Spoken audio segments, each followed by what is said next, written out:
live. Gonna quiz now, baby, I'm a wreck. Crash in my place, baby, I'm a wreck.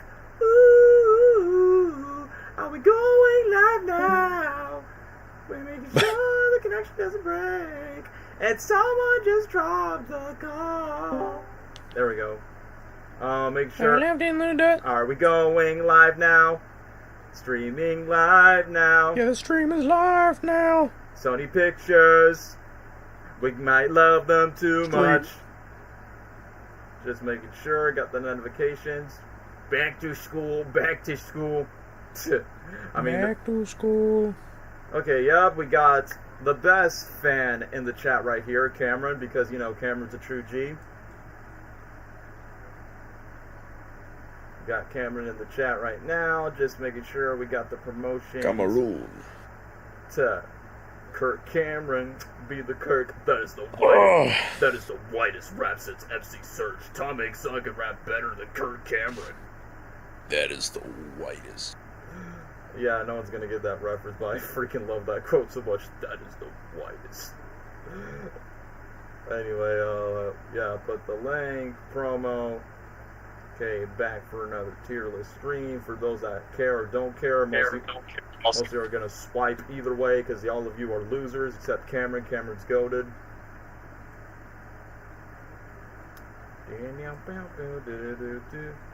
Gabriel, I'm not Indian. Why this cola very cola very cola? Be grateful. Sorry, brain rot Indian song that I just jam out to because it's so stupid, but it's so catchy. I'm dying now. Anyway, let's see. YouTube on the YouTubes.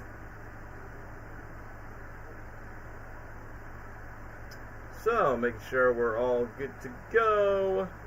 Hey, Barry the Fox, welcome to the chat. So far, only 9,027 subscribers. Let's keep it up. Let's see, anything else I'm missing before I start? Nope, we're good. So, let's get the show started. Yes, after a 3-week hiatus from the last Spider-Man live stream, and yes, we made a Spider-Man video game tier list stream, which unfortunately that flopped because I know most of you don't play those games, unfortunately. But for this one, hopefully, I don't expect this stream to be like a huge hit, but hopefully at least close like the Dreamworks one, since the Dreamworks tier list stream was like, you know, successful. And before I had the Spider-Man video game tier list, I was like, you know what? Let's do another animation studio because you guys seem to like that very much because, you know, you guys are juvenile, just like we are.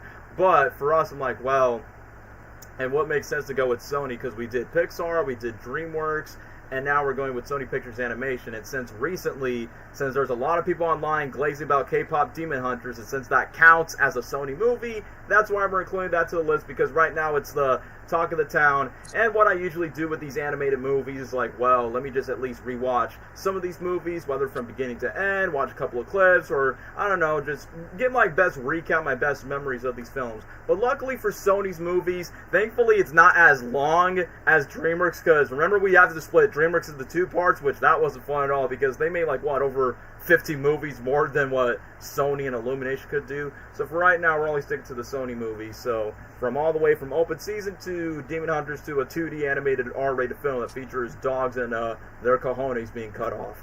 So other than that, yeah. So before we get started, introduce yourselves in the chat, the boys themselves. What's up? Hey. Yeah. It's good. Yeah, it's Gabriel, it's Lazar. I mean, obviously, if you're people like, if you're like loyal fans like Cameron, you know who they are. But if you don't know, they're just my boys catching up to the tier list stream. Dwayne might be showing up later whenever we could. So, yeah, that's all I have to say. So without wasting any more time, let's just get straight out to surprisingly the very first Sony Pictures animated movie, the original open season. Who wants to start off first? I have a feeling that Lesnar might have things to say about the first open season film. Alright, I'll start. What did I say? It's been a hot minute since I've seen the movies. By the way. All right, but yeah. You know, I don't know what it is with 2006 and talking animal movies, but there were a lot everywhere. But open season was honestly basically childhood peak and also iconic in its time. since fuck, what do I want to say? I like Martin Lawrence as Boog. I think he does the role pretty well. Bad boys. And yeah. My favorite scenes in the movies were clearly when Elliot and Boog raided the little store. But that scene, oh man. Let's see what else. Guys, we can't forget Patrick Warburton Deer. Oh yeah, Patrick Warburton was in this movie. Smelly. I call him Smelly. Off topic, Gabriel. Do you know that he's now the mayor? He's a horse. Yeah, the horse in Zootopia 2. I'm the new mayor. I said it to you, Gabe. Yeah, okay. Yeah. Off topic. This is off topic, by the way, Gabriel. Just imagine his voice by saying, "And now, for the citizens of Zootopia, we must..." like, do like a horse voice or something. If he makes a horse sound, that's gonna be goated. Yeah. I think it would be funny. They're probably just gonna do like an actual horse sound effect instead. Yeah, it said, does Patrick Warburton do a horse voice? Hey, Dwayne. Yeah. You can get with this, you can get with that, you can get with that, no, you can get with that. What's up, man? What's up, bro? What's up? Yo. We just started the stream. We're just talking about the original open season. And A tier. Leslie's one. Anything lower than that, you're retarded. I mean, anything lower than that, you're just dumb. I had a feeling A you had tier. things to say about the original, but Leslie was the one we talked. We just paused about Patrick Warburton Deer in the film. Yeah. Smelly it. Smelly. Stupid. I call want him to talk. Smelly. That's stupid. I want to talk about Smelly.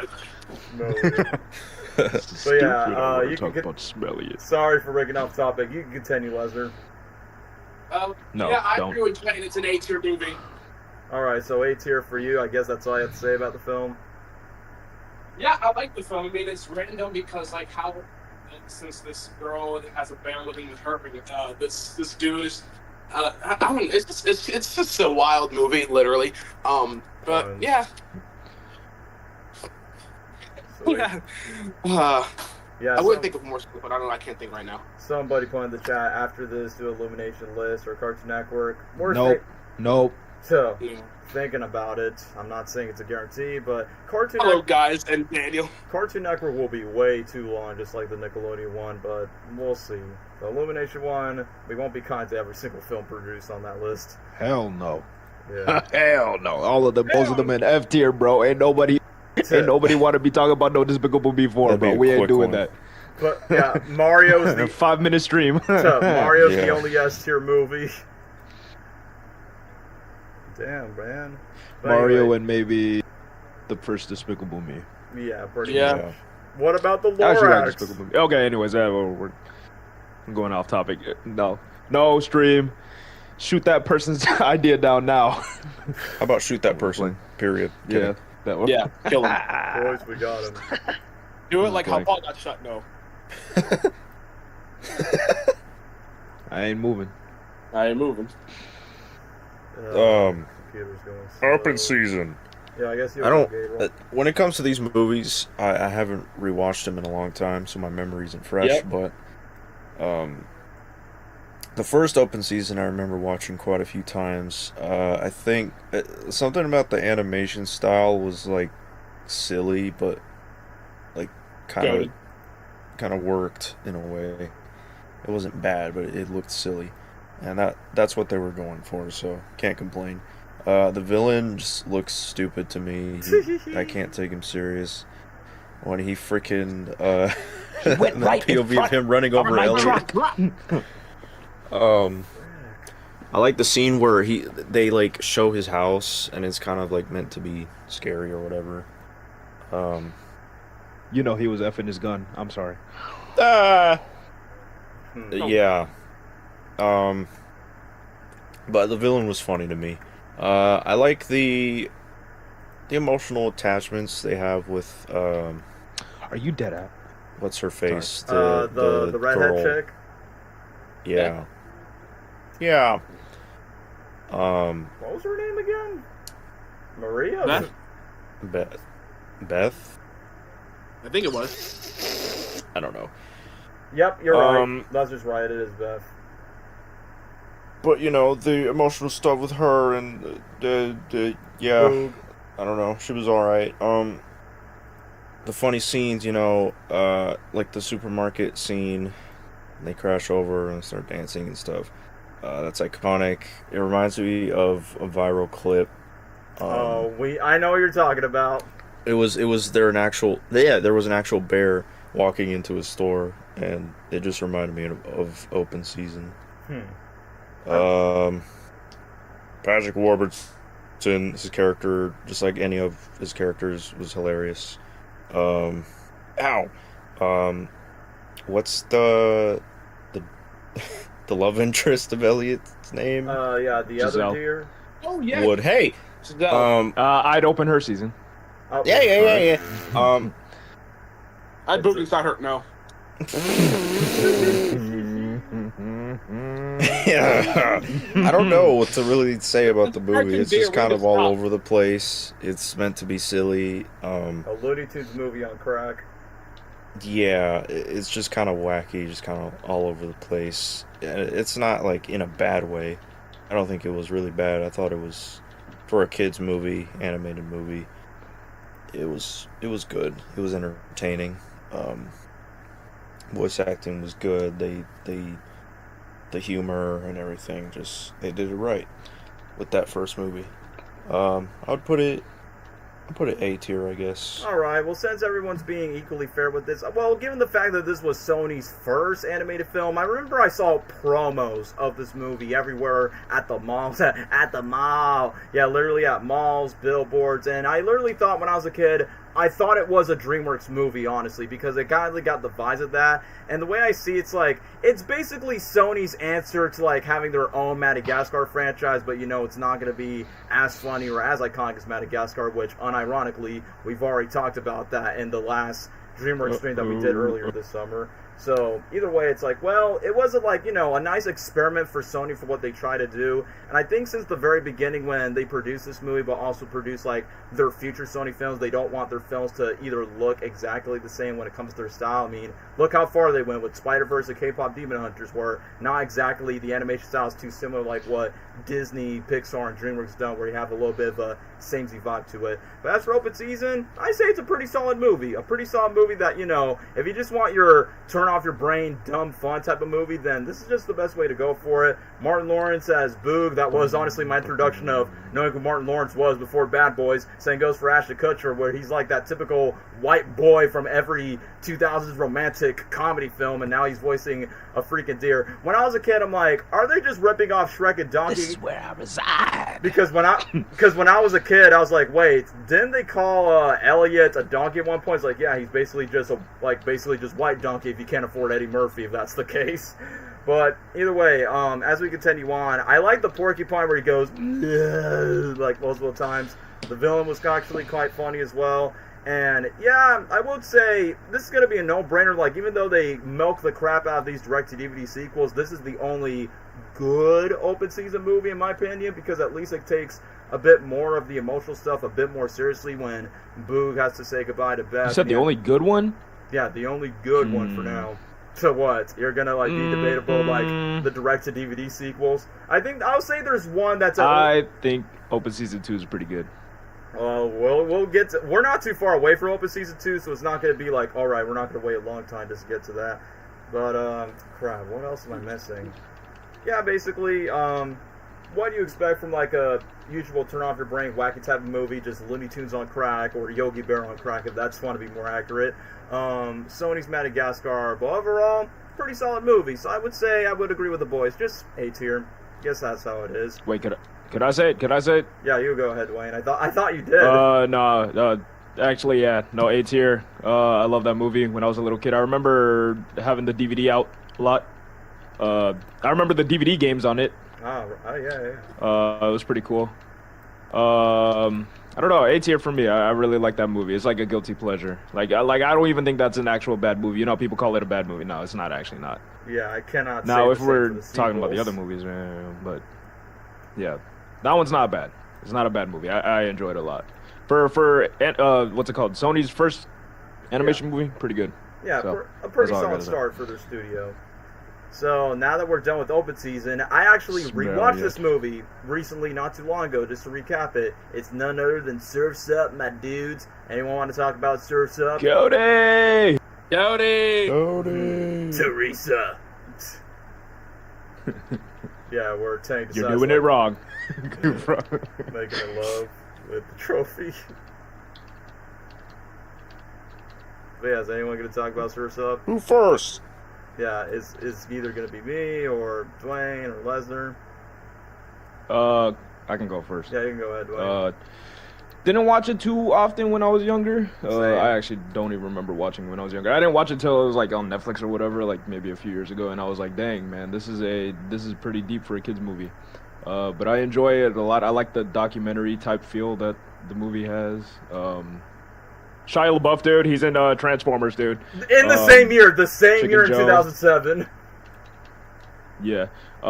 Chicken Joe, he's just a stoner. He was barely even in the movie, if I'm being honest, if I remember. Napoleon Dynamite getting stoned as a chicken. I don't know, it was great. I like that movie. Imagine hitting on me. Like, if I were to rewatch it, I probably would say A tier, but like I haven't seen it in a while. But I'm probably just gonna say A tier because I know it was a good movie. Mm-hmm. I would agree too. And plus, what's that one song? Whatever tomorrow bring now me. That song was in it, so that was pretty cool. Is that Into Yesterday by Sugar Ray? No, it's not. It's not. I think it's called Drive by Incubus or something like that. All right, I don't remember. So yeah, you give it an A tier for Dwayne. Anybody else? Gabriel, Lesnar? I'll say it really quick. That's like Dwayne. I mean, I did watch the movie when I was younger, but like, I'm not gonna lie, it's been a while. Like, once again, but I do remember some things. Like I do agree with Dwayne on that. The documentary type feel of this movie, and Shia LaBeouf as Cody. I don't know, man. Like I don't really have many memories on this film, but I did like it. That's for sure. So I guess you would give it like an A tier. Yeah, You're doing it wrong. Would you just what? Would you just? Anyway, Gabriel, any thoughts on Surf's Up? Yeah, it's been a long time since I've seen it. I think I've only seen it once, maybe twice. So I didn't watch it a whole lot when I was younger, but I did watch it and I liked it. I like the character designs for the different animals and penguins and this and that. And John Cena was in it, right? No. That was the second one. The sequel. Oh, the second one. Yeah, we'll get to the sequel later on. Well, what I like about Surf's Up is the soundtrack, obviously, and yeah, man. Whatever tomorrow. I like the humor also. It was good. Mostly, I would say the moral, like the message of the movie, was what made it really good for an animated kids movie. Basically just it's kind of like what Shia LaBeouf's character was talking about just being yourself and not being. What is me, bro? Just embracing yourself, being yourself, and not like without shame and not trying to be like someone else or live up to somebody's expectations. To just be free and feel like yourself. So I like that message of the movie. I don't know what else to say about it, really. I don't remember, but I do think it's a good movie from what I vividly remember. So I would probably keep it at A tier.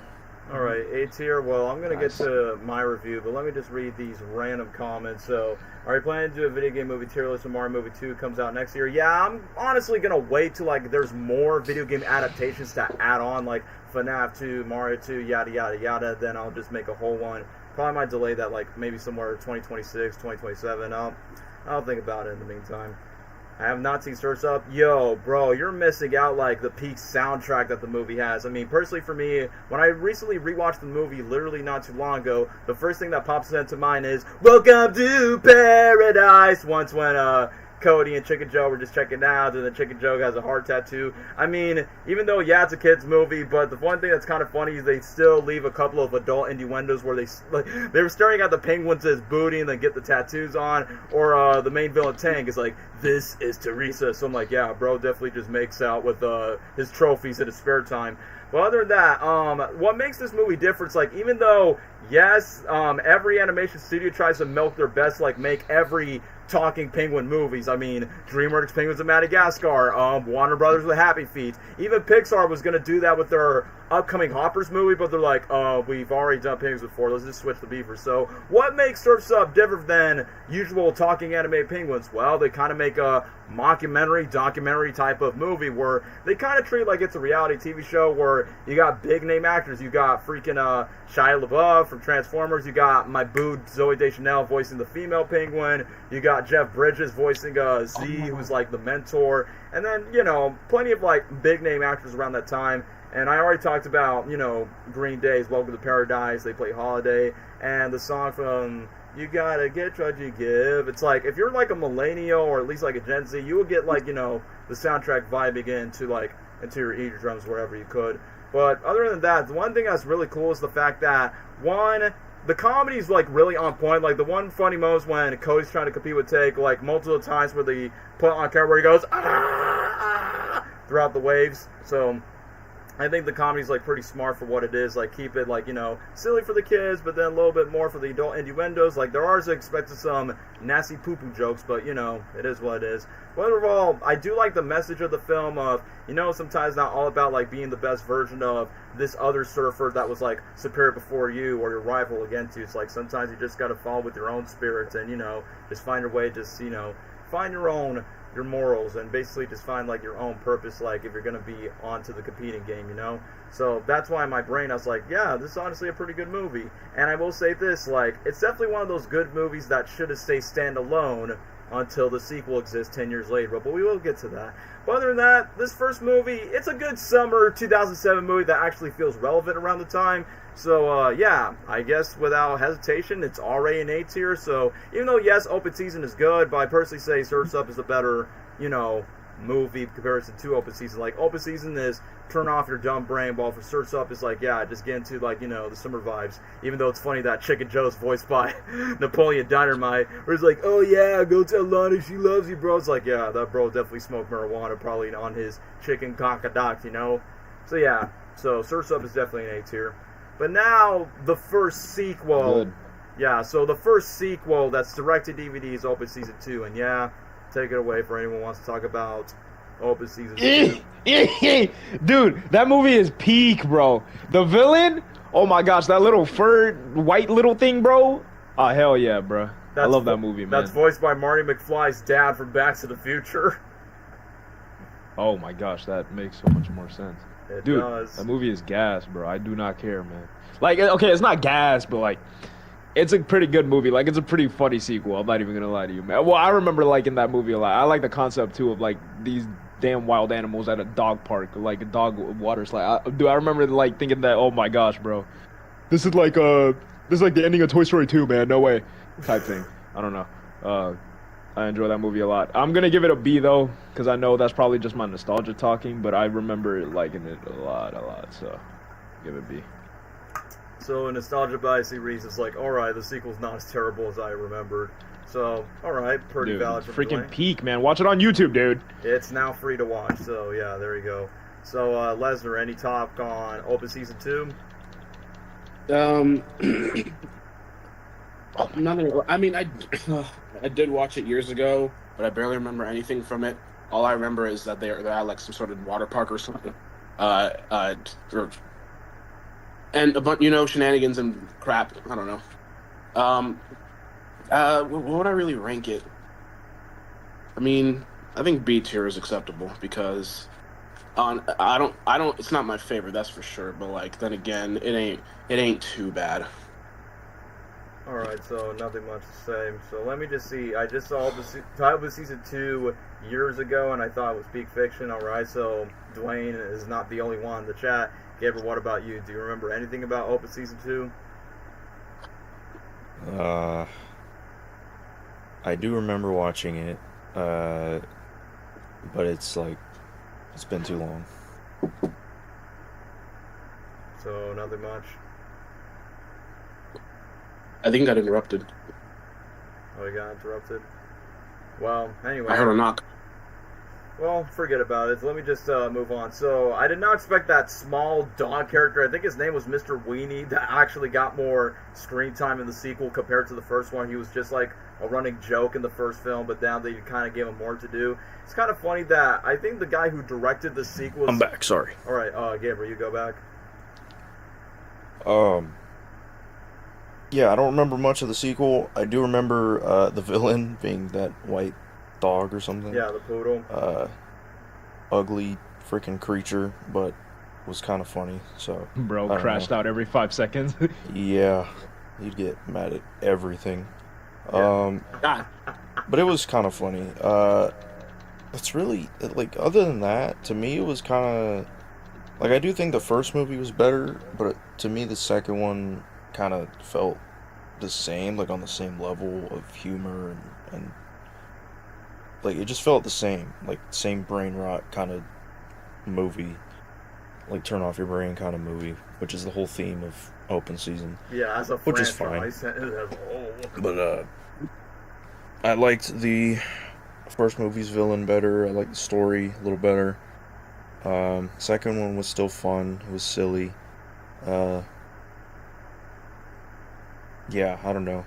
I would put it at B tier also, just because I don't think it is equal or on par to Surf's Up or the first movie of the course. first one. So yeah, I'll keep it at B tier. I mean, personally for me, I haven't seen this movie in a very long time. I thought it was alright. It's this is not the type of movie that I should be watching as a guy that's going to be entering his mid-20s, since, it's just a cheap direct-to-DVD movie. It's funny that, for every open season sequel, even though despite it's direct-to-DVD, they always recast Boog and Elliot for every sequel, so it's they're not really consistent with their voice cast at all. I think in the second one, Elliot's actually voiced by Joe McHale from Community instead of Ashton Kutcher from the first one. And yeah, dude, he's from Blended, man. Yeah, pretty much. But I just think it's crazy that they give the small dog from the first movie, give him a little bit more to do, and then Fifi, I think that's the poodle, that is Mr. Weenie does not go on to a fight. And I was like, can a freaking toy poodle can take down a 900-pound grizzly bear? And the whole subplot of Elliot just wants to date that same deer from the first film. I mean, like we said, it's a direct-to-DVD sequel. The animation doesn't, hold up like the big-budget first film, and clearly there's not that much emotional stuff to talk about. It's like what the boy said, just turn your brain off. But I don't think it's, as terrible as another certain open season sequel, but it is what it is. I saw Open Season 2 and it was bad. It honestly felt like a watered-down Secret Life of Pets, but that's just how the way I see it. Yeah, pretty much, since it's mostly focused on the dog, so pretty decent accuracy when it comes to it.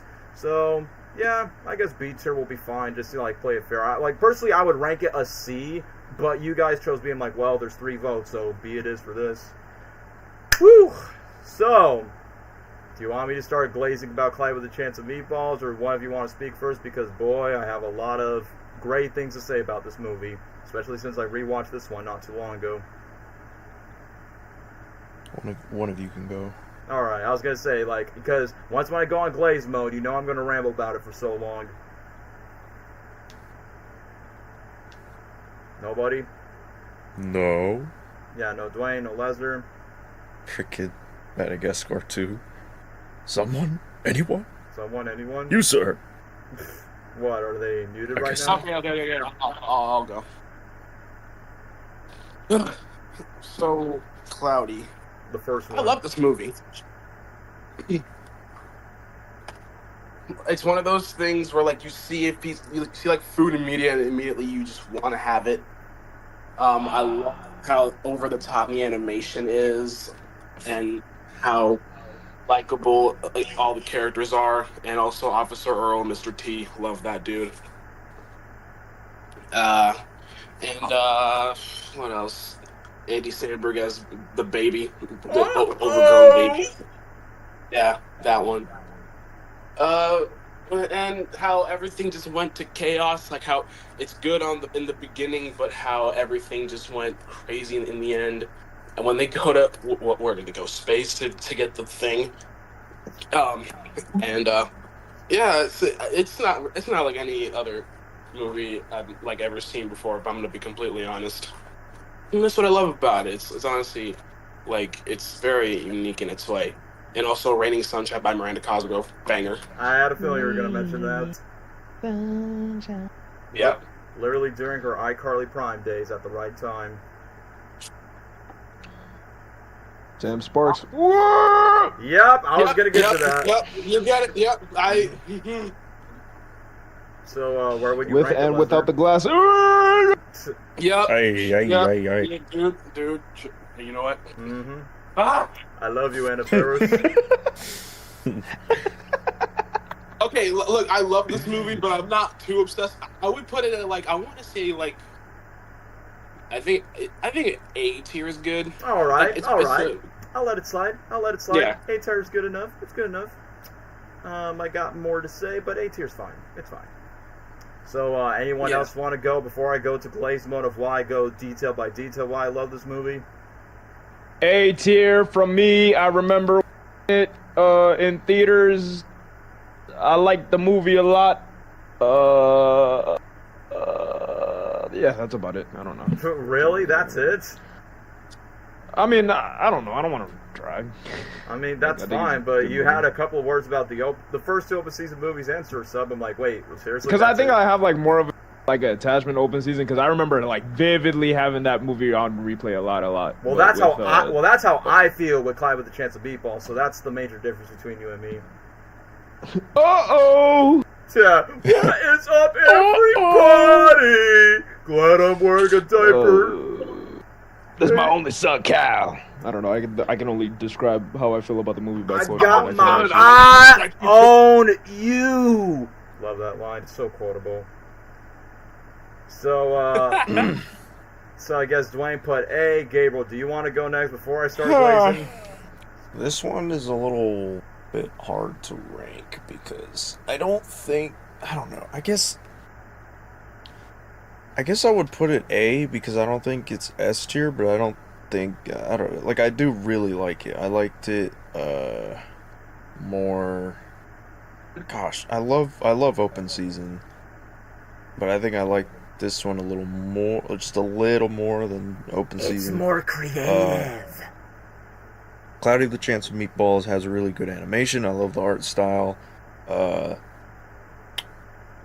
will say it wasn't it was funny, but it wasn't like as funny as like open season and some others. But it was silly. It was fun. I love like I said, the art style, animation, the way they made the food look, and it was like Daniel said, it was creative. It was a creative idea.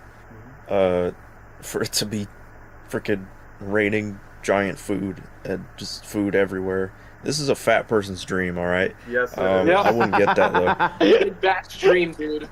So, en voyage and bon appetit. Oh, the mayor. What? Yeah. But there were like characters that were really funny. Like I thought, what's the main character's name? Flintlock Wood. Yeah. His dad. It was funny when he raised his eyebrows. Dude, him dragging the mouse on the Yeah. the Use computer. the mouse not and working. It's Bro. not working. That didn't do anything.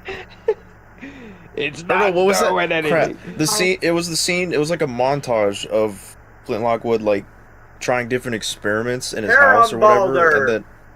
And then what was the table one? No, that's the sequel.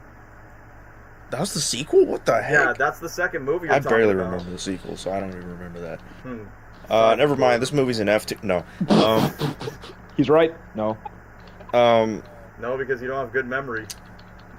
But I do like the way he's trying to make different experiments, and everyone's just like, "Wow, this guy's a lunatic. We're all gonna die because of him."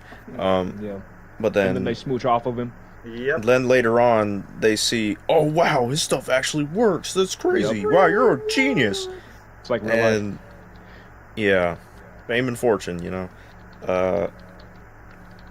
But as for, like I said, the funny characters, the cop and his son, freaking that scene where he's running after where he's the meme. sprinting, that iconic meme.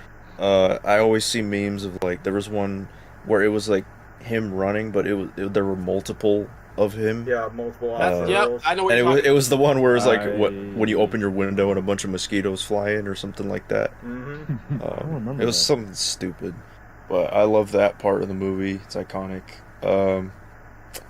What else? The mayor was funny. Yeah, Bruce Campbell. Especially when he got fat yeah, later. blah in the blah movie. blah. Size bigger, and bigger Blah, is blah, better. blah. Bigger is better. Oh gosh, no, not the memes, Yes, not the memes. and I'm not no even gonna one say The, it. will what, ever. the hot dog, right? No one. The that, Yeah, Gabriel. that, but no, the part where No they one. slowed. Somebody slowed down the part where he said, "And bigger is better," and then it sounded like he said the N word.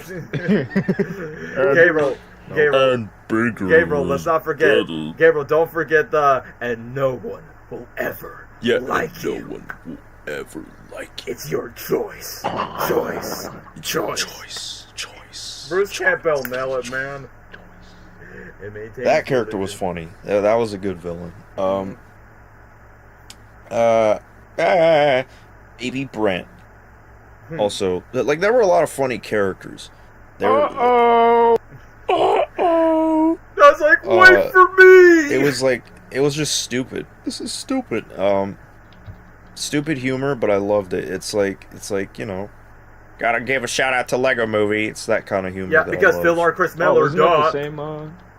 Yeah. Yeah, this was their first big movie that they made, So they're really good when it comes to the humor.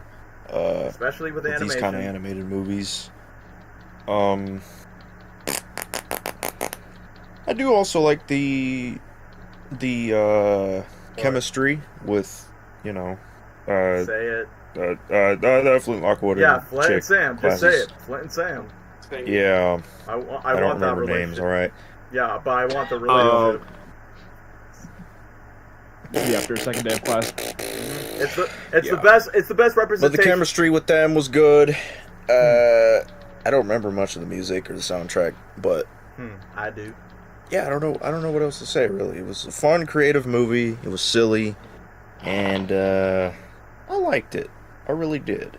I think I'll keep it at A tier. Okay, you guys choose A tier. I'm gonna be super biased for this. I'm giving this one S tier, and here's why. It was around that time. It was my favorite Sony Pictures animated movie before Spider-Verse dethrones Clive with the Chance of Meatballs. And why is that? Number one, Phil Lord and Chris Miller. Even though I've never watched Clone High until then, I took research by saying, oh, so they did that first before Clive with the Chance of Meatballs. Got it. And yeah, before Lego Movie, before Spider-Verse, this was like their first masterpiece. And the reason why I think it stands out from most of the other Sony movies, I mean, one, I knew it was based on a book as a kid, but for me, I think this is, I mean, just like How to Train Your Dragon, this is easily better than the book. And secondly, the animation style is, you know, it's not meant to be too realistic or be too seriously just because you see characters getting stuck with food, getting slapped with, and basically their inspiration is very Muppet style, which I could kind of see the influence with their eyes, their nose, mouth. Like, yeah, it's definitely more Muppet style animation rather than more realistic approach like what Disney and Dreamworks does. So I kind of like that for a wacky comedy movie just to be like that. But I'm going to be straight with y'all. Flint Lockwood is literally me. When I literally took research by saying, how old is Flint in the first film? Yo, 23. Basically has a dad that's more into blue collar stuff while his son is more into white collar doing tech stuff, but then some of them becomes failures, and then some people just underlook with them because Flint was a weirdo. And I'm like, yeah, Flint Lockwood's literally me, man. And then I'm like, bro, I can literally just be him when it comes to coding. Button on, engage, coffee break. But yeah, speaking of which, the voice cast is really good, and even though I never watched Saturday Night Live back then, Bill Hader, every time I just think of Bill Hader talking, I just think of Flint Lockwood all the time. I mean, no, he did voiceover and a lot of stuff, but Flint Lockwood was like the first one that comes into mind, and now that bro is coming into the Cat in the Hat in that new Cat in the Hat movie. And then what I do like about from the very beginning is you do got the usual narration where he talks about his failed experiments like the spray-on shoes, and then you got freaking Andy Samberg. Oh, you get him off, nerd! He said that's smart, but that's lame! So yeah, basically that kid literally has to have spray-on shoes, never wash his feet anytime. But I think there's one line that was kind of silly, but kind of real at the same time. You can run away from your problems, but you cannot run away from your feet. But literally during the moment where Flint's dad has trouble to like Like, the fact that Flint's dad has trouble, like, you know, getting caught to his son because obviously his dad knows fishing metaphors, while his mom was the only one that was a bit more grounded. And then she gives Flint the lab coat before she, quote-unquote, dies. We don't know how, but they just said, like, oh yeah, health issue, and she's gone. But I really dig the music. I forgot who's the dude. I think his name is Mark Mussenberg, the guy who basically did all the music work for Phil or Chris Miller stuff for Lego Movie and Tucker's Bob. Yeah, you know who I'm talking about. The guy who did the score for Rugrats. I mean, that bro, like, I'm telling you, the music is so good. Do. And then when it jumps back to the main title, da-na-na, da-na-na. Like, like the sci-fi cinematic vibes, like, well, it fits for the main character, but also with Flint having... It's so funny that the monkey, Steve, is voiced by Neil Patrick Harris, which Neil Patrick Harris was once considered to voice Flint, but he was like, no, I think the monkey character is more funny. Just say one word and get, like, what? Get your $5 million check of saying, Steve can yellow gummy bears. And, you know, he was kind of like, you know, stupid monkey just to tag along with. But the one thing I like about Flint's failed experiments from the flying car, monkey thought trainer, rat birds, which we don't know how that's possible. I like how his failed experiments later on became like his successes, where everyone in Swallow Falls was like, you know, downing it by saying like, oh yeah, you're supposed to be the smart guy saving our town, but you're making it worse. But the one thing is, yeah, I don't understand why the mayor and everyone else has this addiction over sardines. I never taste sardines, but honestly in the movie, it does look disgusting. So once we get to all the foodstuffs where Flint like invents this, and actually I rewatched the movie with a close, someone really close to me. I think it was really fun to pronounce the Fleischer de Fur, because that's the machine where it turns water into food, which I remember as a kid. I watched this movie on 3D because, you know, back in 2009, oh, watch this animated movie in 3D, and that's what I did. Got the toys at Burger King, and yeah, just like Ratatouille, in a way, every time you see food, you feel like eating something. But the best thing about this movie is not like Ratatouille, where I'm thinking of pasta or some other fancy dish, or Kung Fu Panda, I think of noodles. Like, for Climbing with the Chance of Meatballs, I can just literally eat anything so I can be fat and obese like the mayor in the movie. But it gets me an appetite whenever I'm like, I gotta eat something. So when it gets to the iconic moment where we got Officer Earl, who's voiced by the legendary Mr. T, like, bro, he's so quotable. It's like, I gotta protect my only son, Cal. I got my one I do feel like wood. I got my eye on you. And the fact that, the one thing that's kind of funny where his chest is kind of tickly, my chest is always tickly, something's wrong. And then his son is like fully aware by saying, come on, Dad, now you got to do this, we're about to do Sardine Land. And the funniest thing is, once when Flint's invention just messes things up, and then when the sardine inside the water bowl was like thinking like, yay, I'm alive! And then the rat bird decided to take the fish away, which I thought that was funny. But then when we get to, let's just say this, hear me out with Sam Sparks. I mean, first of all, even though it was Anna Faris and Bill Hader just doing the lines together, but once when they started to, when Sam starts to compliment Flint's, like, monkey thought translator and the shoes, the moment where Flint is like, you know, being all fleshy and soft, where a girl's actually acknowledging your perks, where most people don't notice that, I'm like, yeah, I feel you, Lockwood. But then when we get to the iconic scene where everyone goes, and then you got the raining cheeseburgers falling from the sky thanks to the Flister defer, and then you got the most iconic scene, it really works! And then, fun fact, literally both the voice actors literally ate burgers on the job so they could be in character. I'm like, yeah, that's why voiceover is actually pretty cool. You actually get to eat food while you're on the job. But literally, when Flint and the town of Sardine Land, or I guess we'll call it Chew and Swallow to make it inspired by the book, I like the fact that, you know, you expect this to come along the way where everybody loves Flint's invention, like everyone doesn't like him, but the only person that's concerned about how these inventions could get out of hand is his father, where he's like, come on, son, you're supposed to be going with my fish tackle shop, timid sons, that's how the way it should be. But yeah, rest in peace to his voice actor, James Caan, who was like, the other dad from Elf with Will Ferrell. So I like the fact that he kind of like makes sure that his son stays grounded, which I could kind of relate to that, where it comes to like a miscommunication between a father and a son. And I like that later in the movie, even Officer Earl, who basically like often like threats Flint Lockwood multiple times because he's a cop, so he has the right to do it. But literally he's like, it's for my son Cal's for his birthday. You know what a father does. they're gonna want to express their love for their sons, and that leads to the ice cream scene, which I will talk about the ice cream scene because it's a meme online, which I love it. But after the burger scene, we get to like one iconic moment: sunshine, lollipops, and rainbows, do, where it's just raining breakfast food, and then you got all these random people requesting their orders, like, I want some chocolate, jelly beans, avocado, gummy bears, and then you got the freaking mayor, who's voiced by Bruce Campbell, which I did not expect that was Bruce. I'm like, hey yo, it's Ash from Evil Dead. It's the dude from the Spider-Man Raimi trilogy. And it's so funny that this bro is so obsessed of eating anything, eating bacon from the pipes, eating bread from the floor, and then getting choked out with. It's like, yeah, I'm gonna make this business up.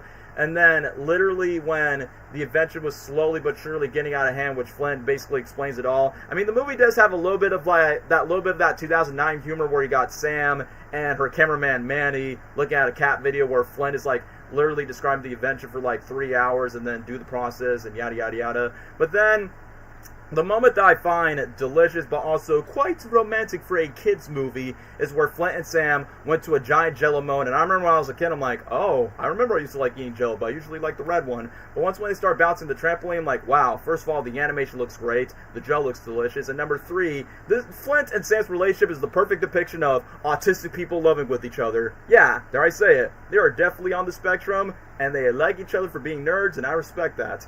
So once when they get to the iconic Jello scene, I like where it gets the reveal where Sam says like something super smart, but then she kind of self-doubts herself, because when the moment where she's like, I too was a nerd, and then Flint was like, too, because she's definitely aware that Flint is also a nerd like her. But I like after the flashback sequence that happened, I like that she's like, I have these glasses but I never wear them. But I like the visual joke where when she's blind, she thinks Flint is a Chad, but then put the glasses on, whoa, you're a messy hair freak. But then when Flint decides to, I like that Flint flips the switch on this trope of, oh yeah, nerdy girl looks more prettier when she takes off the glasses and put on the hair. And for this movie, they just reverse the trope by saying, nah, you look good with the glasses. And since, Flint is a dork and never, touched pussy before, since Flint's also a virgin, like me, of course he's more complimented by Sam's nerdy looks and actually gets to the relationship. The one thing that's kind of funny is the fact that I'm like, yeah, bro never got a kiss before, so instead he does the, and then suck his helium and then just cover the lips. I'm like, I get it because cooties. But then, when we get to the next scene where baby Brent used to bully Flint when he was younger, but now he's feeling humiliated, like, I like the fact that Brent, who's voiced by Andy Samberg, which, this is my hot take, I honestly like Andy Samberg as Brent more than I do as Johnny Hotel Transylvania. Here's why. Because I find Brent's jokes in the Cloudy movies more funnier than Hotel Transylvania. This is just my biased opinion. I think his performance as Johnny is good in the first 2 Hotel Transylvania movies, but in 3 and 4, he kind of got a bit annoying, I will be honest. But for Brent, I just feel like the stupid and dumber Patrick Star personality Brent has is just funny, which, yes, you expect him of the bully becomes a friend trope, which we see that before, but it's so funny where Brent has never been defeated before, but when they went to the steakhouse, it was like, come on, let me in, I'm baby Brent, you're letting that guy get in? That guy's a nerd! And the moment where it's raining steak, I will be honest, once again, that appetite moment of, man, I want to eat that steak so badly. And I forgot to talk about the ice cream scene. I forgot about that scene. So during the moment where Flint does an ice cream surprise for Cal, Earl's son, I like the joke where all the kids choose vanilla chocolate, and then you see one kid that goes, strawberry's my favorite, because usually strawberry's the least favorite flavor when it comes to the Napoleon vanilla chocolate and strawberry. And then there are some other innuendo jokes where Sam is like, look at Steve, he's throwing snowballs, but in reality, Steve is flinging monkey poo-poo, because, that's what monkeys do. But the moment when Flint was about to do a snowball fight, like I said, this is the meme-worthy moment where once when he doesn't know how to do snowball, and then, bro, Flint just went on homicidal psychopath moment where he just buzzed into random people's houses and then just knocked out a kid, knocked out my snowball! And then literally I saw memes on the internet by saying the perfect depiction of a homicidal maniac killing some people in the streets, and then people said Fortnite joke, Call of Duty joke, so, when a man goes insane, he would just, assassinate people, but, it's a PG-rated movie, so they have to use ice cream as the assassination joke. So that's a little, nice jab that Phil or Chris Miller are genius when it comes to their comedy. But let me get back to the steak scene. Once when Flint was being ready, like, he felt like he impressed everybody, and then the moment where he's like telling his dad, I was like, this is my chance to save the town, aren't you proud of me? His dad was about to compliment him, but once when the steak has gotten bigger and all the steaks keeps falling down to the table, he's like, Flint, look around you, do you think this is like good for people? And then Flint was like, yeah, Dad, everyone's happy for me, everyone except you, I'm not going to be working to a boring tackle shop. Well, if you're fine with your choice, then it's like what it is. So once again, it's those miscommunicating moments between father and son. Like, yeah, that hits close to home where I'm like, I'm not a mechanic. I'm more into entertainment and technology and content creating. So that hits close to home since I'm a skinny boy like Flint, and I have a dad that's more of a blue-collar worker and who has a facial hair. But during the moments when Flint finds out that the mayor crashed into the lair, the one thing is I like that Flint addresses, how the hell does the mayor's big, fat, chubby butt cheeks find his way to get upside the porta potty and get in control with the lab machines? I mean, it's a comedy animated film, so don't take it seriously. But yeah, literally when Flint was about to talk about the molecules mutating to bigger foods, and then have, this is what I heard, blah, blah, blah, size, bigger, and bigger is better. And it kind of got out of hand where he chugs the hot dog in front of his throne, and bro never choked at all. And even though the mayor, I honestly say he was a good villain in the movie, because where the mayor's like, why would you want the approval of your one and only family relative figure where you can get approval by many acquaintances? And for you, you're like a son to me. So here's the cheese. And yeah, there's a lot of food puns in the movie. You can turn it off and ruin everything, and no one will ever like you. It's your choice. When I was a kid, instead of just thinking, choice, I thought he's going to go back and forth and be like, and no one will love you. And then just go back and forth, and no one will love you.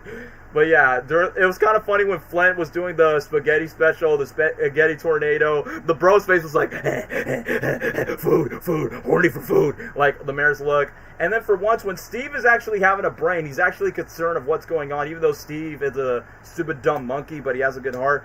But I like the moment where the mayor manipulates Flint, because when he says, no one will ever like you, because Flint felt like a loser, he felt like a nobody, his failed experiments did not impress anybody, but when Sam Sparks came in the way, he felt love, not just from Sam, but from everyone around town, except from his father just warning him the consequences when you become fame and fortune with your inventions, which is a good lesson for the Flint Lockwood's arc and to the movie. I will admit, Flint was being a little bit of a douche to Sam before he cut the ribbon where all these tourist people come over here, and, you know, the one French guy, that is one big mayor. I will admit, the nacho cheese pool looks good. Even if it's just a naked fat guy in the cheese, I'm like, yeah, I honestly would dip myself into that. Pause. But the one thing I find that's pretty funny, once when Baby Brent had a breakdown, where he's like, what about me? I'm Baby Brent. I know he stripped off his clothes. I thought bro was going to be naked when his diaper was showing. Like, if it was naked, then yeah, this movie would be rated R. Uh-oh, put your clothes on. Who am I? But then after when Flint ignored Sam's ignorance, I mean, this was a nice moment to watch in 3D as a kid, where he got the spaghetti tornado, Mamma Mia. And then when Flint gets inside the spaghetti, I like the fact that the spaghetti tornado is like harmless, like in the inside, but in the outside is a disaster where you got a guy in the bathtub, pardon me, and then he finds a way to land safely, and then who's that weather guy from the News Network channel? Whoa, Sam, I know what about you, but you gotta look like a nerd. And then when Sam got pledged to the camera, sorry, we need to find something a bit more unappealing. And then you get a live-action dog in the way. That kind of foreshadows Phil or Chris, like, their sense of humor in their later movies for live-action segments in Lego Movie, Mitchell vs. Machines, and even a little bit in their Spider-Verse movies, I will say. But then, during the moment where everyone just feels, not everyone feels defeated, they just feel panic. I like the fact that later on, everyone blames Flint Lockwood for his invention, but in reality, they should be blaming the mayor for, like, let's make these bigger food portions, but, you know, everyone is too gullible in the town of Chew and Swallow. Yes, this is live. But yeah, this is like, even though this movie, like, for the most part, it's a comedy movie, but it's never afraid to go away from deep emotional stuff, whether it's Flint with himself, with his dad, and with his girlfriend. But during the moment where Flint feels defeated, I feel defeated, where he's in the barrel, and his dad finds him in the gutter, he's like, yeah, Dad, maybe you're right, I should not be an inventor. Like, everything I made is junk. This is junk, this is junk, this is junk. It's like, yeah, Lockwood, I feel you. Sometimes I do feel like I'm a useless piece of garbage when some things fail. And then, even though his dad cannot speak, you know, normally like what a casual dad would do, so he's using fishing metaphors to express his love and express his advice.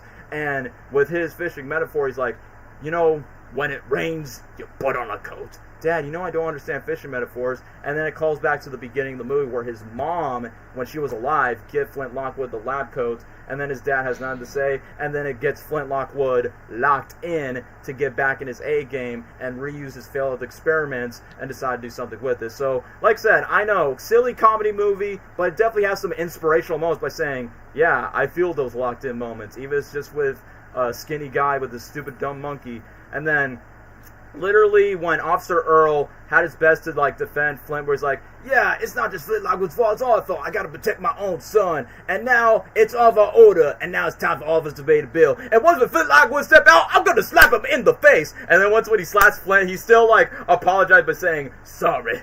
And I like the moment where Officer Earl's like, you know, he's the only, like, he's the pro-alpha stoic dude that keeps everyone together and makes sure they all get locked in. So, good positive masculine role models when it comes to Officer Earl for Collide with the Chance of Meatballs. And then, it's funny that the side character Manny, who's the cameraman, who has not said a word at all, but once when Earl's son was in a food coma, I'm a doctor, he's in the food coma, I need a celery. And then, once when he confessed to Flint Sam by saying, I'm also a co-pilot. No, that's a joke, I'm only a comedian. So, I think Manny has a silent side character. He's pretty funny. He had more time to shine in the sequel. I will give credit to that. But then when it comes to Brent, I'm going too! I was a child since I was a baby. I can go in there who I really am. And then Flint just tried to like bug back by saying, yeah, but we don't have no room for you. But you know, they had to put Brent in because, you know, when it comes to like a group of animated characters, there's got to be that side dumb comic relief character. And then when they get to the meatball, the Flizzard deferred meatball, I gotta say, the animation was really good where the food hurricane goes down below. It feels like something out of a sci-fi horror film, like where it goes, inside a giant meatball, water goes on the air, and food hurricane bursts on the bottom. Glad I'm wearing a diaper. I'm like, yeah, before Brent pissed and shit himself. But then it gets even more wackier where you got like random flying pizzas trying to attack each other, which is like, you know, something that you get in one of those weird dreams when you're a kid. The pizza's chasing us! And then during the moment where Flint and Sam go inside the core, I like that Brent is desperately trying so hard to be a part of the team, where he goes, wait for me! And then once when Brent tugs Flint and Sam, and then literally when they fall down, oh yeah! We're a team!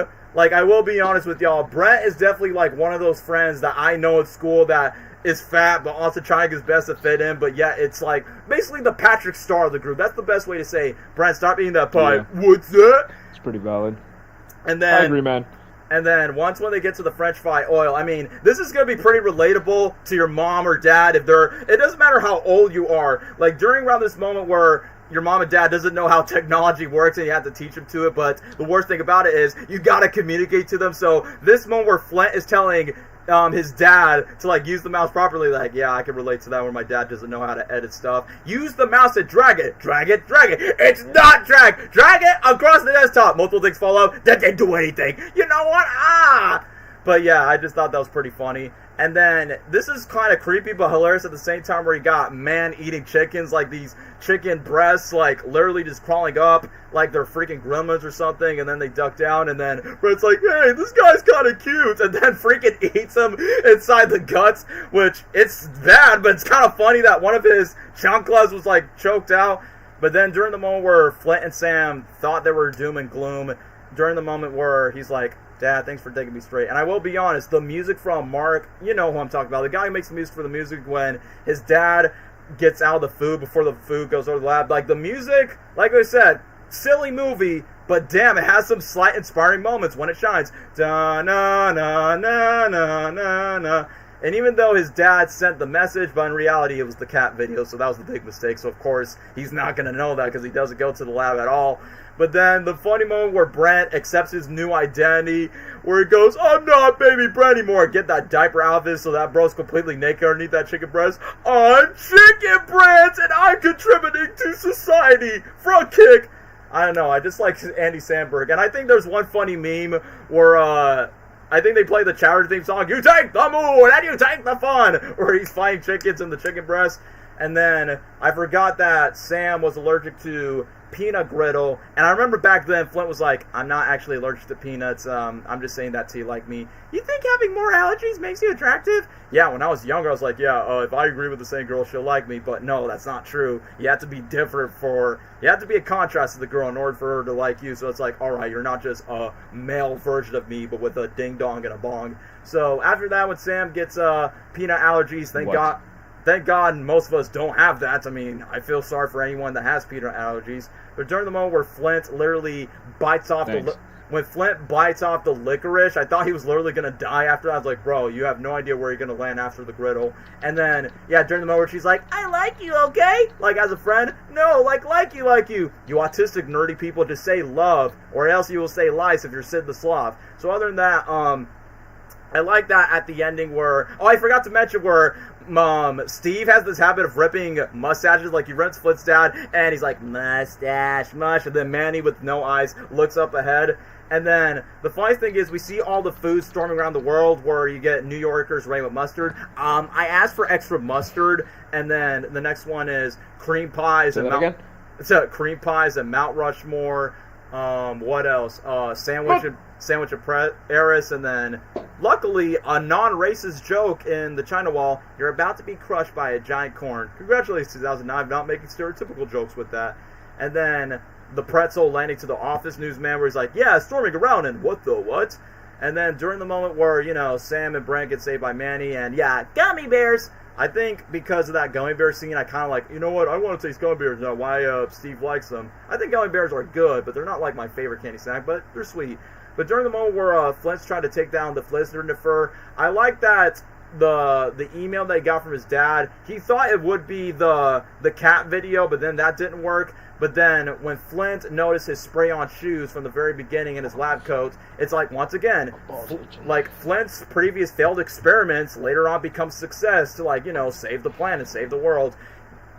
Where Flint says, when it rains, you put on a coat, on spray-on shoes. And then literally, bro falls down like freaking Woody.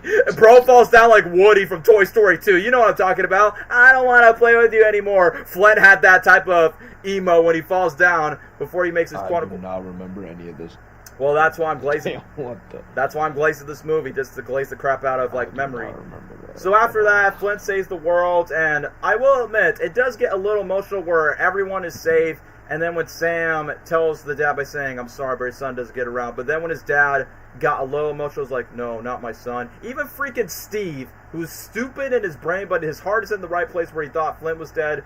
Your son was a great man. And then, once again, another failed experiment of Flint's experiments. It was failed, but later on becomes a success where the rat birds save Flint's life. And I guess it shows that the rat birds like, yeah, we're stupid mutant animals, but you are a creator. We must save you, our creator. Flint, Steve, Flint, Brent, Flint, you, Guy.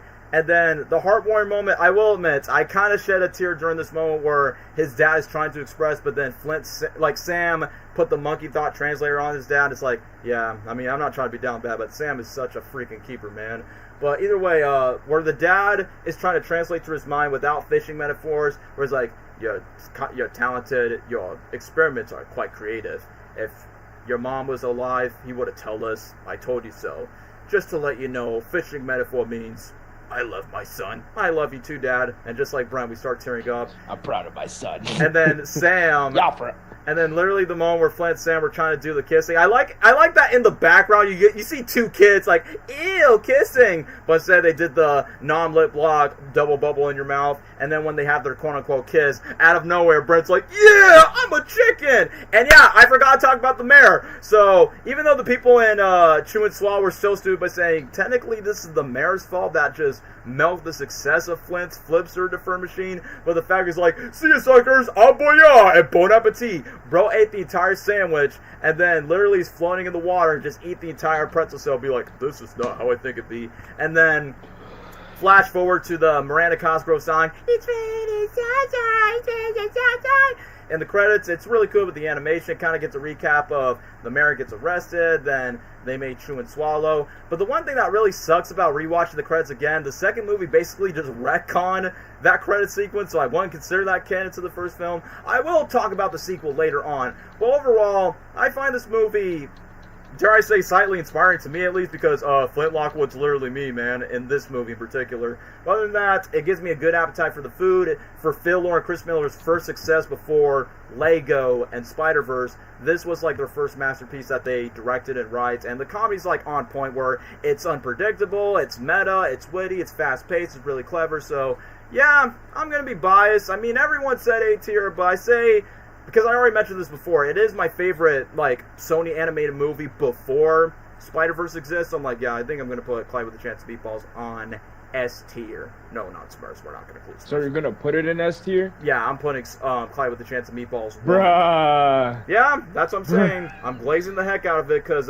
just like what you said, like, Open Season was your nostalgia attachment. This film, the first one, to be exact, was my nostalgia attachment. So, S tier for me for Clyde with a Chance of Meatballs. Like I said, we're biased on this. Man.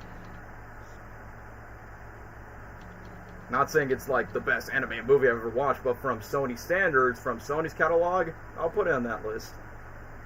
But anyway, enough with the glazing. Let's get to the mixed bag territory for the first live-action Smurfs movie, shall we? Are you serious? We're doing that one? That counts? Sony Pictures Animation, they did the CGI. No, we're not doing. Oh my gosh, hell nah, bro. Go ahead, Dwayne, tear it apart. We have an F tier for a reason. No, I don't even think we should count. What the frick? Man, that's a. They're behind it though. What the hell, bro? I don't understand I don't why got something to say about no damn Smurfs. I watched that movie when I was a kid. That's about it. The frick. The second one is also on here too. Yep. The hell? That should not even count, bro. What? I'm not just hell only gonna filler-ass movie, bro. I'm not just gonna include the animated version, like the live action ones, like what counts as, Sony decided to be like, yeah, let's do this just like what Alvin the Chipmunks did for Fox.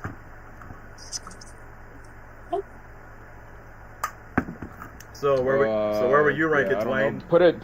I'm gonna put it D tier. D or C. I don't know. I don't care. I think D is valid. Smurf movie. Anyway, yeah. D is valid. Okay, you said D for Lesnar. What about you, Gabriel? Yeah. Oh man, you don't give no damn. Of the first live action Smurfs movie in 2011. I do remember watching it quite a few times, but that movie's like I don't know. I get the idea of it seeming interesting, but I don't know. It was kind of dumb. Like, let's be honest. Who here ever had like an actual Smurfs cartoon? I've watched the cartoon. Actual what? Like the actual Smurfs cartoon. You know how like it was an actual cartoon like Hanna-Barbera. Like who actually cares about the Smurfs, bro? Let's be honest. That's like just like that's a specifically little baby show, bro. You don't. That ain't no franchise nobody care about except DJ Khaled, bro. But yeah, thanks Paramount. Thank you Paramount for putting DJ Khaled in that new version. Like, bro, ain't nobody care about no Smurfs now. Oh no, yeah, I'm seeing some hate comments. I'm reading the comments right now. Oh no, Smurfs, that's garbage. And this 2025 is not even from Sony. Yeah, we're not including that because that's Paramount. And that's easily the worst Smurfs movie. Yeah, Paramount made it much worse when they did their version of it. With freaking James Corden and Rihanna. It's just a cliche kind of film with like, hey, cartoon characters in the real world come to life. Fish out of water. Popular, so we're gonna make a Smurfs version of Looney Tunes back in action, except worse. Or Disney's Enchanted, but dumber. Yeah. Sponge Out of Water did it better. Yeah, exactly. Yeah. Yep. Yeah, Smurfs just works best on its own. Like, not every animated property works into like live action going into the real world, because then it's just the same story over and over again. Yeah, exactly. It's literally fish out of water. That's what the cliche is called. Yeah. So I get why they made the movie, and I could see why they would say, "Oh, this could be interesting." Thanks, Chipmunks. Not with the Smurfs. I feel like Smurfs is best on its own world, its own universe. Just like, I mean, I haven't seen the new Smurfs movie, but like that's the kind of thing they should watch it. Heck no. That's the kind of thing they should just stick to. Like, keep making Smurfs into its own thing. Or keep it like a TV show, because that's what it's best known for. Yeah. How about Let It Die? Let it die. That's Let it die. Let it. I say let it die. Yeah, that's honestly. But yeah, I would agree with D tier. It's not great. I rewatched it a lot when I was a kid, just because I did too. I was a kid and I thought that stuff McDonald's! was interesting. That too. Mhm. Okay, the McDonald's commercial. Oh I my want god. McDonald's. Yeah, the toys, McDonald's. the McDonald's toys. Like as a were- kid, I thought it was fun. I didn't hate the movies, but you know, I mean, it's a kids movie. It's brain rot. Yeah, Turn off your brain, stupid crap. So It's of just- course I Yeah. liked it as a kid. Now it's just like it's stupid. Yeah, D tier. All right. You know that one meme What? of Nostalgia Critic where because you know how one of them is called Clumsy, Yeah. and then Nostalgia Critic goes, "That's like naming your kid prostitute." I know what you're talking about, Dwayne, because I know Black Nerd, for a guy that's almost 50 years old, he's like a huge glazer of the Smurfs, so of course he would be a part of that review. What the hell type of comparison? Why would he think of that as the first? That's like naming your kid like naming your kid You prostitute. don't do that. Like what the? You correlate being clumsy with a prostitute? If it was a female. Oh my gosh. But yeah, I remember that review where Doug and Andre were just making fun of the Smurfs of the Guitar Hero scene, and they're like, la la la la la, bit. I'm like, guys, you're just looking at a wall corner. We know. Oh, I remember that. Yeah, you guys know what I'm talking about. La, La bit. Bit. Yeah, that was It pretty was funny. so dumb. the question. The more I think about it, it's such a dumb movie. Yeah, let me just get to my quick ramble around it. Let me just say a couple of good things. Number one, the best thing about these live-action movies, Hank Azaria's Gargamel. That guy carried the movies. He was perfectly cast as the villain with the Smurfs and all that. I think he was like the most spot-on casting choice out of all of them. He was basically the Jim Carrey Robotnik of those Smurfs movies, if that's the case. Other good things I'll say before I get to ranting, I say the voice casting is solid. I'm not saying it's perfect because, you know, it's your typical celebrity voice acting things. I mean, Katy Perry did a solid job as Smurfette. Jonathan Winters, rest in peace, solid job as Papa Smurf. Fred Armisen as Brainy Smurf. Who the heck is Gutsy Smurf, where he's voiced by Loki from Son the Mask, a.k.a. Nightcrawler, that's going to be in Avengers Doomsday. And then rest in peace to the guy who voiced Clumsy. He did a decent job. And then freaking George Lopez voicing I was about to say, wasn't George Lopez like trying to F the? Yeah, it's like, hello, movie? the green remember M&M. that. I wasn't. I gotta tell you this, I'm dying here.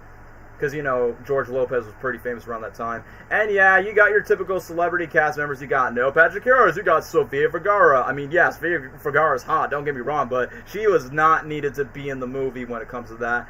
But, either way, let me just get straight to, okay, if that's like the only good things I could say, I think the first beginning is like what you expect from Smurfs, and the CG's alright, and like I said, Hank Azaria's Gargamel carried the movie. But other than that, this movie's just a big product placement at its time. Like, originally Sony was gonna do an animated approach, but still they decided to do that later. But when they saw the success of the live action Alvin the Chipmunks movies, they're like, huh, how about we do that with Smurfs? Cha-ching, $500 million. I'm not making this up. $500 million this movie made because someone put in the comments, shameless advertisements everywhere. And yes, just like this annoys me with Jurassic World Rebirth, and I get that they're in New York, product placement after product placement after product placement. And the one thing that really sucks about this movie is the fact that I think it would be cool to like see the Smurfs be in their own village, which that's what the animated version of this did later on. But literally in my mind, for the live action film, it's like, yeah, let's put cartoon characters in the real world, fish out of water. Bro, Disney's Enchanted did that concept slightly better. And I'm like, what's next? Are we going to see James Marsden and the bread just going, I've been dreaming, that gets run over by Gargamel or something?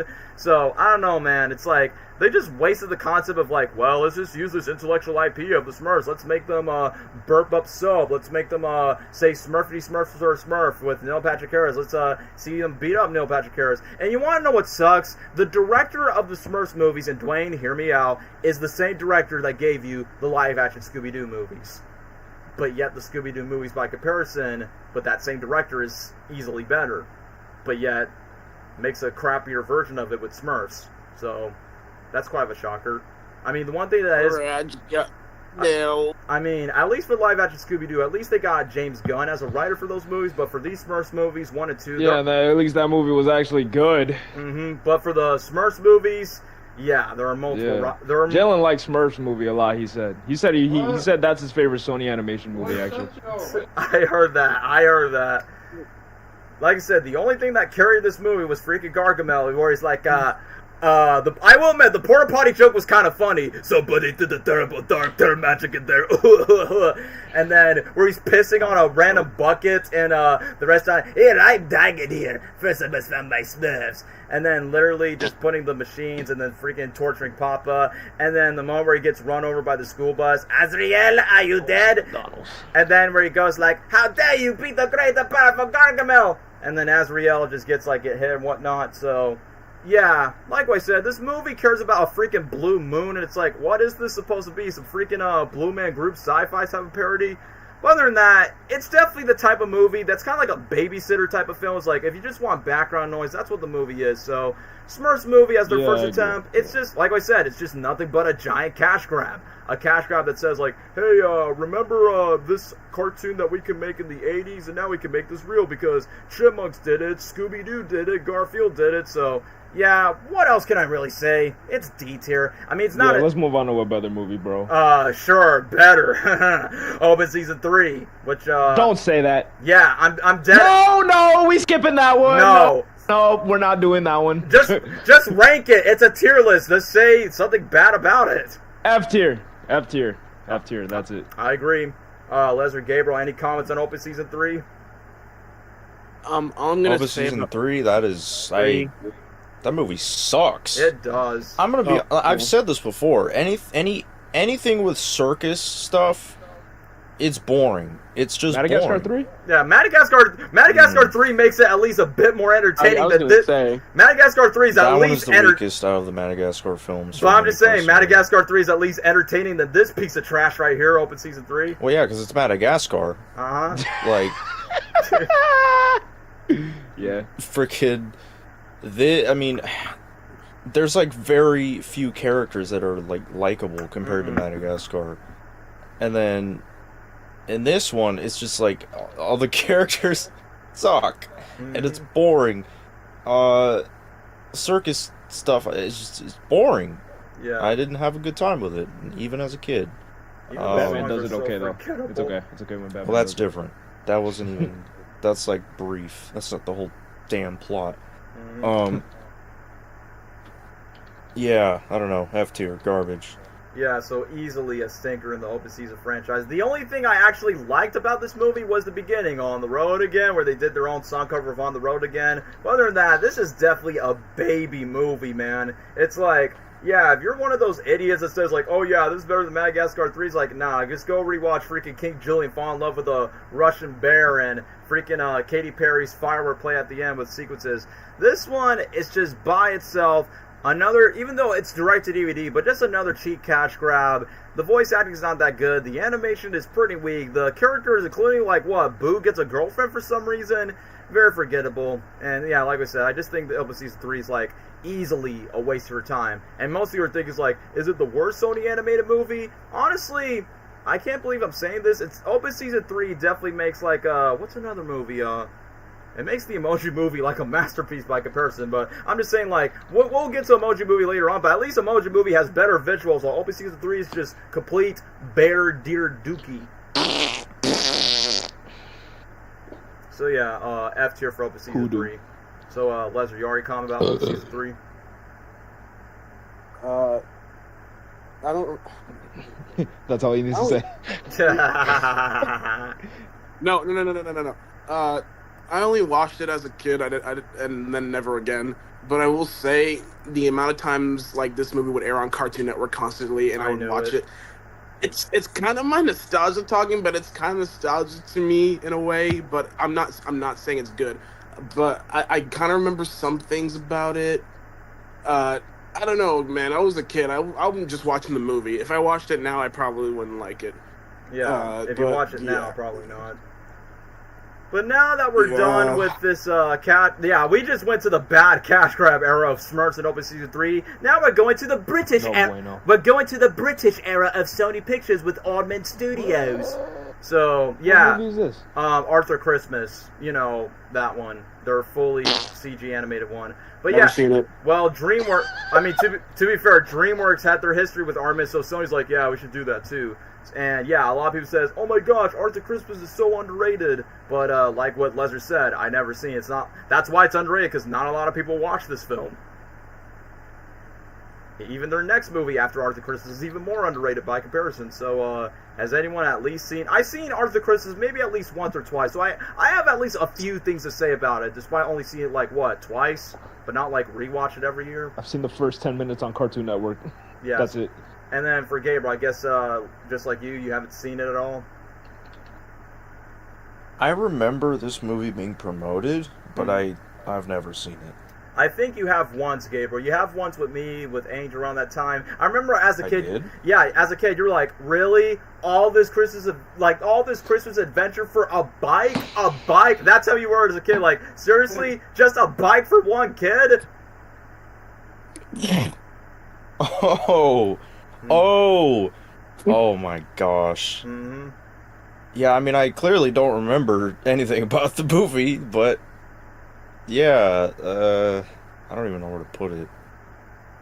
Okay, so if there's no Armin fans, I'm not going to be... Maybe D tier, I don't know. For me, I would put C. Like, I'm not going to praise it too much where some people's like, oh my gosh, this movie's good. It's like, well, if it's really good, then how come nobody's talking about it? So, let me just get straight to Arthur Christmas. So, I did like the trailer where he goes, hey everyone, I'm Arthur. Oh yeah, Santa Claus, he's dead. He's in hell anyway. Santa died. It's my dad. No, there's no movie coming. So, I did not know this was produced by Armin, because usually they do the stop-motion style movie, which we'll get to that with their next film. But for this one, the concept is decent for what it is. I'm not saying it's the best Christmas plot ever where, how come Santa Claus stays alive? In reality, there's multiple Santas. They're dead, AD, BC, and then every Santa has to get past the torch, whether it's Arthur, his Gordon Ramsay-looking brother, and then you got the Grandpa Santa, who's voiced by Davy Jones, Rattlesnake Jake from Rango, and basically they deliver Christmas on time, but then, like I said, I feel like this is kind of dumb, in my opinion. Like, oh no, a child has been missed. Everybody, we must turn in the bike before Christmas ruined. And I would agree with Gary in the past, like, really, guys? This one adventure thinking that Christmas Eve is due just because there's this one little girl that believes in Santa Claus, but they're like, no, Santa's not real, grow up. But it's just a freaking bicycle. But then, I understand that it's pretty decent for what it is, for like, even though the idea sounds stupid in my opinion, but the transition of the exposition where you get typical British humor, which I think the Grandpa Santa was like, oh yeah, if I would have caused this accident, I would have called World War III or the Cuban Missile Strike. I'm like, wait, what? They let that joke slide in a PG-rated kids film about the Cuban Missile Strike? Bro, that's ballsy. But either way, once when Arthur, who's voiced by James McAvoy, aka freaking Professor X from the X-Men prequel franchise, the fact that they got away to go to Africa, go to the sun, and the one thing that's kind of funny that his brother, the Gordon Ramsay-looking dude, was trying to deliver a present on time, and then you got this Hispanic kid, where then he was like, no si habla español, and then literally snatched the gift away, and the kid was grabbed like, no. I thought that was funny when I look back at it. But then when his Santa dad and then his grandpa and then his brother were trying to compete, like, oh, how can we deliver this present on time? Actually, son, you'll be the choice. You'll be the next Santa Claus, even though you're quite skinny for me. So the one thing I find that was pretty stupid is, like, it was quite predictable where it's like, oh no, it cannot be too late when it's Christmas Day, Christmas morning. Like, we gotta turn this gift on time. But, you know, as expected, it's like, alright, they deliver the gift, and then Arthur is the new Santa Claus, and hooray, happy ending, Merry Christmas to all, and all a good night. So I say the plot is quite predictable, so that's why I say I can't really say it's a great Christmas movie. I mean, I will say this is my hot take. Prep and Landing from Disney, those were two shorts. I actually find it a bit more entertainment than Arthur Christmas. Yeah, fight me on that. I think freaking elves getting tortured by toys in those Disney shorts were a bit more funnier in my opinion. So yeah, I don't got really much to say about Arthur Christmas. I already talked about, it's a decent movie, but the plot is pretty predictable and cliche, so C tier. But now, this is not the only Aardman movie. This is the second and final Aardman movie, and it's easily more underrated than Arthur Christmas. This movie's called Pirates Band of Misfits. Yeah, that's the name of this movie. Oh, I have never seen that movie. Yeah. Never seen it either. Yeah, I'm just gonna get to my quick ramble right away. So, yeah, another one of those underrated Armin movies. It's no Wallace and Gromit. It's no Flush Away. However, I will give this movie respect for one day. Playing this song in the trailer. Let's go! We're about making the straight line! I'm like, alright, the Brits, the blokes, they know they're good American punk rock music. I know I'm gonna be glazing on top of it, but yeah, even though it's a shame they don't use their other songs, but hey, playing Blitzkrieg Bop by Ramones, thank you Jimmy Neutron, thank you Spider-Man Homecoming, thank you Sonic Movie 1, you made me fall in love with that band. Thank you, Taco Bell. That band is the main reason why I'm the punk rocker as I am today. So outside that song they play in the trailer, once again, another decent movie. I would say this movie's like on par with Arthur Christmas, not just because it's an Armin movie, and even though, haha, funny British humor with stop motion, it's basically a British version of Pirates of the Caribbean, where you got the main leading pirates, and then you got young Charles Darwin with the evolution thing. I will admit, some gags were pretty funny about like, the freaking fish, the sexy pirate that comes in at the bar and just kills a dude. And I think the one guy that was kind of funny where it's like, what's this? Oh, that's a baboon's kidney. Oh, alright. And then there's this one meme that goes, well, yes, but actually no. But you know that scene is not in the movie. And then the freaking villain's like an evil British queen, and there's no Queen of England. Freaking dodo bird that she kidnaps. And then what happens after the movie? There is no Queen of England. Yeah, no Queen of England because she's freaking gone in the movie. What else happened in the film? There's like a Jonah and the Big Whale reference where they got swallowed by a whale. I'm like, hey, VeggieTales did that first. So, yeah, decent movie. Not bad, not terrible. Like I said, it's on par with Arthur Christmas, so I don't got anything much to say about it. Just another underrated C-list movie. But now, let's get to Sony's, one of their biggest franchises. Like, if open season was Sony's Madagascar, Hotel Transylvania is basically Sony's Shrek, if that makes sense to y'all. Which, in other words, we're talking about the first Hotel Transylvania movie.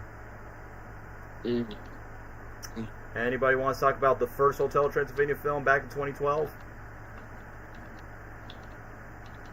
You know what? I'll go first. I like the first movie. I like it a lot, actually. It's really like it's very goofy. It's because like movie related to monsters, but like since they're living in a hotel, so they can get away from the humans. But yeah, I like the concept of them just hanging out and goofing off, and then like boom, a human comes in, and it's everything is chaos and stuff. But like since this is a different time period and humans aren't like how they used to be, but yeah, I like Adam Sandler as Dracula. I think he does a pretty good job as the character. But Andy Samberg, I like him as Johnny as well. I think he was a perfect role for this character. Like just all the voice cast, and the animation is also pretty interesting too. I thought you were gonna mention Selena Gomez. Oh, I'll get to that. I'll get to that later. Okay. So yeah, like I said, the animation is pretty interesting. The soundtrack is cool, and yeah, typical animated movie ending off with the freaking party.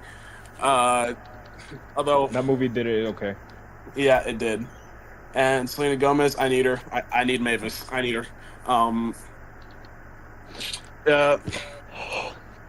on.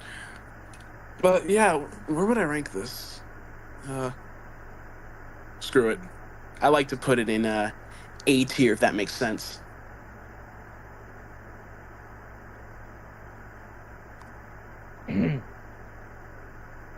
Oh, he's gone. Nice. W. Who next? Yeah, who else wants to go? Gabe, you can go, man. Crying. If I can remember, I know I watched this one a lot when I was a kid. This, I don't know how to really talk about it. It's just another, like, silly, fun movie, kind of similar to, like, Cloudy with a Chance of Meatballs, in a way. Just meant to be fun and stupid. I thought it was interesting having, you know, a whole entire hotel of monsters, and then you bring in this human, and he's experiencing their world in a way and seeing what they do, and they all do it in a very silly way. All the characters are all silly looking. They act silly. I love Kevin James' character, Yeah, the Mummy. Frankenstein. CeeLo Green voices. Oh no, wait. No, CeeLo Green voices Murray the Mummy. Kevin James voices Frankenstein. Oh, I thought he was the Mummy. No, that's CeeLo Green, bro. Well, my childhood is betrayed, and I'm gonna put this F tier. No, I don't know. Like I said, I think all the different personalities and characters were done well. Adam Sandler was great as Dracula. I think he made that character, I don't know, like iconic in a way. Like when you see Dracula, you kind of think of his version of Dracula now because it's funny. Don't say blah blah blah. But him and everyone else did a great job with their characters and voicing, and Selena Gomez as well and her character Mavis, and you know, we all had a crush on her. I need her. All of us. I mean, it's Selena Gomez as a vampire. That's pretty odd. Yeah. Even better. And I like the chemistry. It was just funny to see. I mean, you see this in a lot of media with like the dad being upset of his daughter dating somebody. Yep. I don't trust this guy. Don't date him. That kind always. of trope. It's always But funny. you're my baby. But this time, you are effing my daughter. Yeah, Johnny, you're making my daughter. But Ghastly. in this movie, it's funny because it's, you know, a bunch of cartoon characters and monsters and then an actual human, and it's interesting. It's funny. I don't know. I don't know what else to say about it. It's just a fun movie. I would put it either B or A tier. B or A tier? Then where did Lesnar put it at? He put it in A A tier. A tier? Alright. So, Yeah. Gabe was like in between. Dwayne, want to talk about the first Hotel Transylvania film? Yeah, A tier. I enjoy the movie a lot. I watched it like a few months ago. I like the animation style of it. Mavis is hot. Yeah, I just think it's a pretty entertaining movie. I'm just gonna be redundant and basically just say the same thing Lesnar said. So, yeah, great movie. A tier. Alright, A tier. Then I'm going to go ahead with mine. Yeah, for my opinion, it's easily the best. I get it's the same thing with Open Season. I say it's the first movie's easily the best one in the franchise, while the sequels, sadly, they just decline when they make more other ones, which is sad because Sony has a habit for that, except for one franchise that kind of broke the disappointing sequel curse, but we'll get to that later. But Hotel Transylvania 1 was a surprise. Like, I expected it to be more like Disney's Haunted Mansion, just to be a lot more goofier. And even though I think the director of this movie, I can't pronounce his name, Gendy Tadar, the guy who created Samurai... Yeah, a guy who created Samurai Jack and Dexter's Laboratory worked on this film, so I thought that was pretty cool. And it's funny that the voice cast is freaking Adam Sandler and his gang from Kevin James, David Spade, and Steve Buscemi. But guess what? Even though it's a Sony movie, it is not a Happy Madison production, which I kind of find that very ironic. Even though it's a Sony animated film where you got freaking Kevin James as Frankenstein, Steve Buscemi as a freaking werewolf. I'm like, hey, that's Randall from Monsters Inc. And then David Spade as the freaking invisible guy. And then CeeLo Green as Murray was pretty nice as well. And then I will get to the cast. Like, even though Andy Samberg as Johnny was fine in the movie, but I will admit, it's kind of funny that this movie came out the same year when Adam Sandler and Andy Samberg did the movie That's My Boy. It came out the same year, and when I was a kid, I actually want to watch both. But that's a completely different movie to talk about compared to Hotel Transylvania. But just like with the other cast members, someone actually put this in the chat. Adam Sandler was originally going to voice Alex Lyon and Poe for DreamWorks, but then he turned down and then actually said yes to Hotel Transylvania. That makes a lot of sense. I think one of his daughters voiced one of the werewolves in the werewolf sequence where they're trying to sniff over Johnny, sure. But then when it comes to Selena Gomez as Mavis, funny, Miley Cyrus was once considered for the role, but once when Miley Cyrus posted a pee-pee cake, and that was inappropriate. She got that for her boyfriend, and that's why that got her fired. Yup, and that's the reason why. I'm like, you know what, let's be honest, y'all, and this is just very biased. I just think Selena Gomez is the much more hotter Disney Channel star than Miley Cyrus, to me at least, because, you know, Latina, and she fine. So, Her as Mavis, yeah, down bad. With Johnny, like, yeah, I don't blame you, bro. Even though she's like, what, 118 years old? Like, basically, it does, like what Gabriel said, it does go to the cliche tropes of, no, I don't want you to be dating my daughter, and I don't like this guy. He's too juvenile for me. He's too stupid.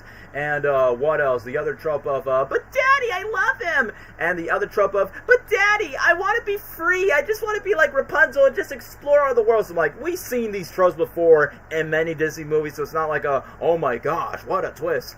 And what else? So even though, yes, there was a valid reason why Dracula wants to keep Mavis safe and, you know, not let her explore the world, not just because she's a vampire, because when Drac was like, you know, a young vampire around that time, where, you know, what humans did to him, which, once again, similar like Cloudy, but not as much as Cloudy by comparison. There are some deep, dark stuff in this first movie when Johnny knows about the origin, about the old vampires, and then Drac. I like that his wife, Martha, is basically voiced by Adam Sandler's wife, Jackie Sandler, so I'm like, oh, no wonder the face kind of looks similar. So when the mom killed his wife, and that's where Drac had, like, you know, personal vendetta against the humans, but, you know, in the beginning of the movie, they just make it more comedic. They become fatter, evil villain, you ain't never win. You know, she's not your little daughter anymore, Drac. Yes, he is.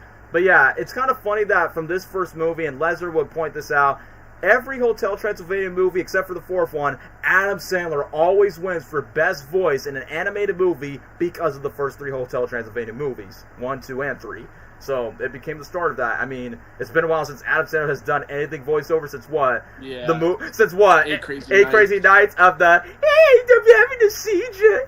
Anyway, Yeah. it is Aside from that movie, it was the only voiceover roles he did that everyone loves. I mean, nowadays we have the other movie called, what was it, Leo? Yeah, Leo, but that's like, but I'm talking about like during the time That's in late. 2012, but That's not like late. later on during the Netflix era where Sandler made a $100 million deal with I remember Netflix. when he got slimed when he went for the third one. Yeah, but he's like, all right, kids, I will always be He got nice. slimed? I do not say Dude. blah, blah, blah. I Yeah, love he you, did. Sadie and Sonny. So, you know, typical Sandler voice. Like, the one thing is, with his Dracula voice, like, you can clearly tell it's Adam's voice when he talks, but I kind of, like, he kind of purposely try to, like, he kind of reminds me of Steve Carell's Gru from Despicable Me, if that makes sense to you.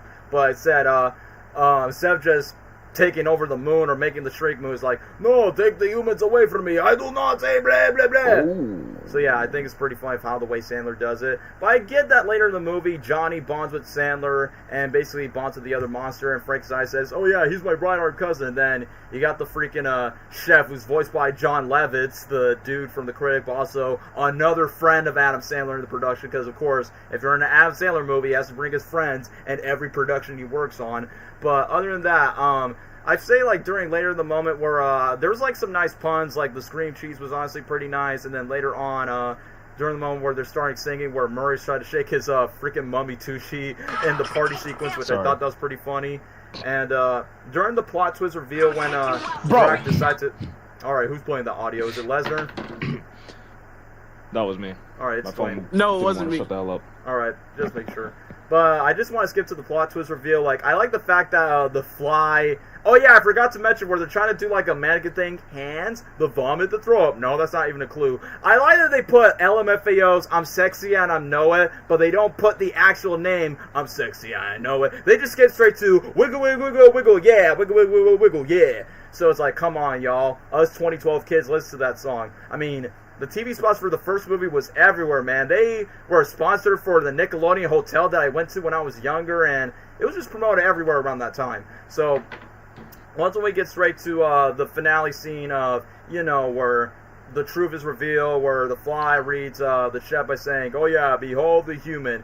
Gabriel, I remember Angel used to make jokes by saying, like, when Mavis like, is it true that you've been a human all along? Yeah, I just want to be with you forever. Then Angel made a dirty joke by saying, is it true that you want to suck my breast milk? And then he's like, yeah. That's when Angel decided to play that movie on repeats. Like I said, you don't know that because me and Angel used to rewatch the first movie many, many times. And then, when, after that, the plot twist reveal, I like the moment where Drac and the monsters are trying to, like, get Johnny back, and then literally, when Drac gets to the whole zing metaphor, because, you know, his wife that's dead, say that to him, and then basically wants to do that for his daughter. And during the moment where they're trying to get to, like, this monster con, and that's how they know humans change from murderers to now fans. Like, the funniest moment where Frankenstein is trying to, like, you know, try to scream and run, but then when they put fire where Kevin James is trying to get that paycheck where he goes, I'm trying to scare you! The real Frankenstein! I know! We love you! Can you sign my torch? So, literally, like, bro, it's freaking Otis from Barnyard just screaming his lungs out, just going, just to voice a freaking Frankenstein. I thought that was freaking funny when he decided to climb up. Dragstar's in love! Oh, why can't he just fly? It's the sun, you idiot! He's a vampire! Thank you, monster nerd! And then Monster nerd! And then the freaking fans try to, like, cover the shades. We love you, Dracula! It's like, bro, it's...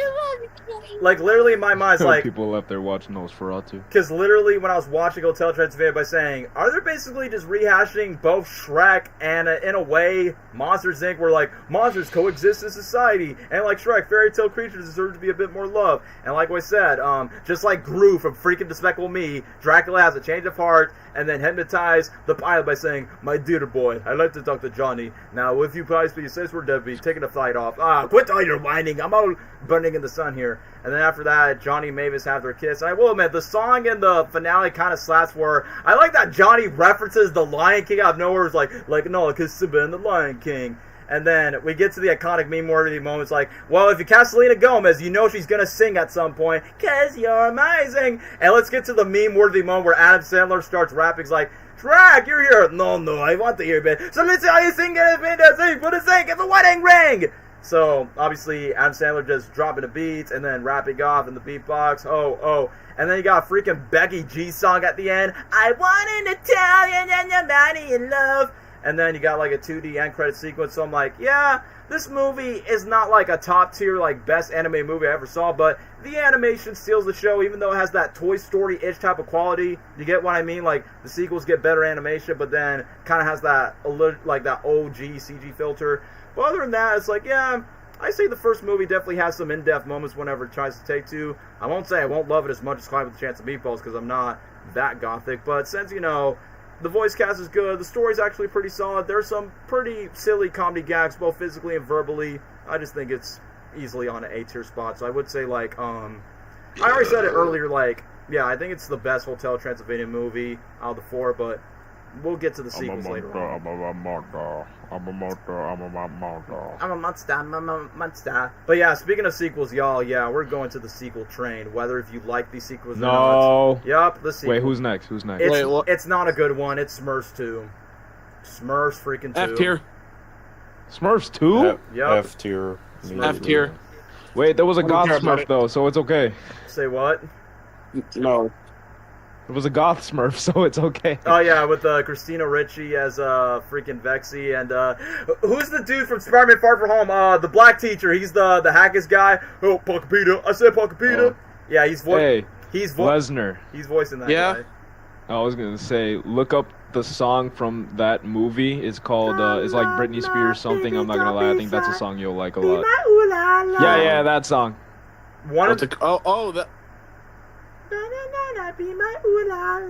I will be honest with you, one of the only redeeming moments of this unnecessary cash grab train wreck, once again, like the first movie, Gargamel's the best thing about these movies, from him being stupid by saying, like, how dare you, pussyfoot, cats, and then someone mentions the comments where his butt got bitten by a freaking statue and just go, ah! I mean, I will admit, typical little girl scream, but it was kind of funny in a way. Smurfs 2, it's basically the same first movie all over again. It's like, Sony, why would you waste your money on telling the exact same story? At least, and this... That's okay, you can keep it. Literally in my mind, it's like, bro, this is the same director that made the Scooby-Doo movies, but thanks to James Gunn's writing, that's why those movies aged well to us growing up. But still, like, if we live in a timeline where Scooby-Doo 2 felt different from the first movie, and then the same director made these live-action Smurfs movies, but yet Smurfs 2 happens to be a watered-down rehash of the first one, and the first movie wasn't even that good by comparison, so the second movie, even though it's basically about Smurfette, because, you know, she's the one Smurf that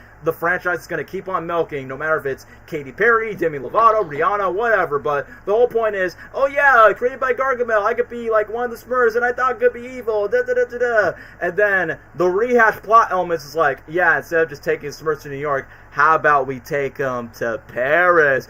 Ball so hard, go the fuck's gonna drive me! That's Smurf Cray, got my Smurfs in Paris. What's Gucci, my Smurfin? You get what I mean. Smurfs go to Paris. Oh, hey. Yeah, Smurfs went to Paris, man. So they just rehash. Instead of just taking them to New York, they go to Paris. And with Neil Patrick Harris' character, the first movie was like, I don't know if I want to accept of raising a baby on my own. And then the second movie's like, oh no, my dad just came back. And then my dad just took my parrot away just because I'm allergic. And then the first movie, Clumsy feels out of place. And now the sequel, Smurfs, like out of place. But then they just get Isn't less. that the same cook from Paddington 2? Yeah, it's the same guy that was in Paddington 2. But obviously, I'm not British, but easily the Paddington movies are way better than the Smurfs movies. He was also in the freaking Joker movie. Yeah, he was Joker a 2. That bro has a habit. He's the one that rapes Joker. Smurfs 2, I wish I was kidding. Paddington 2, Joker 2. That bro's everywhere for every sequel he could get on.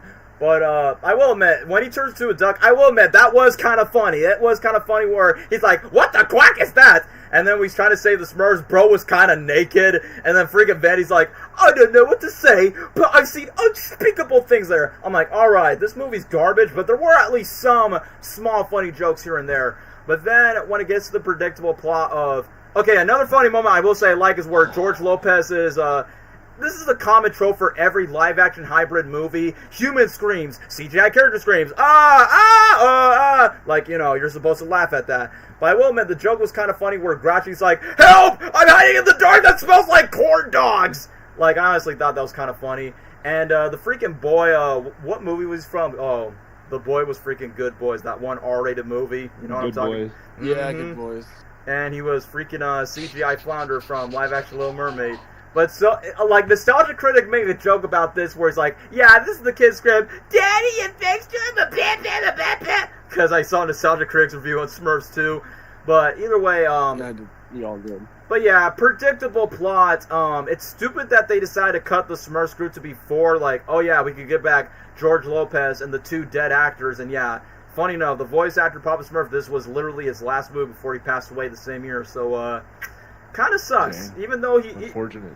yeah, I mean, I say voice performance-wise, he did good as Wow, Papa. what a bad way to go on a legacy, huh? Yeah, like, sadly, his last movie was Smurfs 2, in a way. And yeah, rest in peace to the guy who voiced Clumsy as well. But freaking Vanity, who's voiced by John Oliver from Lion King remake of Zazu, he was, like, his jokes were pretty decent. It wasn't, like, stereotypical, I'm a homo Smurf. It's like, oh my, I'm gonna be shot. Like, oh my goodness, the cat.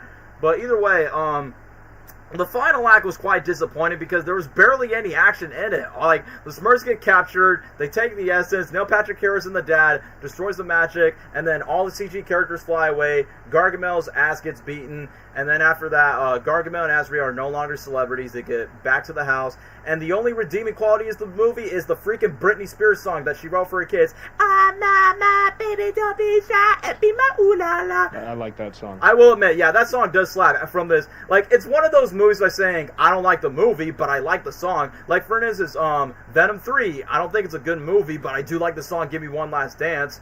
That's another way I could say. But for Smurfs 2 in general, yeah. Sony movie. Yeah, it's another F tier, man. Like, it's a complete waste of your time. If you've seen the first film, you don't necessarily need to see the sequel. And you know what? Thanks to the failure of Smurfs 2, critically, it made money, but not as much as the first movie. But you know what? Want to know what they did? Alright, guys, let's cancel Smurfs 3. Hank Azaria's not putting his Gargamel makeup. We're just going to reboot to an animated version, which we'll talk about the animated version later on. It's like, yeah, you guys could have done that the first time. But once when he saw Chipmunks, I'm like, yeah, let's do that and repeat. So yeah, Smurfs 2, definitely a stinker sequel. But now for the next sequel, that's not a stinker, but yeah, Clyde with a Chance of Meatballs 2. Oh, hell. I forgot about that one. Yeah, a lot of people hate the sequel, but I don't think it's really that bad, in my opinion.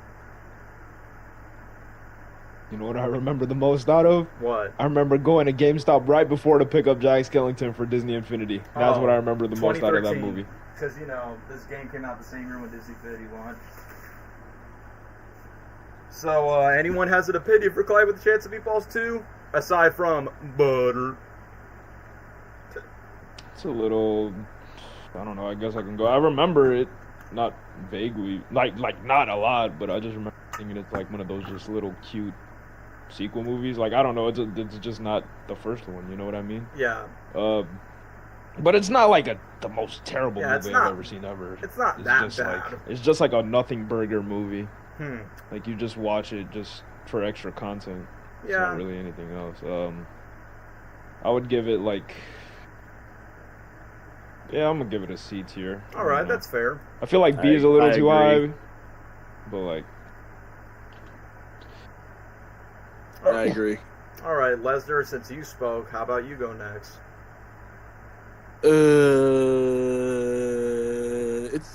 It's not bad, but then again, it's not really memorable to me like the first movie is. So I fat do. orangutan. Yeah, I remember that character, and the other people.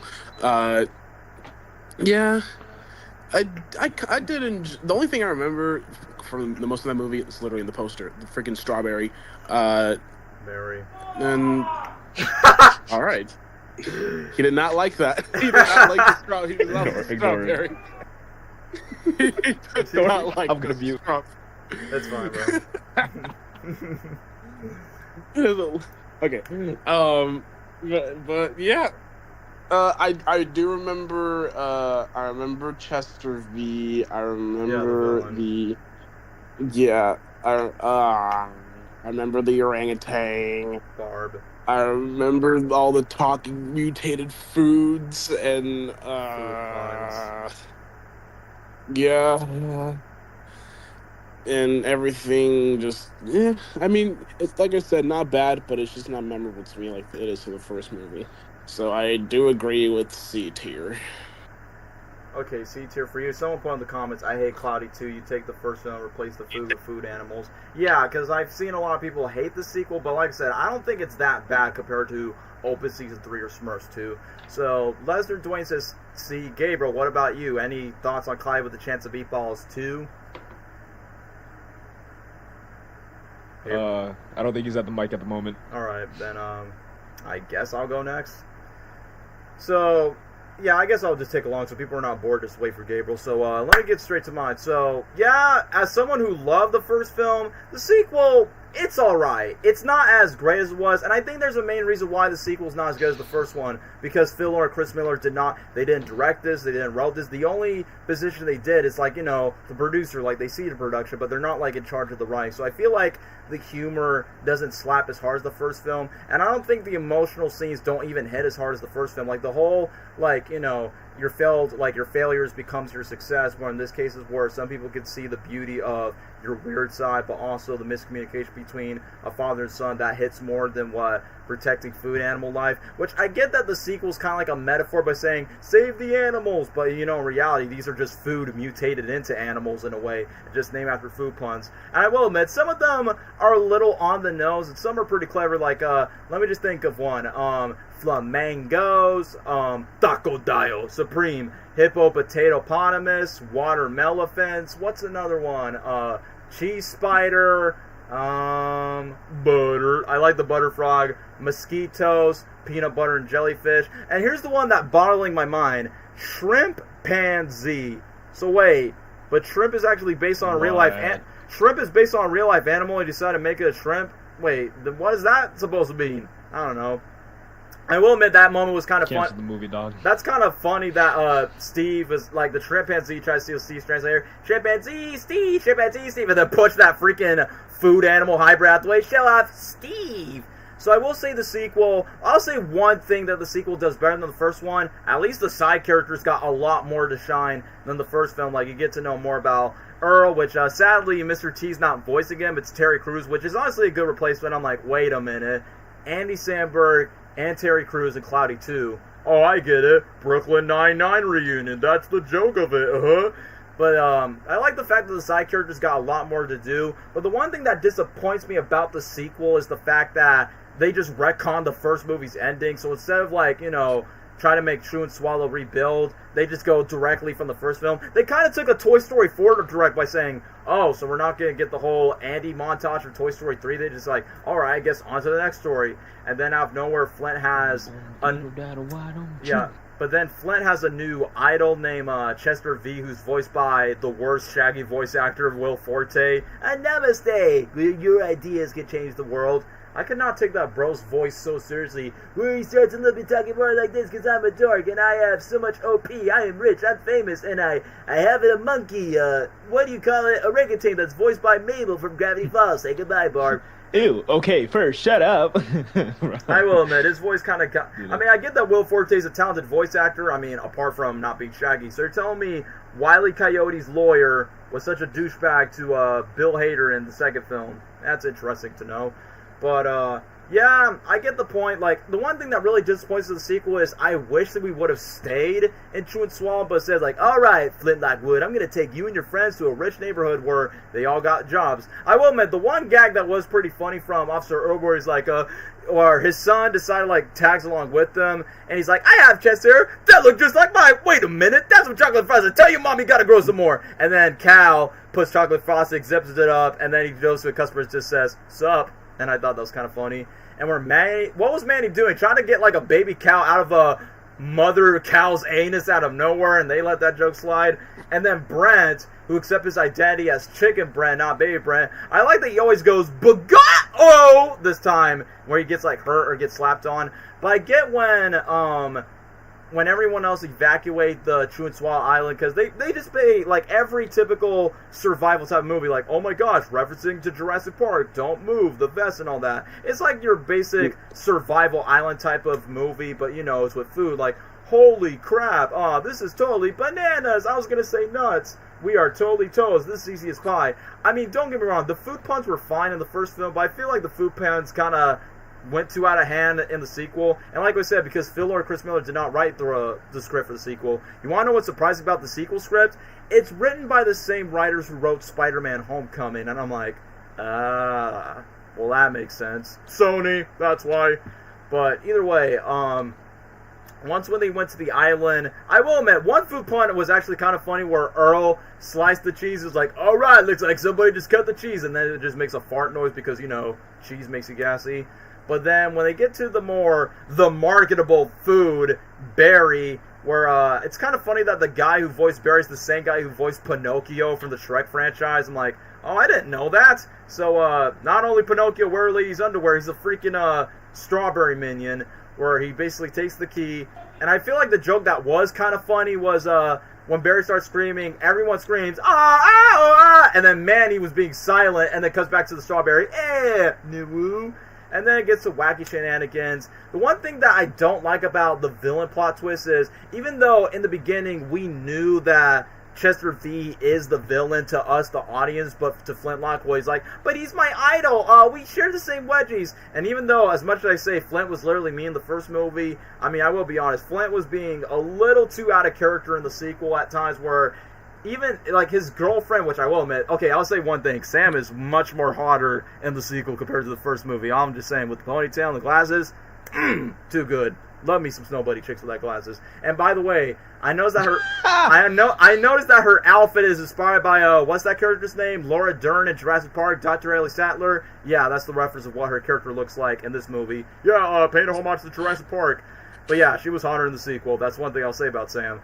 But it's kind of stupid that, okay, the one thing that's kind of funny where the villain's trying to, like, translate something in Chinese when they went to Flint's old lab just to get the key, and then when Brent, since he was a bully to a friend, where Manny decides to cook some too, and then Brent's like, hey Flint, wanna taste it? It's killer stew. And then when Flint, out of nowhere, acts autistic and slaps the stew away, the way that Manny says, he rejected my stew, no one has ever rejected my stew, that was kind of funny, the way he said it, with that voice, he rejected my stew, no one has ever rejected my stew.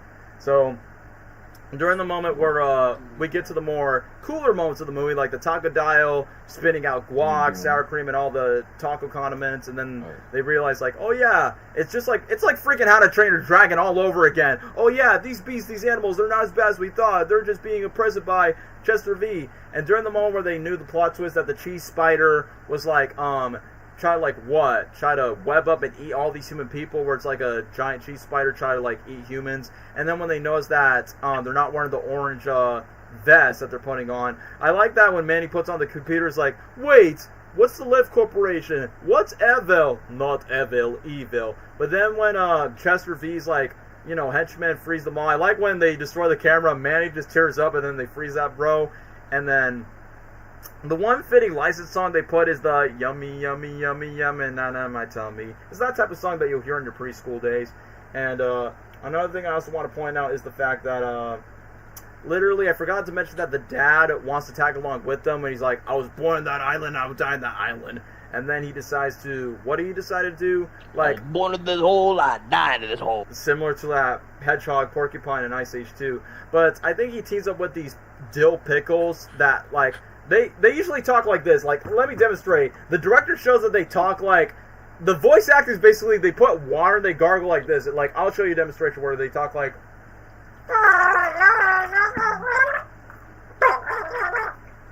that's how they sound like when I agree. When the pickle starts talking with the dad has to bond with them.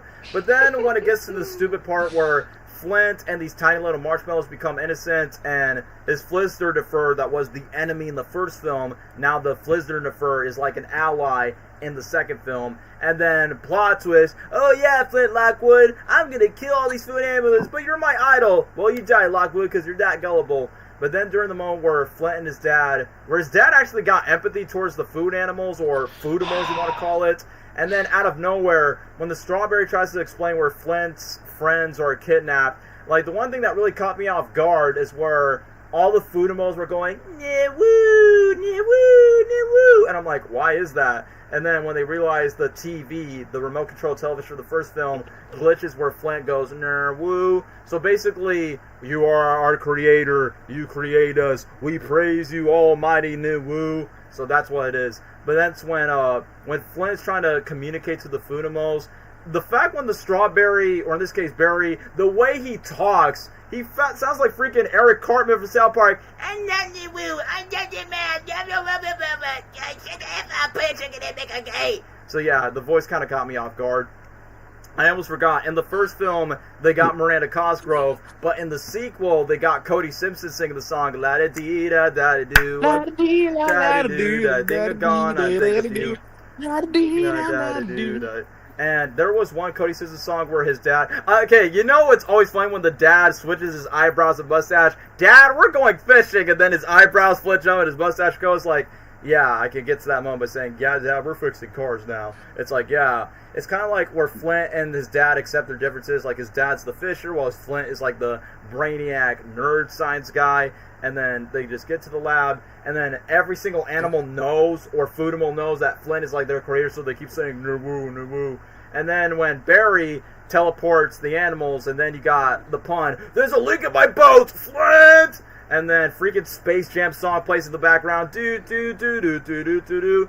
And Flint, like I said, I love Flint in the first film, but in the sequel, like, bro, you had your chance to spray on shoe on Chester V when you got the chance before your friends turns into freaking food bars. Like, I don't know what was Chester V's deal, like, you know, obviously to manipulate Flintlock was like, yeah, he's a fan, but he's too stupid just to fall into my traps, but then turned his friends into freaking food bars or something. It's like, is it just me, or does this sound much more dumber than turning the city into lizards from The Amazing Spider-Man 1? But it's an animated film, so I can't really judge too much about it. But then, when Chester V was trying to, like, do all these teleportation portal things, and then they realized that his orangutan sidekick, Barb, who's voiced by Mabel from Gravity Falls, like, oh yeah, I don't know if this is meant to be a racist joke, but it's like, but wait, you're supposed to take care of me. Oh, just get away, monkey, save me, monkey, I'm an ape.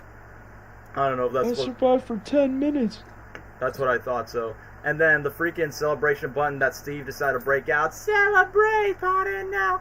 But one thing that's kind of funny of how the villain dies is the fact that when he's like, my holograms, save me. Because I'm like, well, at least Flint has friends to help him out. But for Chester, he has nobody but himself. But literally when Chester was about to leave, he's like, I saved myself. And when the cheese spider was like, trying to eat the villain, but it's like literally in my mind, it's like, I saved myself. That is one of the worst animated deaths wow, what an edge hole. And like, then, wow. And then you want... I remember that being terrible. You want to know what makes it cringier? Is Manny's food pun is like, oh, that's going to leave a bad taste in your mouth. I mean, like I said, some food puns work, but some are like, okay, that's a bit too cringy to think about. Oh, I almost forgot this iconic meme moment in the sequel of, this is enough to make a grown man cry, but not this man. Get back in here, Tyr. Terry Crews. Get back in there, T. And then the second time, he did it again with the freaking blueberry. This could make a grown man cry, and that's okay. Get in there, Tyr. And then the Tyr went to the blueberry, and then he has freaking chest Is air. there a reason why Mr. T didn't come back for the second one?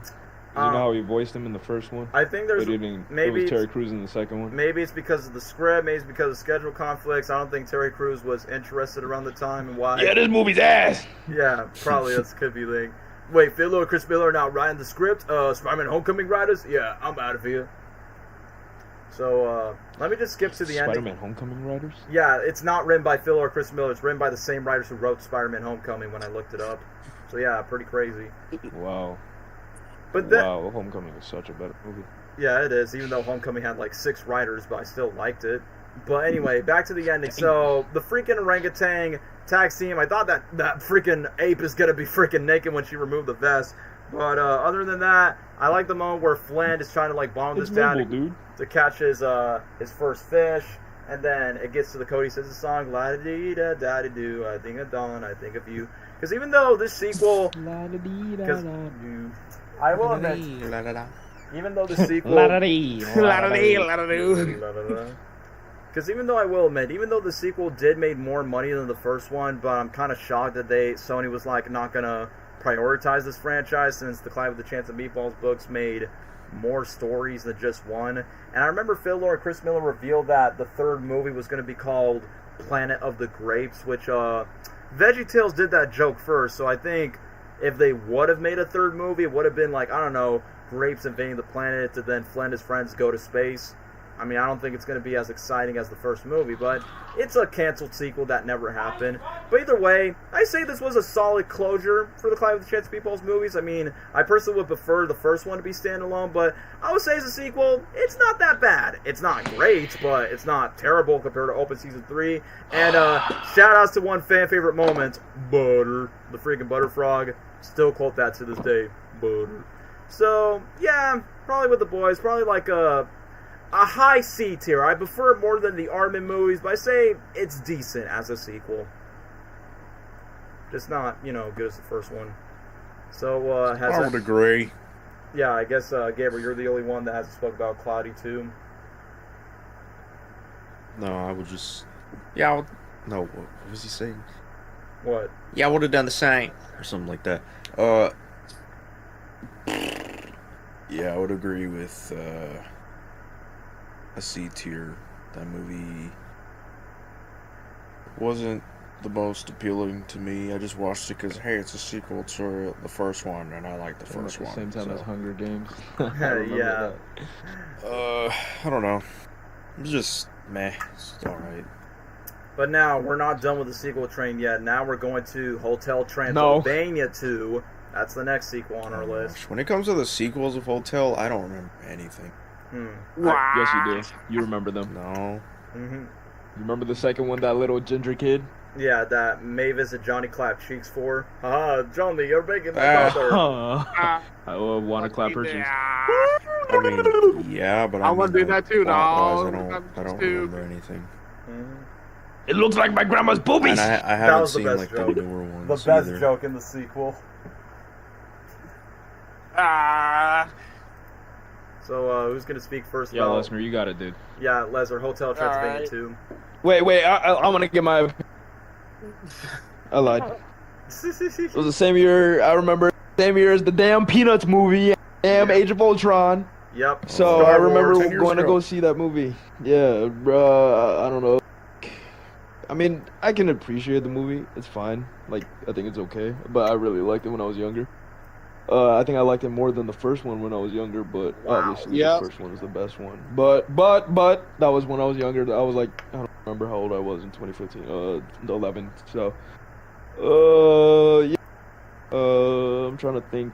I don't know. I always thought Mavis was hot. Always. We all did. I like I always thought that was a weird line when I was little. Boobies like that. Yeah, they let that slide with freaking Mel Brooks. That man is like almost 100 years old. I mean, Adam Sandler did correct script. Yeah, he did. He did.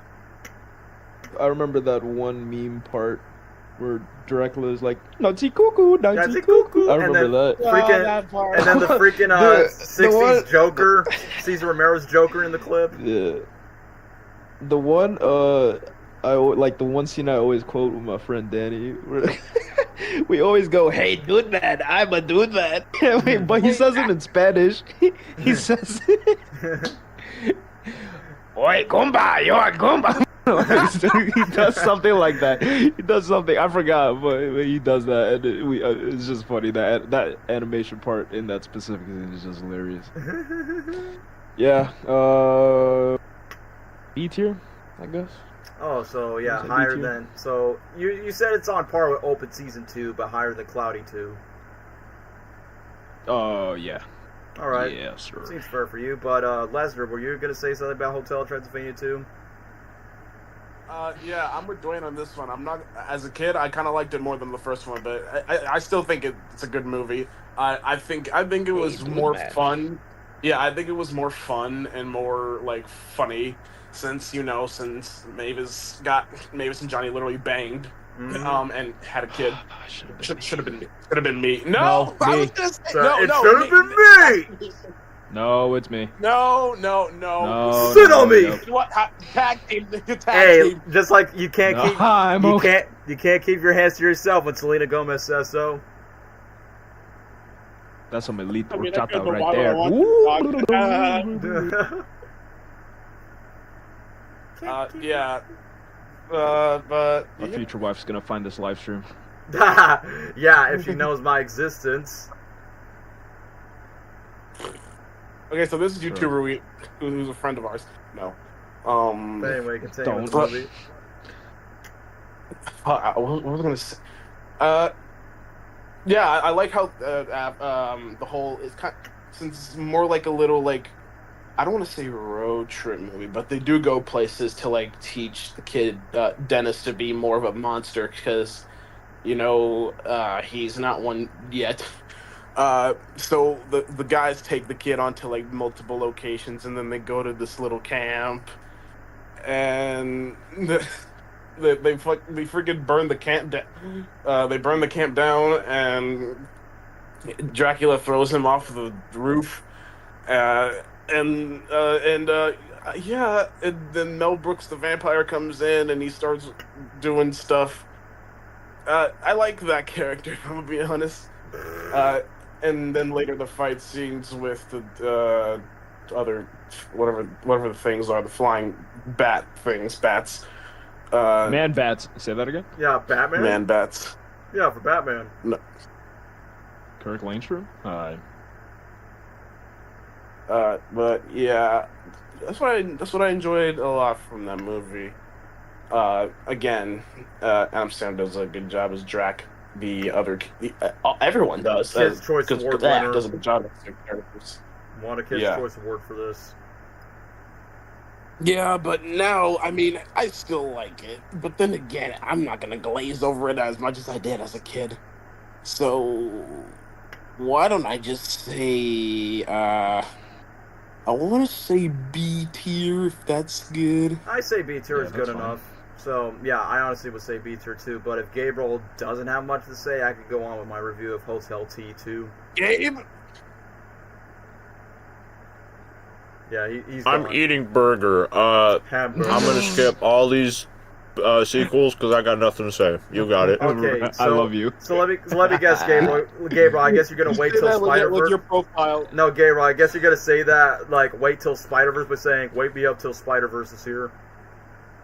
Real. Is that really the case? I'll tell you what's next after this. After this, they got Open Season 4, the first Angry Birds, First Up 2, Smurfs Lost Village, the Emoji Movie. I can talk about Angry Birds. Okay, we can First get, one at least. Okay, Oh, the yeah. first one. Well, I'll let you know when we get to Angry Birds, but I guess I'll get to my quick ramble of Hotel T2. So I would say I'm not saying it's the best, but I will say it's like, in my personal opinion, the only solid sequel in this franchise, which I cannot say the same for 3 and 4 by comparison. I would say the sequel is serviceable and surprisingly a bit more interesting than Cloudy 2, even though I love the first film. But as we talk about Hotel Transylvania 2, so it was expected from the teaser, like, yeah, Mavis and Johnny clap cheeks, and then you got Dennis, who's basically like trying to be that grandson. And what's that one dance they try to do? I don't know what's the name of the song. That freaking 2015 music, dude. The songs in this movie, wow. I mean, that took me back. I mean, freaking Fifth Harmony. I'm in love with the monster. When Mavis and Johnny got married, and I almost forgot to mention Johnny's. What about "Give it to me, I'm worth it"? I almost forgot. Give it to me, I'm worth it. But I almost forgot to mention about Johnny's parents. I mean, yeah, it's what you expect from when it comes to these movies about, alright, then let me meet your parents, let me meet their parents. Drac already approved Johnny to bang his daughter, and now Johnny's parents is like, oh, what's you being married to a monster? And that's where Mavis and Johnny have a vacation. I think the biggest downside for the sequel is, even though, yeah, Drac and his gang are much more entertaining characters to watch, but it's kind of a bummer that we never get to see the parenthood aspects for Johnny and Mavis. Like, literally when I was young, it's like, is Johnny really mature enough to be a dad? He definitely represents one of those teenage boys that just pumps and dumps a gothic chick and then never pays child support and never came back, bro. Like, you know, Johnny's a bit too juvenile to raise a kid, you know? That's why Mavis is a bit more responsible. Like, it's basically like Emmett and Wildstyle from the Lego Movie, where you got the dudes a bit more carefree, too bubbly, but a little bit too childish, while you got the goth, sexy bad chick who's a bit more mature than him. So that's kind of like the dynamic of that relationship. Even though I do like the scenes where we get, at least we do get this. Yeah, I know you're gonna say, like, yeah, let's be for real. No, in my words of advice, be a man, and like when it comes to those couples. But anyway, let me get back. I do like the scenes where Johnny and Mavis, like, you know, Mavis wants to explore more of the human world, and she got that where she got like freaking slushies on her teeth, and then out of nowhere the freaking cash register tag along with her, and then they went to a skate park, and then Mavis does her wild flight Daredevil type of stunts, but with the bad sense, you know. I don't even think Johnny's even human, because that bro could freaking flex from every bone to every muscle. So either way, kind of cool they get to see the moments. But then when Drac tries to teach Dennis to be a vampire, of course it's the typical, yeah, I want to be a superhero. No, like a vampire. I know this was a scene in the trailer, which I forgot. Murray the Mummy, they recast CeeLo Green to Keegan-Michael Key, because I don't remember what CeeLo Green did around that time. But hey, CeeLo Green did some very controversial, naughty stuff. Yeah. That's why they didn't bring him back. And that's why they got... Is that actually why? Yeah, pretty much. That's the reason why. So he sang the SpongeBob song, dude. There's no way.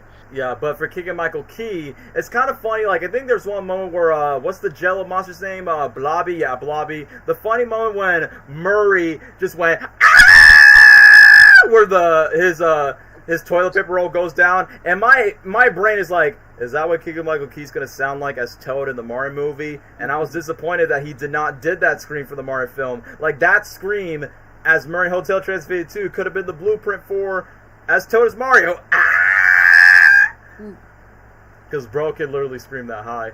And it was kind of funny where Kevin James's Frankenstein gets burned with fire, but it's like, oh no, Frank, that's not the row. But then during the moment where he got this Reddit Twitch gamer coach trying to teach these vampires to be like, you know, alright kids, let's be more friendly, safer, and we help and support each other. But then when Drac tries to hypnotize them, like, excuse me, I'm a vampire. He's like, yeah, shut up, you femboy vampire, just get out of my way. But either way, the moment where, what was it, Johnny and Mavis try to, like, reintroduce, where Johnny's mom is trying so hard to, like, impress Mavis in a way. It's like, oh yeah, he's a werewolf. I'm not a werewolf. I will admit, the jokes does become awkward at some points where, like, the one things that are pretty funny is when some kid made a viral video of Lali Cuckoo, with Dracula being a remix where it was exposed that Mavis does not want Drac to teach her son to be a vampire since he doesn't have the powers yet. And then you got Cesar Romero's Joker from Adam West 60's Batman, the compilation, which I'm like, I'm surprised that Sony got Warner Brothers permission just to use the rights for that clip. And I almost forgot, Mavis is holding a freaking Sony product placement because, you know, it's a Sony movie. They gotta advertise their product placements everywhere, even in their animated movies. Heck, even Spider-Verse had Sony product placement, so it's quite obvious that's like, oh yeah, Xenophone from Sony. And then, you know, typical drama of, Dad, I trust you. Like, you're supposed to look out and make sure my son gets a normal life. But I feel like the supporting character that helps is, freaking Mel Brooks as Dracula's dad, Vlad, which, is disappointing that he does not get a lot of screen time because his jokes are so funny where Johnny's supposed to pretend to be a vampire. Blah, blah, black sheep, how many, whoa. What's that thing on your head? It just looks like my grandmother's boobies. That was easily the funniest joke of the entire film. And given the fact that Mel Brooks directed a vampire parody Dracula film in the past, it would make sense that he would join a part of it. Yeah, I actually like the script and I could do a Dracula voice. But yeah, I was kind of expected that his dad, well, Dracula's dad to be exact, would find out the fact that his son is not like a real monster, and then Dracula's like, you're the fool, Vlad, and then May's like, oh, Daddy, you definitely changed your heart. But then, when Vlad's bat sidekick, who's voiced by freaking Rob Riggle, didn't he voice a skeleton in the first film, and now he's voicing the bat? And now, it's the same dude that, who he voiced? O'Hare. Let it die, let it triple up, and come on, who's with me? So yeah, it's that dude. And then he just kidnaps Dennis and his girlfriend that's a freaking werewolf. Wait, what? Wait, whoa, what? So, Dennis is a furry? Well, makes sense why Jack Black made a song for him. Go now, Dennis, ow! Because, yeah, My doggy, doggy, dog. Because since Dennis is dating, Winnie, who's, voiced by one of Adam Sandler's daughter, yes, my zing, I'm like, y'all are kids, and that's a furry, so why are you doing that? But yeah, literally when the bat smacks that little werewolf, it's like, yeah, I'm a vampire now. Let's get some Avenger-style 3 generations of bats. Dracula, Mavis, and Dennis turning into bats and beating the crap out of these bats. And I almost forgot Keiki, who's basically a parody of Elmo from Sesame Street. And then you got Dennis's brothers just roasting him. And then basically they just turned Keiki to become a monster. It's like, yeah, it's basically just kind of like Inside Out 2 made fun of Pouchy of Mickey Mouse Clubhouse and Blue's Clues. That's kind of like their version of that, but with Elmo, with a freaking live-action segment of it. But then when we get to the ending where Vlad's like, don't you come over here or my family again, and then it plays the Fifth Harmony song again, I'm in love with the monster. So yeah, like what Lesnar said, first movie, typical, hey, anime characters dance to like the pop trendy song. So I would say it's a fine sequel, not as good as the first one. Some jokes land, some doesn't, so yeah. I mean, it's slightly a bit more entertaining than Cloudy 2, even though Cloudy 2 could have had potential. But, yeah, B tier's where Hotel T2 is at for the sequels. And now for the final sequel for now, until Angry Birds, the final open season movie, Scared Silly, which I will be honest, I don't remember much from this one, honestly. That's okay, you can keep it. The only thing I could say about the sequel is, I guess I'll just put it on D. I think it's better than Open Season 3. I mean, they got the villain back from the first film, and he was still funny in this one. The black and white segment's funny. I remember that. Yeah, the same villain from the first film's back. What else? The dog has a freaking soap opera song. It kind of feels like a Halloween. It's kind of like Scared Shrekless, but it's Open Seasonified. That's the way. So I'll just put it on D tier. Just be. Did they put the fluffy dog in the second one in it? No, they didn't. Nope, hate it. So, yeah, that's kind of funny. Smurfs in Open Season 4 are on D tier, while Open Season 3, Smurfs 2, they're on F tier. But now we get scared. Okay, the reason why I included the first Angry Birds movie, because here's what confused me when I look at the Sony Films catalog. So they told me the second movie is produced by Sony, but the first movie isn't. I'm like, well, why would I want to put Angry Birds movie 2 if we're not going to include the first one? So might as well just put the first one, no matter if, like, Sony distributed the rights, but it's a different animation studio. Well, Angry Birds 2 looks exactly the same as the first one, so I don't understand. Angry Birds 1, man. Yeah, let's talk about Angry Birds 1, shall we? Yeah. Well, can I go first? Yeah, go ahead, Dwayne. I'm gonna be honest. This is gonna sound like a crazy opinion. I do not care. Angry Birds and Wreck-It Ralph are literally my favorite video game movie. I know the it. first Angry Birds. Oh, thanks, dude. I appreciate that. Dude, I freaking love Angry Birds, man. They, like, even if it got hated, I don't know. I've just always loved that movie, bro, for no reason. Like no reason. It's actually funny. Like, No. I eat dirt. No. dude, like it's I eat dirt. Wait, no, isn't that The sequel. is that the second one or the Yeah, first one? That's the sequel. Yeah, that's the second one. Mm-hmm. Oh, never mind. I hate. Nope. Mr. Red, bro. Like, dude, that movie is what introduced me to Limp Bizkit, bro. Oh yeah, Sonic 2 was my introduction to Limp Bizkit, unfortunately. No one knows what it's like to be the. But yeah, I've always loved Angry Birds 1. I was even defending that movie when everybody said it was ass. Nah, dude, I freaking love that movie. That is a. In my personal opinion, it is an S tier. But you know, to be realistic, it's gonna be A for me. I love Angry Birds 1. Oh, Angry Birds 1? I mean, that's saying a lot, because a lot of people love the second one more than the first. Yeah. Well, they have nothing. They got chrome in the brain. That's what it sounds like to me. Yeah. Well, that's quite interesting. The second one's not. Oh, I'll get to it whenever.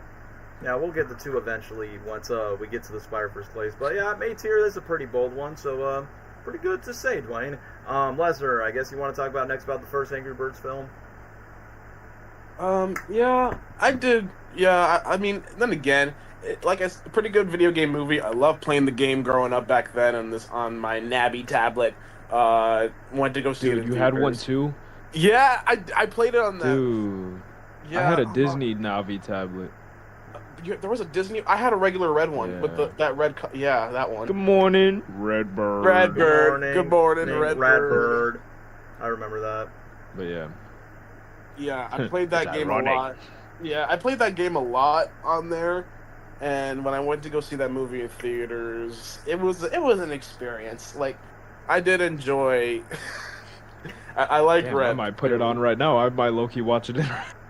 Yeah, I freaking love that movie, man. Hey, Red, how's it going? Oh, I'm horrible. Freaking Jason Sudeikis. Yeah. Hey, you, huh? Bro. Yeah, I really think there are some funny moments like what you just said, Dwayne. And the Mighty Eagle, like him, Peter Dinklage, especially when he was pissing. So, yeah, that actually got me. I'll admit. It got me too. But if I were to rank it. I think A tier isn't bad. A for angry. A is for angry. Yeah, exactly. So, Gabe, you have any thoughts on the first Angry Birds? Because you mentioned that you have no words on the other sequels until we get to Angry Birds. I think he's still... I am... The first one. Glad they made a film based off this game because it's all of our childhood. It's what I would play, during church because I was bored. Real? I played the different versions they had. They had Rio. Star Wars. Rio. Yeah, Rio. Rio. There was something else and I don't remember. I know what you're talking about. Yeah. But I loved Angry Birds. It was that era of mobile games was like, you can't get better than that. Yeah. Oh my gosh, bro. So Smashy Road. Yeah. I'm glad they made a film based off it. I think it kind of, I guess the way they did the Red Angry Bird, he kind of reminded me of I don't know, Surf's Up, and it kind of gave me those vibes a little bit. But a video game movie. Red's real. And I thought it was nice. I don't remember the soundtrack or anything, but I like the premise of the movie. Him being a loner and grumpy and everything, and kind of like he's like a Grinch of that universe. Gabe, you remember that part? The pig. Oh, it's the same guy again.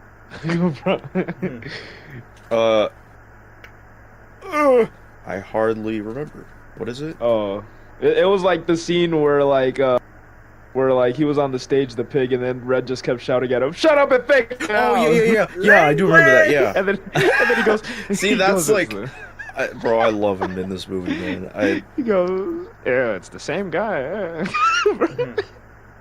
Freaking Flint Lockwood is a freaking pig in this movie. But yeah, continue. Shut up and fix my house.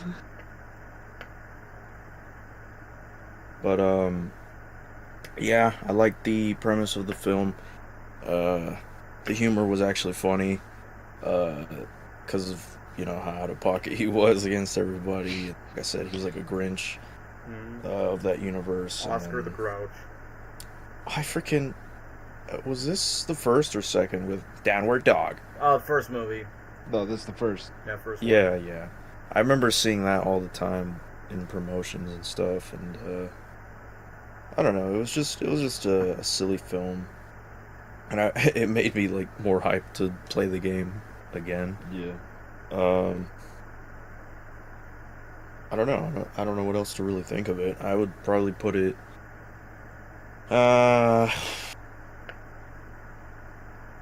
Probably A tier.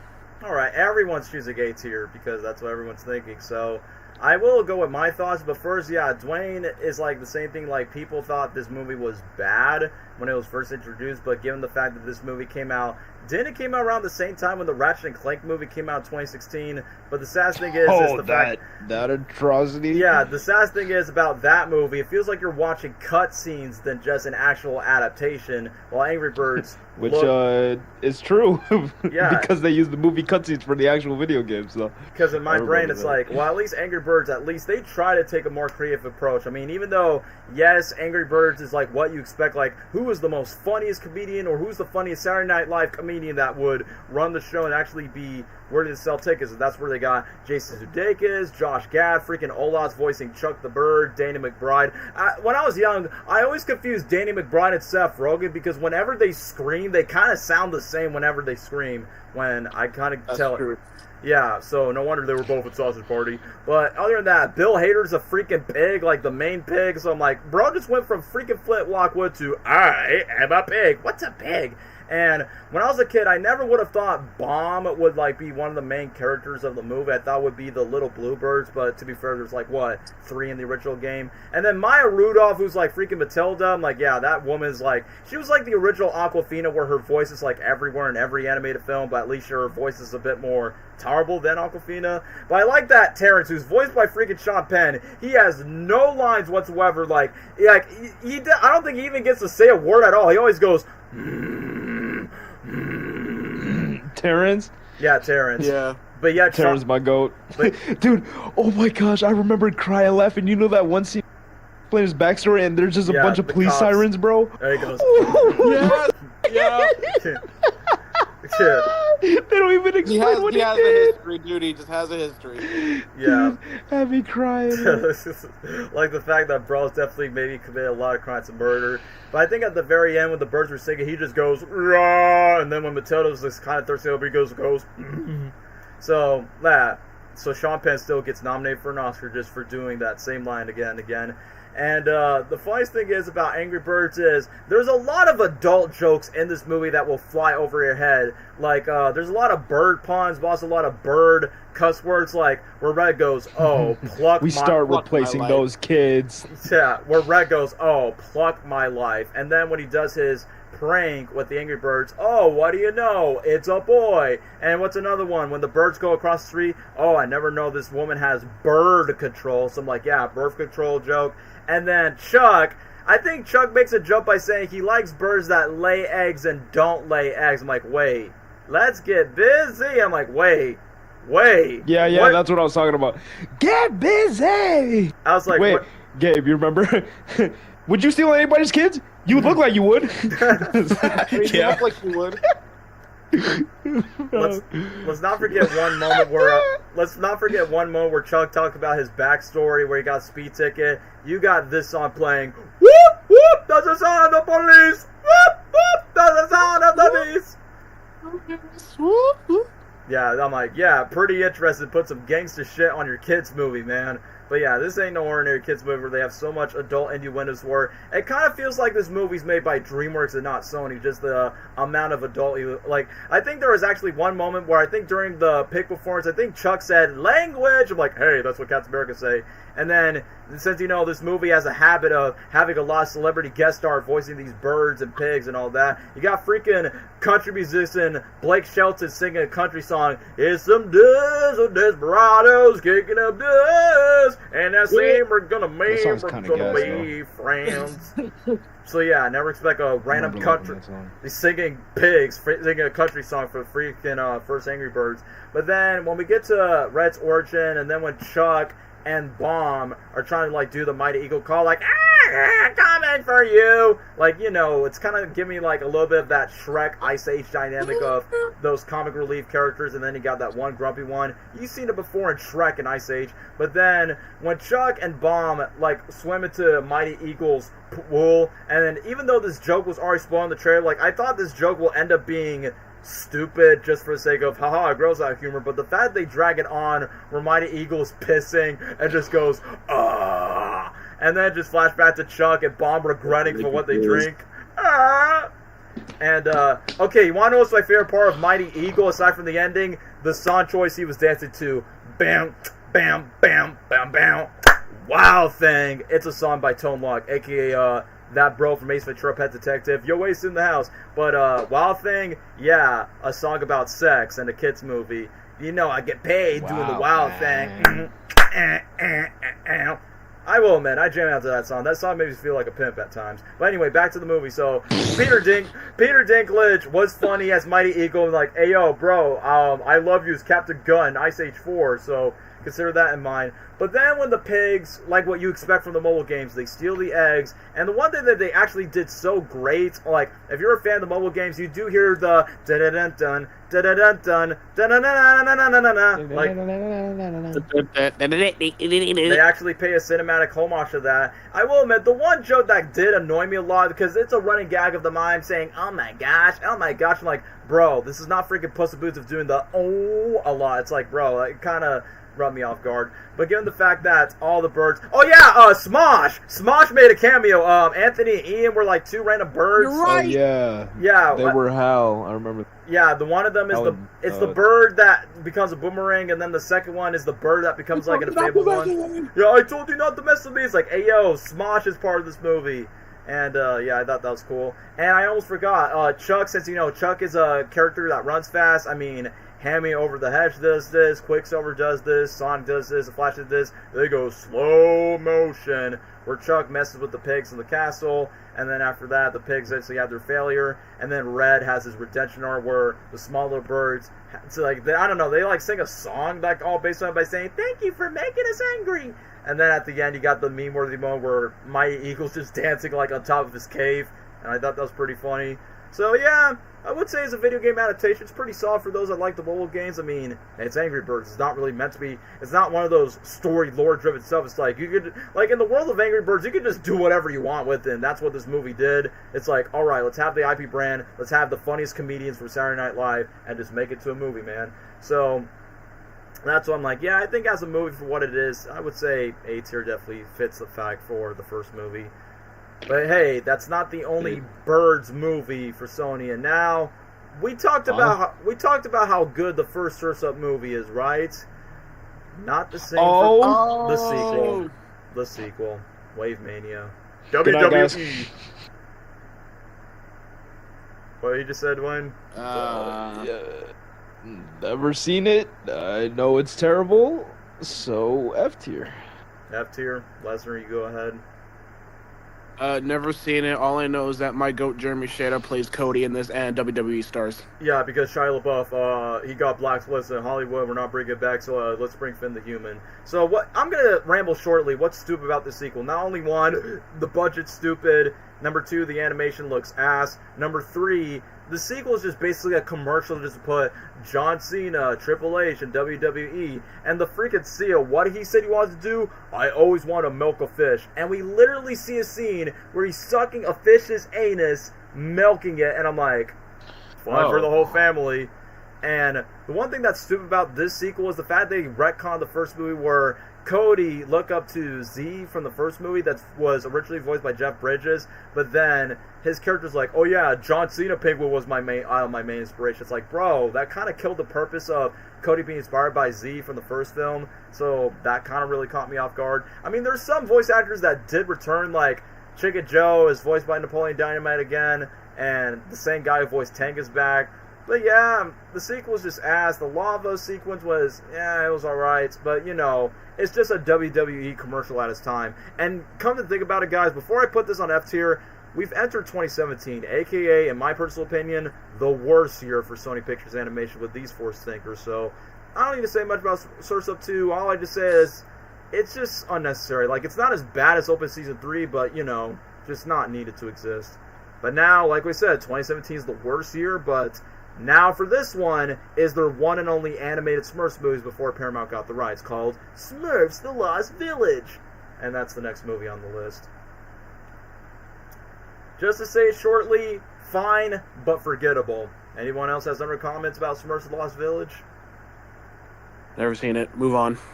So Never seen it either. Let me ramble this shortly. It's easily better than the live-action movies, I'll give you that. I would say it's a high D, in my personal opinion. Like, it's not a movie that I would recommend for anyone. Demi Lovato was fine as Smurfette. I think the casting choice was fine, but why cast Dwight Schultz as Gargamel? I think the animation is good in the movie. At least, you know, it's more visually pleasing than the live-action movies. But given the fact that you got Dwight Schultz as Gargamel, and then the whole plot twist of, oh, there's female Smurfs, like, nobody saw that coming. I mean, it's pretty obvious since the trailers. And secondly, the whole, like, oh, Smurfette is dead, she's back to a clay, by the power of love, by the power of friendship. It's kind of okay. I did make a video with this. Alright, that's good to know. And then what you expect for every kids movie. Yeah, make all the Smurfs dance. And then you got freaking Flash Thompson as Hefty Smurf. You got Fix It Felix Jr. as Clumsy. You got Brainy Smurf voiced by Huey Duck from the DuckTales reboot. Casting's pretty solid, but story was pretty predictable, and it's not really like the most memorable movie to watch. So I would say like a high D. Like better than the live action movie, but I won't say it's not C tier. But now we've entered the train wreck that put a bad reputation to Sony Pictures, and this movie still doesn't hold up. The Emoji Movie. That's what we're going to talk about. Alrighty. I can go. Mm-hmm. So, some of my experience, me and Jalen, they would play this during recess in the auditorium when it was too cold outside to go out. So they would play that movie on repeat for some reason. Like, kept repeating it. I'm gonna be completely honest with you. I don't think the movie is like the most garbage thing that ever happened. Like, I think it's just a standard, like, being yourself little kids movie. Like, I don't know, like I think the hate is maybe too much for that movie. Well, granted, I was also one of those people that, like, this is the most disgusting thing ever, like, when it first came out. But, like, over time, it's just like, you look back and it's like, okay, it's not a good movie, but it's like, this is just like, it's just a little kids movie telling them to be themselves, like, type movie. So it's like, I don't know, it's not terrible. I would honestly, this sounds kind of crazy, I would put it in C tier because it's like just one of those, once again, like, nothing movies. Like, there's nothing in it that's like the worst thing ever, you know, but it doesn't make it, like, there's nothing in it that makes it special too. It's just like a whole bunch of nothing movies. So C tier for me.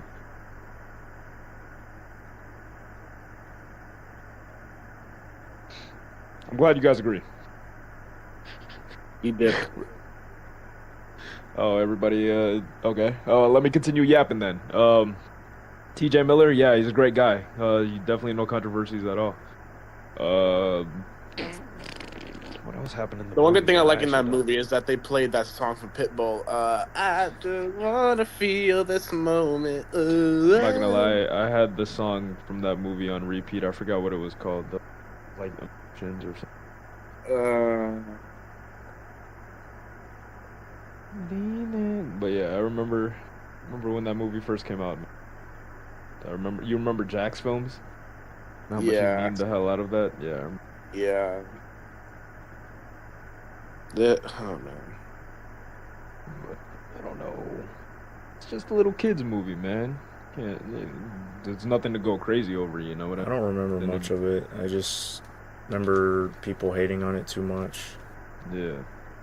It's kind of just an average movie, really. It's Thank not like you. the worst thing ever. Exactly. It's not great. It's not the worst. It's not like freaking Sausage Party. I'm sorry. Hey, that should be on this list. It should be, actually, yeah. Really? Put Sausage Party on this list, Daniel. No, I'm kidding. Yeah, put it on there. Well, put it on. I don't where? know if Daniel, you heard anything we said. About what? I said like Emoji, like me, Gabe, and Lesnar. We basically said it's just like a nothing, like it's nothing like that's the worst movie ever, but it's just like a little kid's movie. It's like a little baby's movie. Honestly, I don't like it, but you're right. Huh. Like I would gladly, I guess, watch Emoji Movie over like damn. I don't know what's a movie that came out like that's now. You know what I mean? Like Fixed. I would gladly watch Emoji Movie over Fixed. There we go. Okay, That's on this list, dude. It is on the I list. know it is. We'll get there when we get there. I watched it. Yeah, so I know you have some opinions about it. So, where do you put Emoji Movie on your ranking? I'd just say C tier. C tier. Ooh, that's pretty bold. But what about Lesnar or Gabriel for Emoji Movie? My opinion is the same as Dwayne's. What about you, Lesnar? I'm not gonna lie, I put it in D tier. For me, I would put it on D. Like, I will say this: if I want to get to my opinion right away, at least the visuals. I'm talking about the animation. At least the animation itself doesn't look bad. It's not as bad as Surf's Up 2 or Open Season 3. I say visually, much more visually appealing to watch. But yeah, this movie was a joke from the start. Ever since the trailer, this is the Emoji Movie. You have to be happy, like it's nothing like your family. And the one thing that does not hold up from this movie is, I hate to say it, T.J. Miller and James Corden as the main characters. Two notorious figures in the Hollywood industry for their controversial reasons, so that's what doesn't hold up, is the lead voice actors for the movie. And it sucks that the voice of Sam Sparks is in this movie, but not in a good one after Clyde with a Chance of Meatballs. And the Emoji Movie, it tries to be like the Lego Movie and Wreck-It Ralph, but it just doesn't work. I know the filmmaker said, oh, we're inspired by Toy Story. No, it's just Lego Movie and Wreck-It Ralph, but much more stupider. And even though, at least Space Jam 2 and Wreck-It Ralph 2, they're not the best movies, but at least they're a lot more, I wouldn't say not entirely smart with their internet humor, but when it comes to the internet humor, it just goes out of hand, like way too much, from YouTube to all these product placements and mobile apps. And one thing about this emoji where she's like, oh, I'm not supposed to be a princess, I'm meant to be a goth chick. That's kind of like saying, like, oh, you're a Hispanic guy, you probably must like burritos. That's an offensive stereotype, sir. And then I go to Taco Bell, excuse me, senor, uno tacos, dos burritos, por favor. I don't know, like, that movie just reminds me of, like, stupid comparisons like that. And then freaking Patrick Stewart has a talking poop just to make some number 2 jokes. Oh, such a load of, no, go ahead, finish that sentence.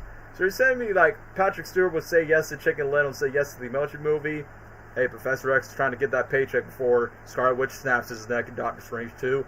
But yeah, it sucks that JT Austin, Max from Wizards of Waverly Place, my Go Diego Go is in this movie, but he's such a cuck in this film where he's like, oh, this girl, I don't know what emoji to send. And then clearly you got TJ Miller's character by saying, yeah, I don't know if I want to be mad or smiling, any of that.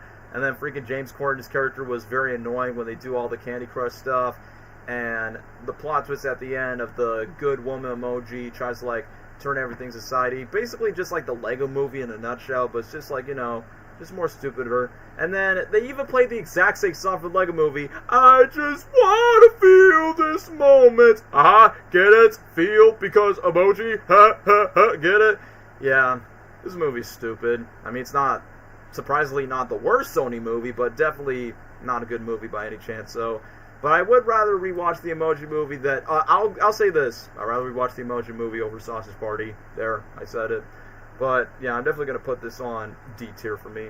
Why does the girl jailbreak in the Emoji Movie has a full body, but the others do not? I don't know. But, yeah, someone mentioned this in the comments. the Emoji Movie took this away from the Popeye movie. Yeah, I remember that. Sony was the same director who made Hotel Transylvania was supposed to give us this Popeye movie, which you already seen the footage on YouTube, where legendary voice actor Tom Kenny, the voice of SpongeBob, voiced Popeye, which he actually did a pretty damn good job voicing the character. Don't worry, Miss Oil, I'll help you. It's a little SpongeBob. I'll be right with you. So yeah, why would Sony cancel this movie over freaking emojis? I mean, an animated Popeye movie probably will not be relevant, but it would have been more peak than this. So, I will not forgive Emoji Movie for canceling that Popeye film. So, it's such a shame, man. What a shame. So, yeah, D tier. But yeah, guys, that's not the last bad movie 2017. We got one last one, which, I say both What's as the other movie? Both as a Christian, but also as an animated film, I kind of find this dumb and insulting. It's called The Star, if you know what I mean. Where it's the story. Wait, is that the donkey movie about like the donkey that carried baby Jesus? Yup, it's in their perspective, not Mary and Joseph's perspective. Oh my gosh, I forgot Sony actually made that as a. Oh. That's what I'm saying. 2017. Was I've never seen year. it, but is it like a blasphemous type movie? It's one like of is the, it like? It's one of those movies that's like, you know, when you go to Sunday church, they put like these bad animation Christian movies, and you're like, no, put VeggieTales. VeggieTales does it better. Like, that's the type of vibe you get from this. So it's not like it's a film that's like blasphemous and making fun of it. It's just like a little kid's baby movie too. It's a kid's baby movie. It's like, oh yeah, let's make it funny for the kids, where the animals talk and they make funny jokes. Never mind. Well, obviously that's okay. I was gonna be mad if Sony made a movie that was blasphemous. Well, you know, but. Okay, then, I guess. I don't know. I've never seen it, so I don't know. So I guess, Lesnar, same thing, too. You never Never watched seen it The either. Star. So let me just get this straight. So I understand that, you know, the birth of baby Jesus is such an iconic story in the Bible, and the fact that it gets adapted many times Iconic story, yeah. both in live action and in animation. But if you're telling me, like... story that saved all of us. Yeah, literally. It's like, look, let me get straight to this. What if I have to talk a casual in the street, which studio will make a much more convincing, compelling biblical story tell? Will it be Dreamworks with Prince of Egypt of making a great hand-drawn animation, a musical with the story of Moses? Or would you rather see a movie that's not entirely about baby Jesus, but just talking animals in their wacky shenanigans on this journey to Jesus Christ, but you gotta go with the celebrity star talent? And I'm like, which Christian movie will be more appealing to you? I mean, easily, The Star is more appealing. But yeah, it's funny that DreamWorks give us like one of the best biblical movies, which we talked about in our DreamWorks stream. But for this one, it's not blasphemy, but it's like, come on, VeggieTales can make this much more entertaining and a much more impressive. Because why do you have the voice of Invincible voicing the donkey, which that caught me off guard? Freaking Invincible is the freaking donkey. And then King of Michael Key. I say the only joke that was kind of funny where he's voicing the dove, where he's trying to distract like the guards' dogs. Scary dogs, and then he starts twerking. I'm like, all right, that was actually kind of funny. And then when there's like these other people in the Bethlehem town who are out to eat chickens, like, run away, they're gonna eat us.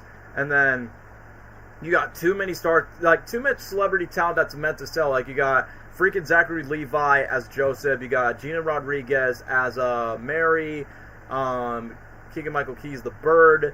Tyler Perry's one of the camels. Even Oprah Winfrey is like one of the... Because they're supposed to be the camels of the three kings. And then Kristen Chenoweth's the mouse. It's like, bro, why are you... Like, they market this so hard by saying, hey guys, this is what the true beauty of Christmas is all about, the birth of Jesus. Which I hate to say this, but why does Jesus look like the boss baby when he got born? I could not take that seriously when I was watching the movie. I'd say easily Mary and Joseph moments were like the best parts of the movie, but everything else, it's just another stupid turn off your brain type of movie. And I'm like, guys, you could just go watch VeggieTales instead. So yeah, D tier. I would say like Open Season 4 is at least a bit more entertaining, so it's definitely on the D tier territory. But now we're getting close, guys. We're getting very close to Spider-Verse, but we got one more movie before we get to Spider-Verse. It's none other than Hotel Transylvania 3 Summer Vacation. Yeah, no pun, no monster pun. It's just called Summer Vacation. They go on a cruise. Alvin the Chipmunks, Or a Monster Vacation. Remember they called it that too. They should have called that, but they just call it Summer Vacation. So, anyone's thoughts They on did, it? but yeah. So anyone wants to go ahead with Hotel T3, I guess? I'll go. ahead. I'm gonna be honest. I don't know why I was so obsessed with this movie back then when it came out. I didn't even see it in theaters. I don't know, man. Like I remember glazing the shit out of it when I was 11 at the time, dude. I watched it and it's just another vacation movie. It's nothing really special about. I mean, 11-year-old me would beg to differ, but now, yeah, it's just another typical, family vacation movie. All of the wild shenanigans happen. Yeah, wild shenanigans happen. They party. They fight a giant kraken that's voiced by Joe Jonas. Joe Jonas man. voiced the Kraken in that movie. Yeah, it's funny he did. time. He did. Well, didn't talk, but he sang.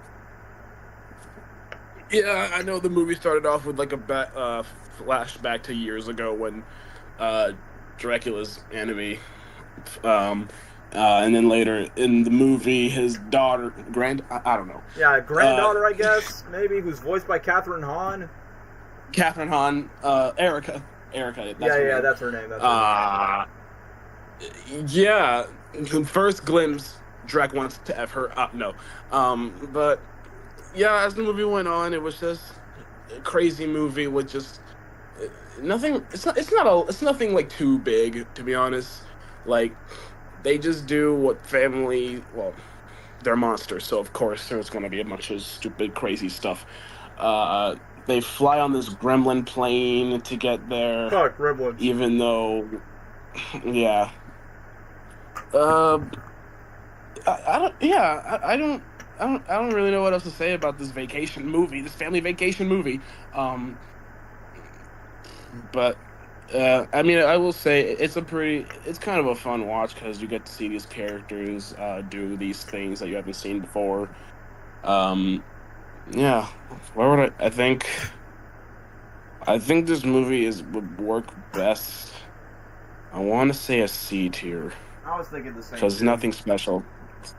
Yeah, it's nothing special, to be honest. Yeah, but personally for me, I would rather watch Cloudy 2, but I definitely say Hotel T3 is like on the same bar when it comes to C tier for someone like me.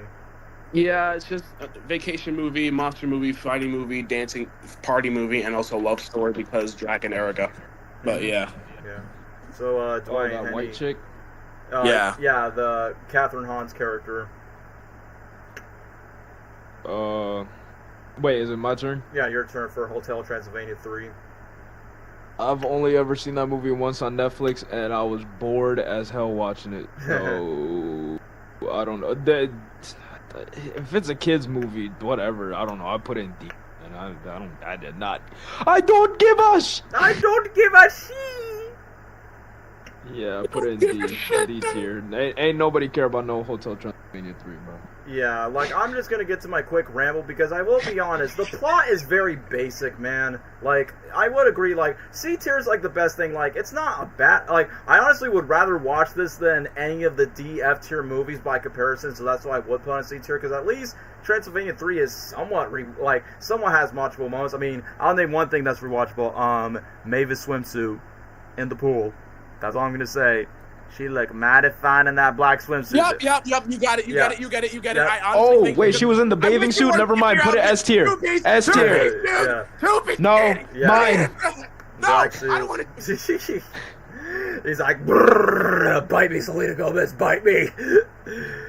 But yeah, joking. I want to be that dog who was surfing on, bro. Oh yeah, I know what you're talking about. I know what you're talking about when it comes to that scene.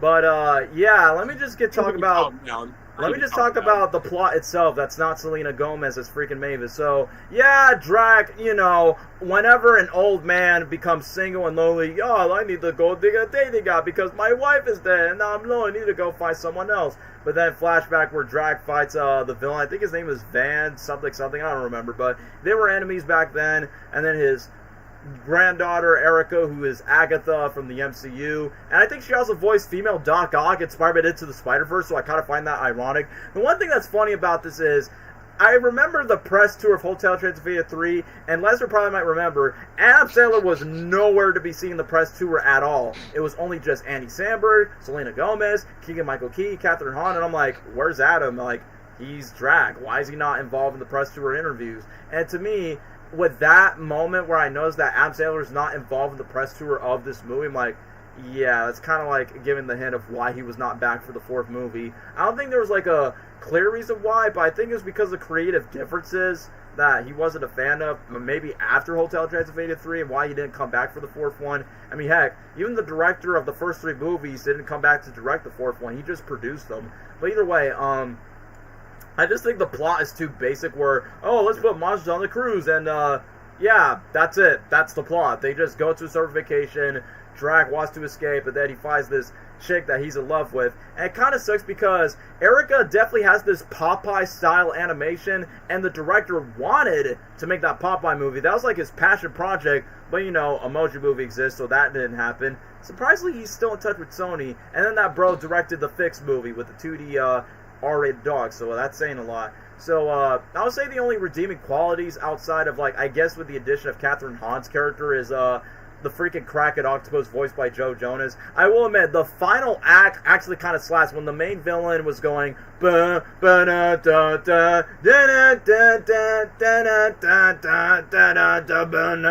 will admit, mid-movie, but the music actually kind of slaps. When the Kraken's trying to escape all the monsters, and they're like, everybody run! And then Johnny does the typical Adam Sandler soundtrack of Beach Boys, Don't Worry, Be Happy, I'm thinking a good vibration, ooh. Like I said, it's what you expect from an Adam Sandler movie around that time. But then, I will be honest, when the villain wants to play his evil music to make the Kraken evil, I was like, yeah, I kind of like that music movie. But then you got the predictable moment where Dracula's new lover falls in love with him, they zing, they fall in love, yada yada yada. And in my mind, it's like, well, look, I know we're not meant to be single forever, but I feel like it's kind of messed up that Drac would rather, like, you know, find someone else new, even though he made his oath to his promise that his wife died. But I'm like, you know what, it's real life. It's like, if your wife is dead in real life, then you have one choice, either be single forever or clap some cheeks with someone who's younger than you. But you know, when you're a vampire, you have full-on consent to do that, you know what I mean? But other than that, I don't remember much. I think the jokes were not that funny. Like, I think when Dennis wants to bring his monster dog, and they're like, oh yeah, if this is Bob, we must protect him. And I'm like, come on, it was really that predictable. And then Blobby having a kid or some way. So, I don't know, man.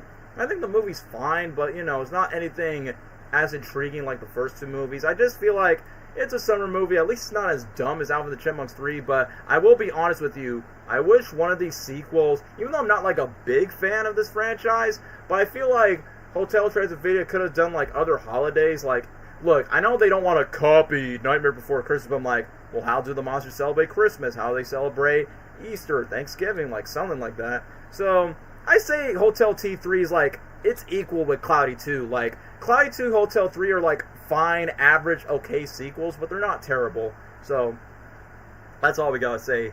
But now, gentlemen, now we finally got not only the movie that's made Sony Pictures a full name for themselves that changed animated movies forever, changed Spider-Man movies forever, favorite superhero films forever, and before I get to glaze mode, let's talk about Sony's masterpiece, Spider-Man Into the Spider-Verse. Who will be the first one to speak? You know what? Me. You know what? You know what? Yeah, Dwayne. Oh wait. Dwayne. Oh. No, I want to hear. Oh wait, Dwayne's no, I thoughts. was actually joking. If you guys want to go first, I was just... All right. You know, I'll go first. I'm not. Man, where do I begin with this? Oh yeah, it's peak. It's great. It's amazing. No pun intended. Yeah. So Into the Spider-Verse. It was honestly one of the best Sony movies. It's honestly, to other people, a redemption from the Emoji Movie. An apology. Yeah. The animation is peak. The writing is peak. The characters are peak. Everything about it, man. And I love the, you know, how since everything is played out, the villains and the story and like the lessons and like how, and just the characters too, like Miles, for example, since his uncle Aaron was the Prowler, and because, you know, that was honestly really a really, to me, kind of a strange twist, because I don't know, but If yeah, you don't it read was the comics. honestly. Yeah, I'm retarded. No, Wait, you didn't know that? Yeah. no. Dwayne, I want to point that out. My friends have realized by saying, I did not know Prowler was Miles' uncles. I'm like, well, I guess you never read the comics, have you? And they're like, no. I'm like, well, now you know. But yeah, I mean, hey, at least you spared him. But then again, Kingpin took him. Yeah, goated movie, 10 out of 10. I think it should be an S tier, bro. I mean, that's an easy far-fetched, I guess. So yeah, S tier for you, easily for Lesnar. So that's Lesnar thoughts. Dwayne, Gabriel, do you want to go next before I go to... Gabe, go Clayton? first. Yeah, go Gabriel. The first Spider-Verse film is honestly the best work they've done so far. Ever. And, I mean, this is Spider-Man. This is the hero, the fictional character we've all grown up with.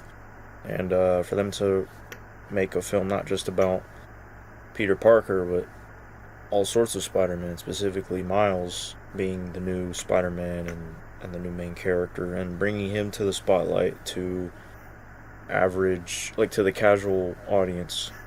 A lot, like, if you're a big Spider-Man fan or a nerd about Marvel, of course you're going to know who Miles is by then, but the general audience is they're only, when they think of Spider-Man, they only think of Peter Parker. Mm-hmm. And this movie brought Spider-Gwen and Miles' version of Spider-Man, and other versions of Spider-Man, like Spider-Man Noir, Penny Parker, Spider-Man. all sorts of different characters to the spotlight. And that was one great thing about this film. I love the callbacks to not just the comics, but the movies, Tobey Maguire's films, with Peter B. Parker. I think Peter B. Parker, for me personally, was the best thing of the movie. Agreed. Best character of the movie. Agreed. I think he brought more of the drama into the film, and you see, you're used to Spider-Man and Peter, oh, he's with MJ, he should be living the life now that he's an adult. No, he's going through it. Typical Parker luck, he's struggling alone, left MJ, he's depressed, and they show it in a humorous way, but in a way you all feel for him because of the way he handles his grief. He looks like a hobo, and is just tired of it all. And later on you see Miles talk about, but with great power, don't finish that sentence. Don't do it. I'm sick of it. I just love that side of Peter in this film. And then when he meets Aunt May, you look tired. Well, I am. Like, it's stuff like that makes me love Peter B. Parker the most in this film, because it's like you get older and you start to feel, you start to relate and understand him. And then you see Miles, who's the new, he's like the new student, like Peter B's the mentor now, and trying to teach him the ropes, or I guess the webs. The swings. No capes. Spider-Man doesn't wear capes. I love that scene where they're wearing the costume, and then Miles has that cheap Spider-Man costume. Thanks to Stan Lee. I love their dynamic of Peter trying to be a good mentor, but he's like kind of clearly new at it. I don't know. It's silly. It's fun. Also, the beginning where the first Peter Parker, the blonde one, dies. That whole fight sequence against the Goblin and then Kingpin and everybody there, that was really cool. The way they animated it, and they showcased how strong Spider-Man is, and they showed the amount of impact that Spider-Man had to the city and the world after he died. And that was really cool that they dedicated that respect to Spider-Man. Seeing Stan Lee also in this film was really great. I'm gonna miss him. had a great message as well. A great message in the movie overall. You know, anyone can wear the mask. Doesn't matter. You know, you don't have to be Peter Parker or anything similar. You could be anybody and still wear the mask and be a hero. You know, make a difference in the world. Yep. So that's what I love about to do the right thing, man. Exactly. Kingpin is hilarious. I can't take him serious. I don't know how he's built like that. How did he even reproduce? How do you and your wife? Yeah. Gave the picture. My left leg, my right leg, my nuts. He's an absolute unit. I can't kill that guy. The Prowler, they made him really cool. He's very obscure. I mean, he's very important into the story of Miles Morales, but like he was a very obscure villain in a way. Like not a lot of people knew about Prowler. So the way they introduced him was really cool, and the connection and bond they had with Miles and his uncle. I love Miles. We'll talk about it later. I like him more in the second film, but in this film, I like that he's like just very young and naive and confused, and just learning how to be Spider-Man and learning from the other Spider-Man and their stories and stuff. It was really great the way they introduced Miles into cinema and this story. And his mom can get Yeah, real Miles. Wait until we talk about her in the second film. There's probably more I could say, but really it's a great Spider-Man story, a great animated film. I think like my favorite animated movies are like Lego Movie, and then Toy Story 3. Gosh, there's so many I can't even think. But this is up there for one of them. Lego Movie, the first Spider-Verse film. Toy Story These 3. are like those are like Toy Story 3. Really any of the Toy Story films. Kung Fu Panda, Shrek, How to Train Your Dragon, you name it. You get it. Those are all my favorite like animated movies, and this is up there. To me, this is easily S rank. It's a great story. For sure. It's not my favorite Spider-Man movie, but it is one of the best animated movies of all time. And definitely one of the best Spider-Man films of all time. It's top 3. Yeah, top 3 for me too. But yeah, S rank. You get it. Couldn't agree more, Gabriel. No communists for moments. But yeah. Also the soundtrack is the best. I like it better than the second film's soundtrack. They're both good. Not too long ago, I was jamming out to the soundtrack yesterday because I'm like, even though everyone loves Sunflower and What's Up Danger, but come on, there's other great songs that people should listen more from the first movie.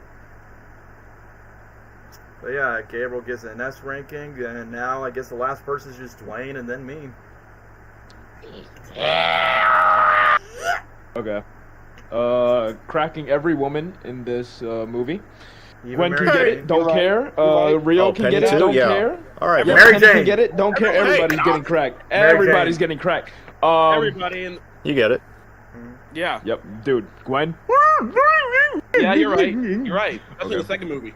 Mary Jane's for me, Mary Jane's redhead and freckles. Yeah. Go MJ. Okay. Listen, you know. Calm down.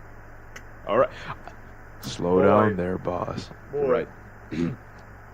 Listen, you know the movie is going to be gas when those first, like, what was it, the opening credits? Yeah. When it hit you with that adrenaline, with that Spider-Man jumping off that rooftop and that soundtrack hitting, and it's like, bro,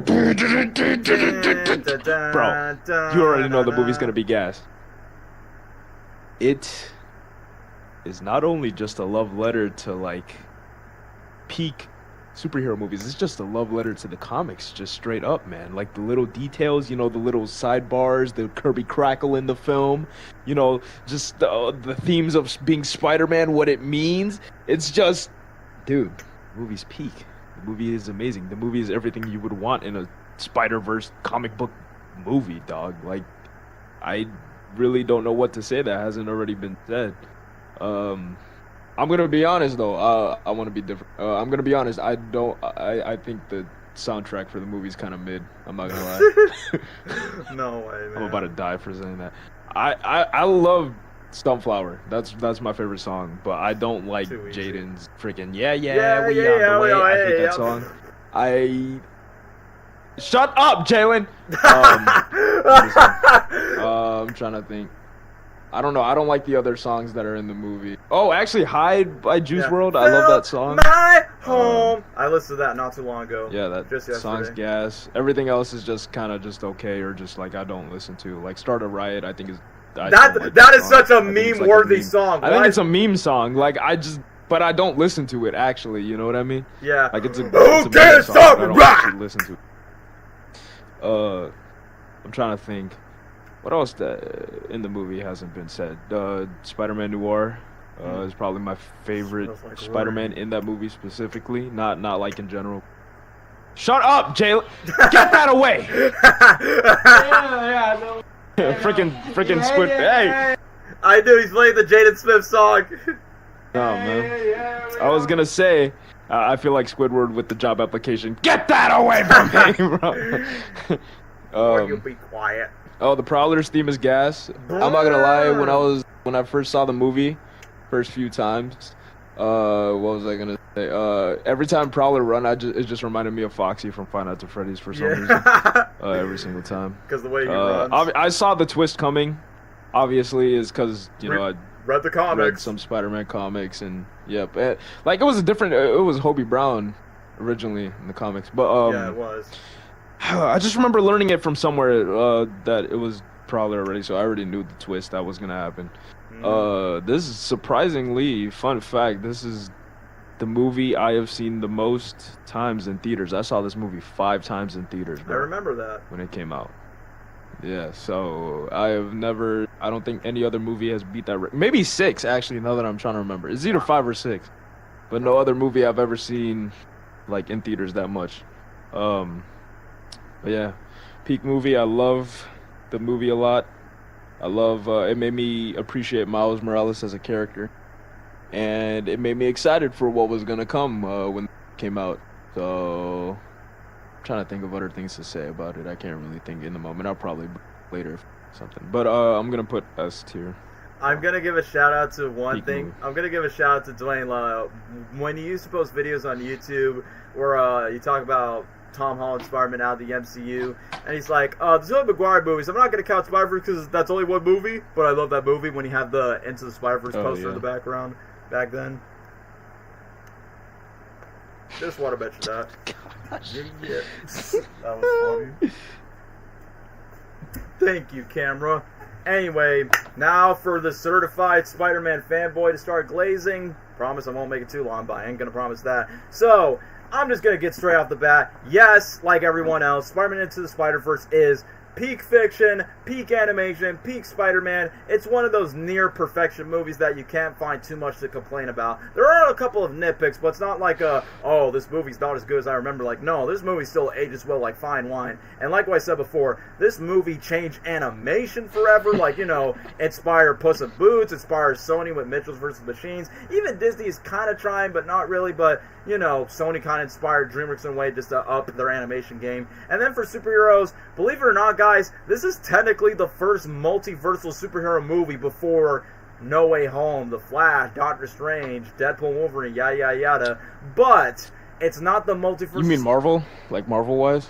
Marvel-wise, yeah, like the first multiversal superhero okay. movie. I mean, what came out before? Dwayne?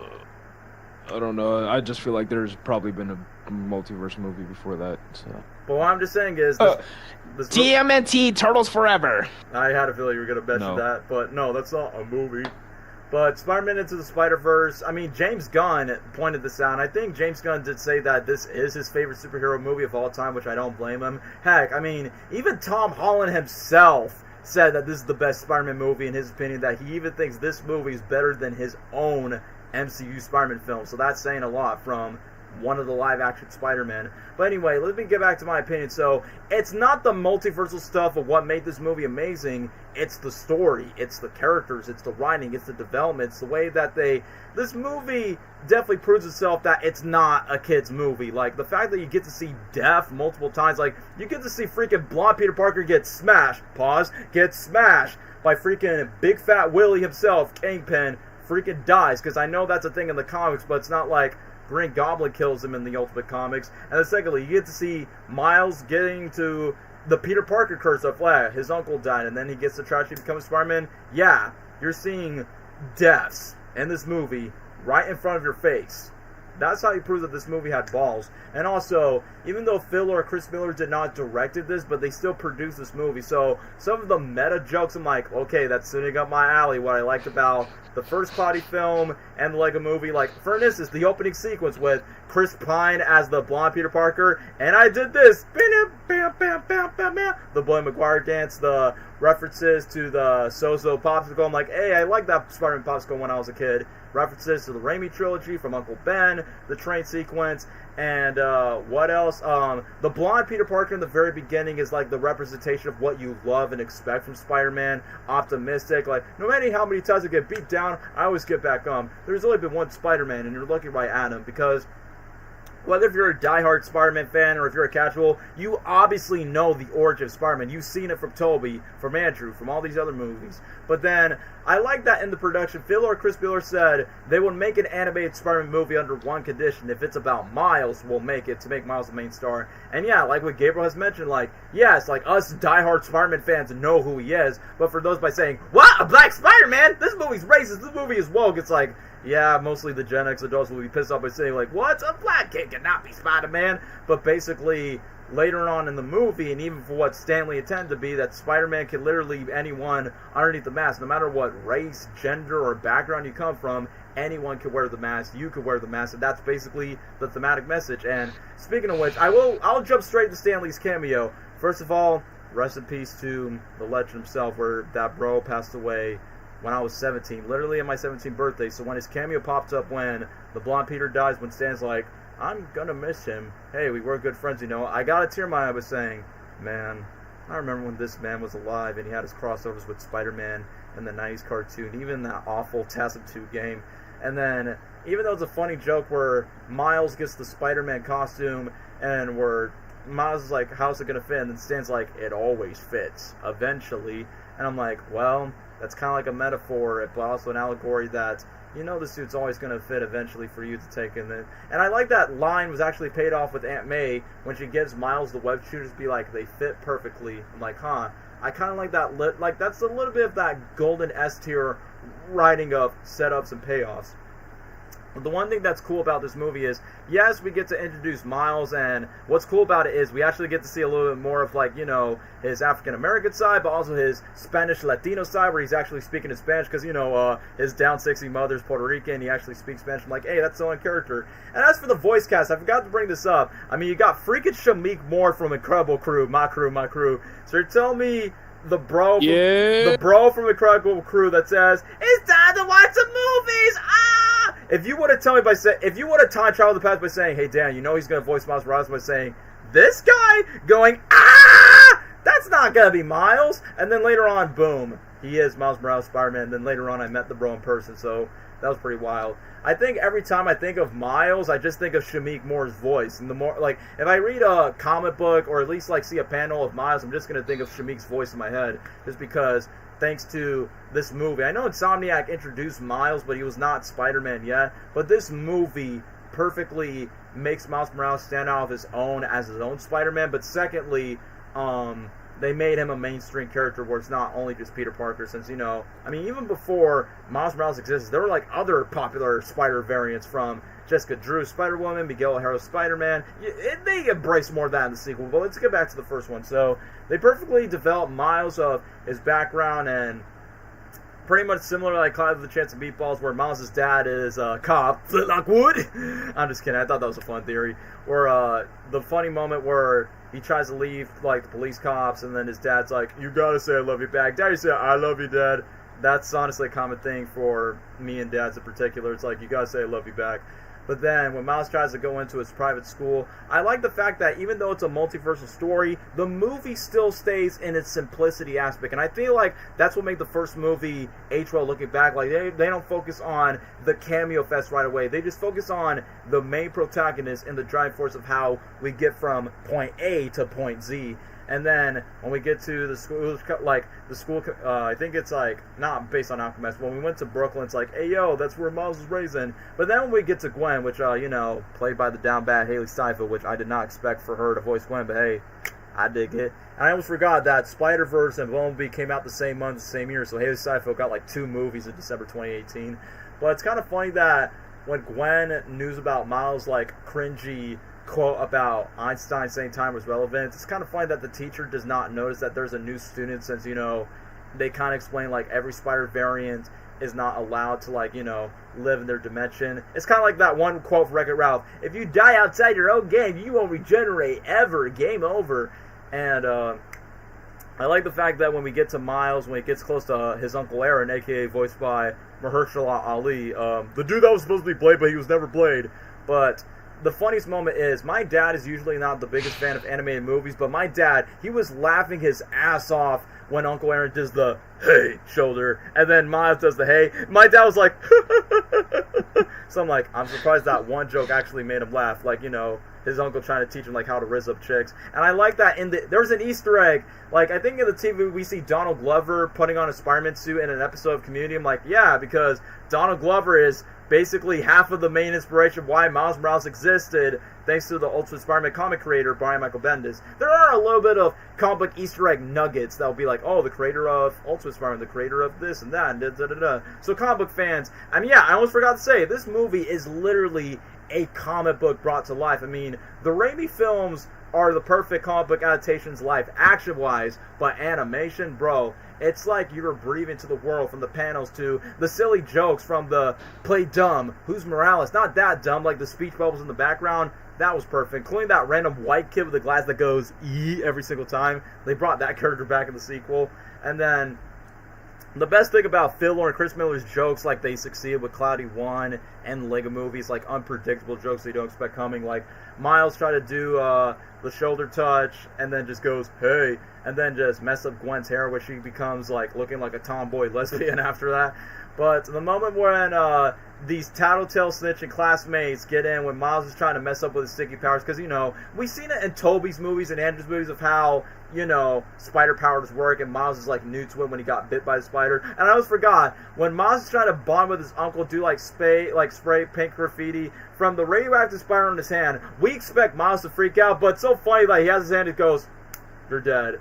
And then, boom, we go straight to I think I hit puberty. It's funny that Genki is in the apartment room, and I almost forgot that Genki was supposed to have a larger role in the movie, which I think Dwayne remembers that.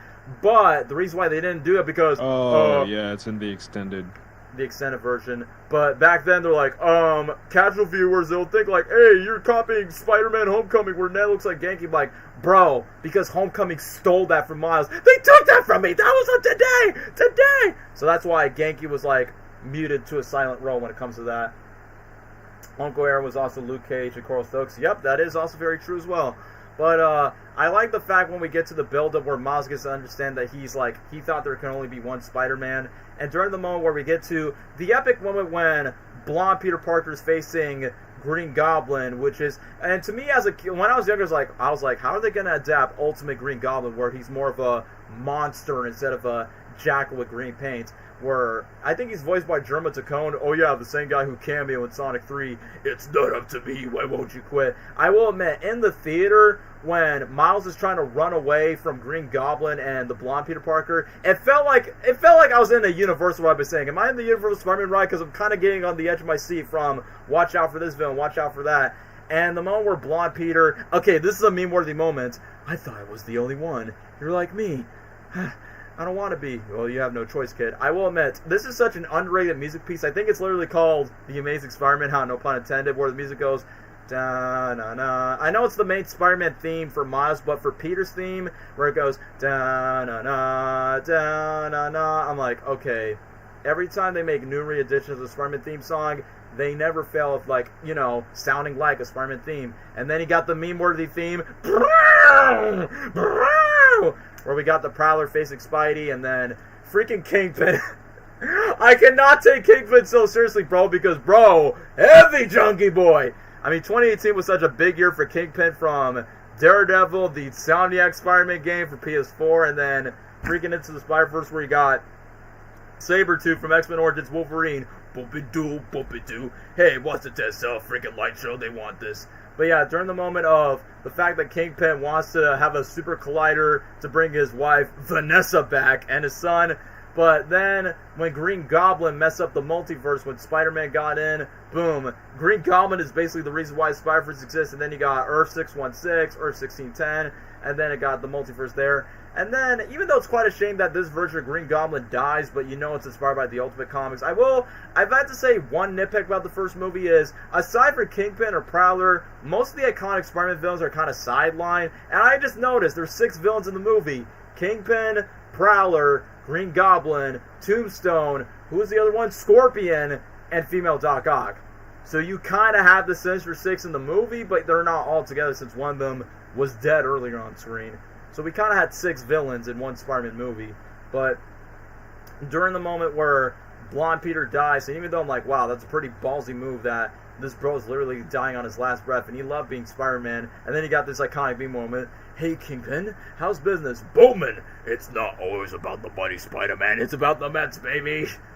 But yeah, jokes aside, that one moment where Blonde Peter Parker just got unmasked, he's like, oh, that's a no-no. But then it gets to, like, this mystery that we don't know about Kingpin's motives of why he wants Super Collider. Like, oh, I know what you want. And they're gone. The freaking Kingpin smashes Peter, pause, and then be like, kill that guy.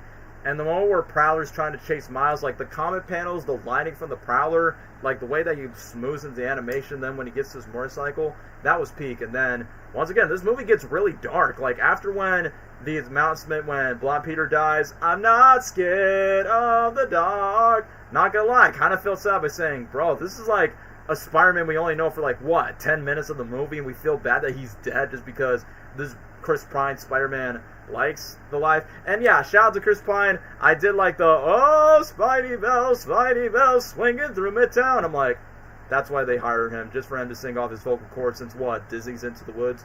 But yeah, I like the moment where Miles tries to web swing across the building, and it's basically a parody of Tobey Maguire's Spider-Man of Go Web Go, and realistically Miles is like, I'm going to jump the building, but then it switches to the gag, and I feel like the comedy, what works best is expectation versus reality. Miles is going to jump off the building, and then reality, no, I'm going downstairs, I'm going down low.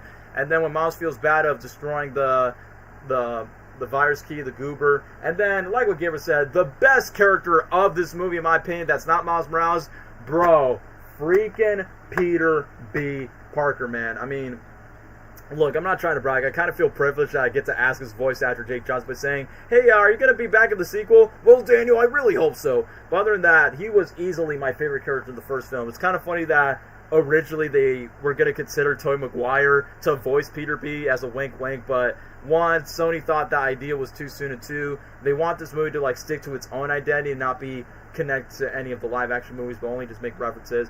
But the way that Peter B, since he's confirmed to be like the main Spider-Man of our universe of 616, I like the monologue where he goes, for the last 22 years I've been the one and only Spider-Man. I saved the city, fell off, got married, I broke my back. I'm like, hey, Spider-Man 2 reference, my back. I got a drone hit to my face, I buried Aunt May, my wife and I split up, but I handled it like a champ. But the joke of saying like, can you see a seahorse seeing another seahorse and making it work? Like, as funny as it is, it's kind of sad that he's trying to, like, get his life back on track. It's like Spider-Man 2, but more depressing if that's the case, where he tried to get back up, and the funny moment, she wanted kids, and it scared me. I'm pretty sure I broke her heart. Last night I was doing some, what he said, doing some push-ups, doing ab crunches, getting strong, having some pizza, gaining some weight. It's like, bro, even though I'm not, like, what, 35 or 40, but I can understand Peter Parker's pain of doing a YouTube gist, or in this case this gig for so long, and you're getting so tired that I just feel like you just had enough of it, then you just end up growing a beard. And the fact that Peter B sees his reflection that the blonde version that died is like the perfect version of him. Then you get good visual comedy where Miles and Peter swing away, then Peter Parker gets hit. And then I like the moment in when they first interact with each other where it's like, hey, listen, kid, most superheroes don't wear their merch. And then the trick that he learns, there's a lesson number one, kid, don't watch the mouth, watch the hands. And like what Gary mentions, don't eat your Durfish, that's it, just don't do it, I'm missing it. And then during the moment where Peter and Miles have their argument, and then Miles is like, seriously? You're just going to let everyone dies and then basically you won't have the chance to, like, what did Miles say? Like, and then my whole family's going to die and that's what you're going to do? You good with that, Spider-Man? And then Miles decided to become desperate and basically decided to fence Peter B. And they thought they were going to go to training. Making you feel guilty. And then when Peter B is like, I love this burger, so delicious. You got money, right? I'm not very liquid. It's like, yeah, bro. I felt that. Where Peter doesn't have that much money, and then they go to Alchemax. And then underrated song choice, I can see a new horizon underneath the blazing sky. All the eagles flying higher and higher. I was like, I know Deadpool played St. Elmo's Fire in that one Deadpool 2 teaser, but I'm like, I was not expecting to hear that song for Spider-Man. Heck, I even played that song when the movie won for an Oscar. I can see a new horizon. And then the payoff joke, totally disrespectful. Spider-Man doesn't wear a cape. Then when they went to the Spider-Bat cave, hey, Peter, I think this is a cave. And then you got the iconic meme-worthy moment, what would I do if I were me? Then Peter explains his plan, very Lego movie style of, like, going to the plan. And then when Miles, like, tries to look out for Peter when Kingpin's around so he doesn't let this version of Peter die. And then I think Peter cries Miles by saying, for once, all these people just wants to kill me. You're a quick change of pace. And then Peter kind of predicts, like, what he already knows, what to expect. He's going to say, you got 24 hours. I'm like, yeah, that is so me by saying, I know what my dad's going to say. I know what my family's going to do, da-da-da-da-da. But during the moment where Miles is trying to, like, learn how to teach his powers, I like that this is during the montage where Peter tries to train Miles to become better than Spider-Man. Then, look, Homecoming's a good movie, but let's be honest. The Peter B. Parker mentorship and menteeship with Miles Morales is easily much more compelling and a lot more accurate than Tony Stark gifting spoiled billionaire gifts to Tom Holland's Peter Parker. So easily Into the Spider-Verse does what Homecoming doesn't. And yeah, I will say this, Spider-Verse 1 and 2, easily better than all Tom Holland's movies. Yes, even better than No Way Home. Fight me on that. But either way, the moment where he tries to teach him about his powers, including the web swinging, which I will admit, the female Doc Ock, which is Erica from Hotel Transylvania 3, it's kind of funny that during the moment where Miles throws the bagel, little that we know, that was the spot from Across the Spider-Verse. But when they go to the web and thwip and they go through, like, the visuals of the forest landscape is great. Da-na-na. And then you got Peter B saying, me's the teacher who can still do it, and you can too, because not as good. And then we got down back Gwen Stacy talking about her origin story. And it's kind of funny that in the first movie they just use a remodel of Peter B, but in the second movie they made him blonde, and they just let that slide from the sequel.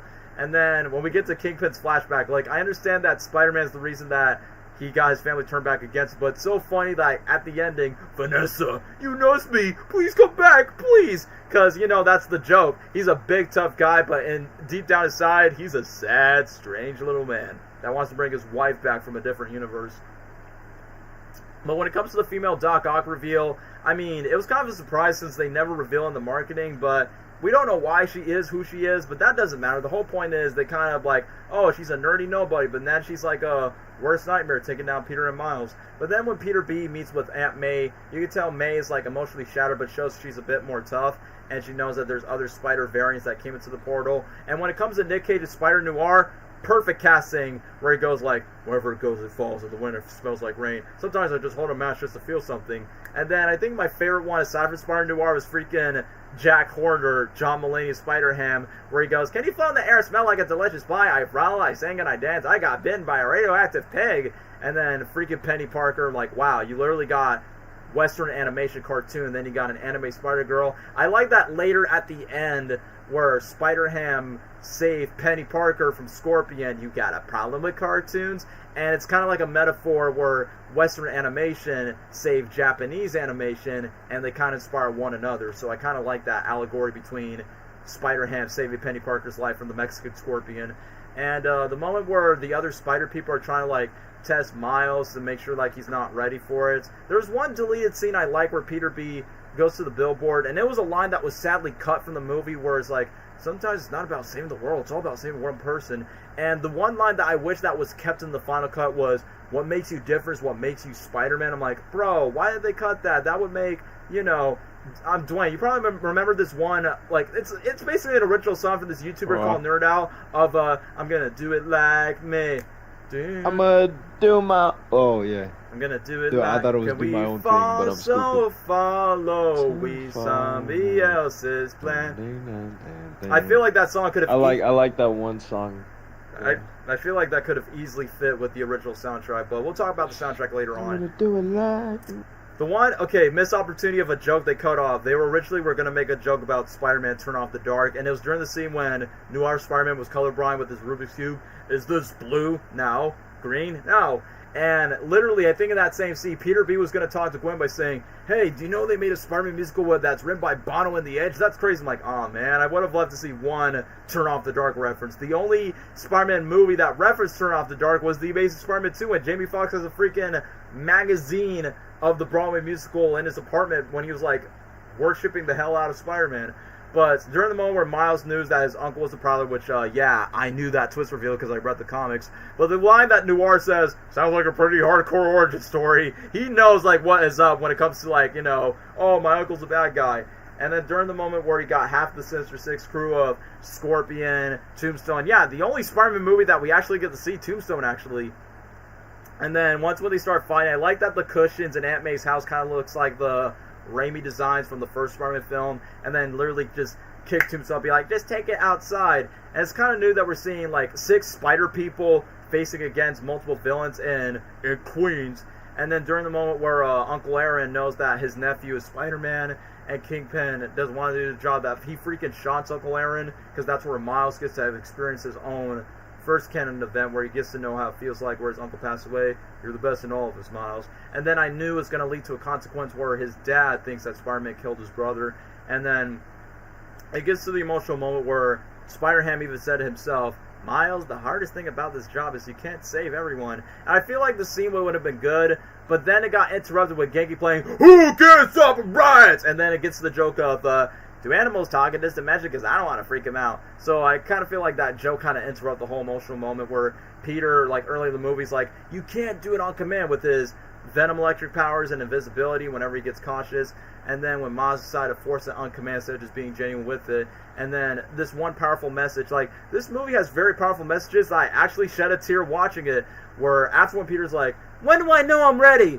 It's a leap of faith. That's all it is, Miles, leap of faith. But then when his dad knows that his son doesn't want to speak with him, even though he's tied up, and then this emotional moment actually get me. I actually shed a tear where his dad's like, I seen this spark in you. It's amazing. Whatever you get to do, it'll be great. And you don't want to say anything back. Just remember that I love you, Miles. And to me, that moment where Miles gets to learn to use his Venom powers, and then we get to one of the most iconic moments of What's Up Danger. It's such a perfect character progression of Miles being this nobody that's clumsy but also slow on his feet, but now he's jumping off of buildings on his feet.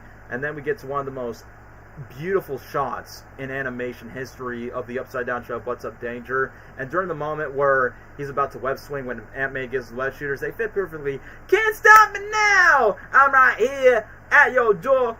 What's Up Danger? And I'm like, hell yeah, bro. Like, not only Miles, I respect you much more as a character, I respect you as your own individual Spider-Man. And then when the other spider people get inside the Kingpin's like headquarters, I'm like, bro, I'm gonna be biased here, but this is my Avengers team right here with all the spider people. And then when they got inside, I will admit, I do feel bad when Peter B saws the other MJ, even though it's not his MJ, and Gwen's like, no, I know how it feels like when I lost someone. But the moment where Peter B is like, oh, wow, it's like, yeah, my thoughts like, wow, indeed, even though Mary Jane was voiced by Catwoman from the Batman movie. I'm sorry that I wasn't there for you. I wish I could have the chance to give you the bread that you deserve. And then they just move on. And then after when they have their big action fights and the female Doc Ock in. And when Miles comes back in this beautiful comic panel where he goes, taking down female Doc Ock. And then when Peter's like so proud, Miles like, I love you now. Do I want kids now? And then you get a beautiful color fest of the final act. And then it leads up to Miles putting the goober thing to open the portal. Hey, just remember, don't watch the mouth, watch the hands. And then literally when all the Spider variants have to say their goodbyes, Penny thanks Miles, and then Noir Spider-Man has a funny moment. I love you all. I'm taking this thing with me if I don't understand it. And Spider-Ham giving Miles a mallet, what if that pays off in Beyond the Spider-Verse, which I do have a theory for that. That's all, folks. Is he allowed to say that legally? I'm like, throwing that shade at Warner Brothers. And I forgot to mention about Miles and Gwen's dynamic. It's like, I guess you could say, just like Andrew Garfield's Peter Parker and Emma Stone's Gwen, and my dad agreed with this when we were watching the movie, sometimes the best relationships comes off fantastic friendships first and foremost. Say that again? No, what I mean is, good friendship first, then romance will come in later. And where Gwen and Miles talks about their age gap, where it's like, well, Einstein says time is relevant, friends.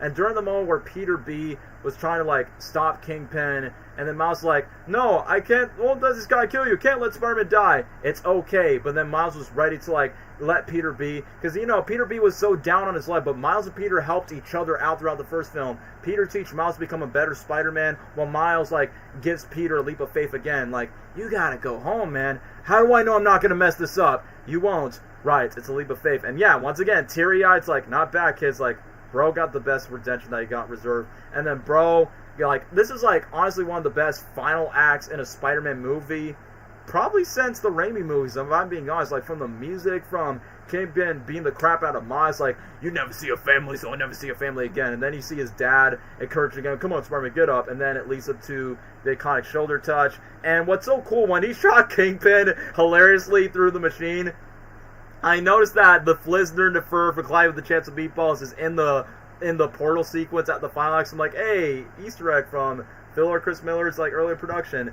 But then when Miles had to talk with his dad, and you know he's trying to be cool, like being character Spider-Man, but still hugs him out, where he's like, I look forward to you tonight. I guess we got to agree or disagree. Thank you for your bravery tonight. Love you. So I like the fact that Miles is still trying to, like, disguise his voice, and then we get to the amazing ending, which we finally got a Spider-Man final swing since what? The Amazing Spider-Man 1, where you get the celebration of Miles' growth, talks about his growth on college and meeting up with his friends, and then the message, anyone can wear the mask, you can wear the mask. And then the ending, I will admit, the end credits scene with DJ Khaled, gotta go on, I gotta elevate, I'm a web slinger, no, this is my arena, I'm a bad widow with the back singer, I'm everything that you want to be plus more. Like, the soundtrack for me is gas from the first movie, from Juice WRLD's Hyde, one underrated song, My Memories Came Back in the Form of Someone Else, and I think the most underrated song that is played in the credits is the I'm Coming Home Now, I'm Coming Home, my days, some days it never believes, and the reason why I'm biased for liking that song is the guitar. Like, they play this song in the teaser trailer where it goes,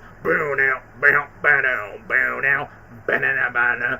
Then you got the Spidey Bell song, which I really like, the Christmas album, and then what did got me hyped for the post-credit scene was freaking Miguel O'Hara, that's being voiced by Oscar Isaac, but, you know, in that movie he was a lot more silly and very silly and jokey, but in the sequel he's a lot more serious. But for this movie, they did pay a whole lot to the point of me, who are you? How dare you point at me? And I'm like, yeah, this is a peak Spider-Man film. So I will say, just like Gabriel, I still prefer Spider-Man 1 and 2 more, like, as Spider-Man movies, but this is easily, like, my third favorite Spider-Man film. And from S tier, I definitely say, in my personal opinion, it's the best Sony Pictures animated film that Sony's ever made. The sequel is very close, but I just like the more simplicity plot of the first movie had, and Peter B was a more major character, and I like the dynamic between Miles and Peter for the first one. So, I rambled too much about this. That's all I have to say about Spider-Verse, but now we can ease off the glazing and go straight to Angry Birds Movie 2. So, you know, the sequel that everyone says, yeah, this is better than the first one.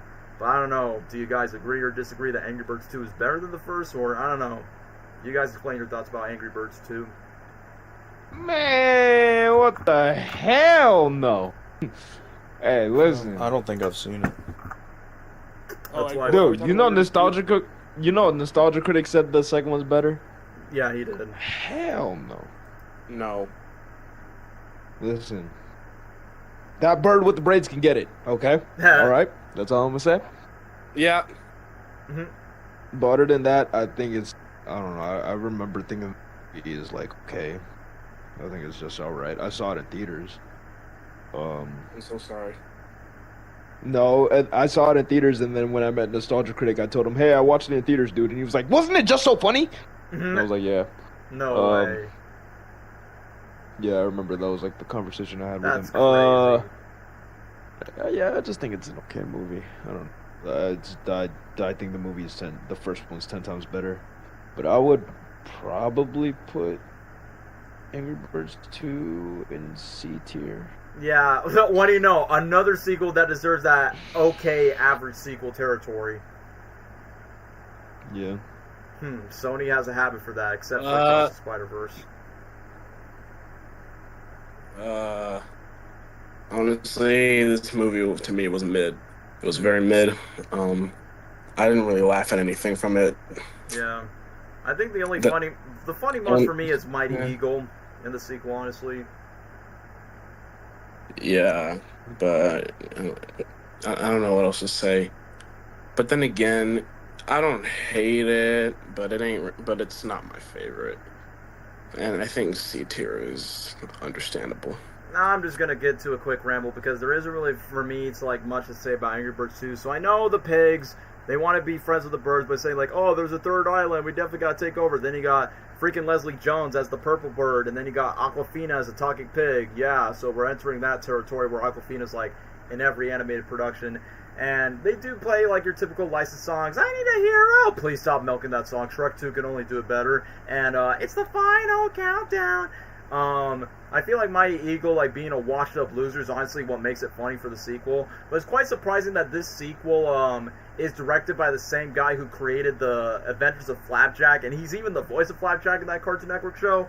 But since given the fact that the sequel is mostly praised as the first film, I just don't find it as memorable as the first movie. But I understand that both Angry Birds 1 and 2 are like cult classics in the social media Twitterverse. That's why Paramount's like, let's make Angry Birds 3. And I just noticed this. This is not related to the movie. It's funny that Sony made the Angry Birds movies, but then Paramount's like, we're getting the third movie. And they did the exact same thing with Smurfs. Oh yeah, Sony, we made Smurfs, and now Paramount, we got the rights. And now it makes a lot more sense that Angry Birds is with Paramount because Angry Birds is bought by Sega, Sonic is Sega, and Angry Birds 3 is coming out in January 2027, and Sonic 4 is coming out March 2027. So yeah, it's all connected in the big video game circle of Sega, Revo, Paramount, Sony World, whatever it's called. But anyway, I'm going off topic. So Angry Birds Movie 2, it's fine, it's average, but at least it's like watchable than Emoji Movie.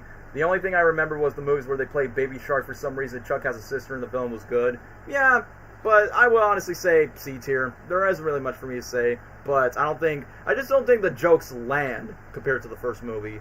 But yeah, now that we're done with the 2010s era, which, good gosh, that took a while, we have now entered the 2020s era, or should I say, the Netflix era, except for Spider-Verse 2 and Garfield, I guess. We entered the Netflix era for Sony movies, and the first one is Mitchell's vs. the Machines, which is another Phil Lord, Chris Miller production. So, anyone wants to talk about Mitchell's vs. the Machines? I will. Yeah, go ahead.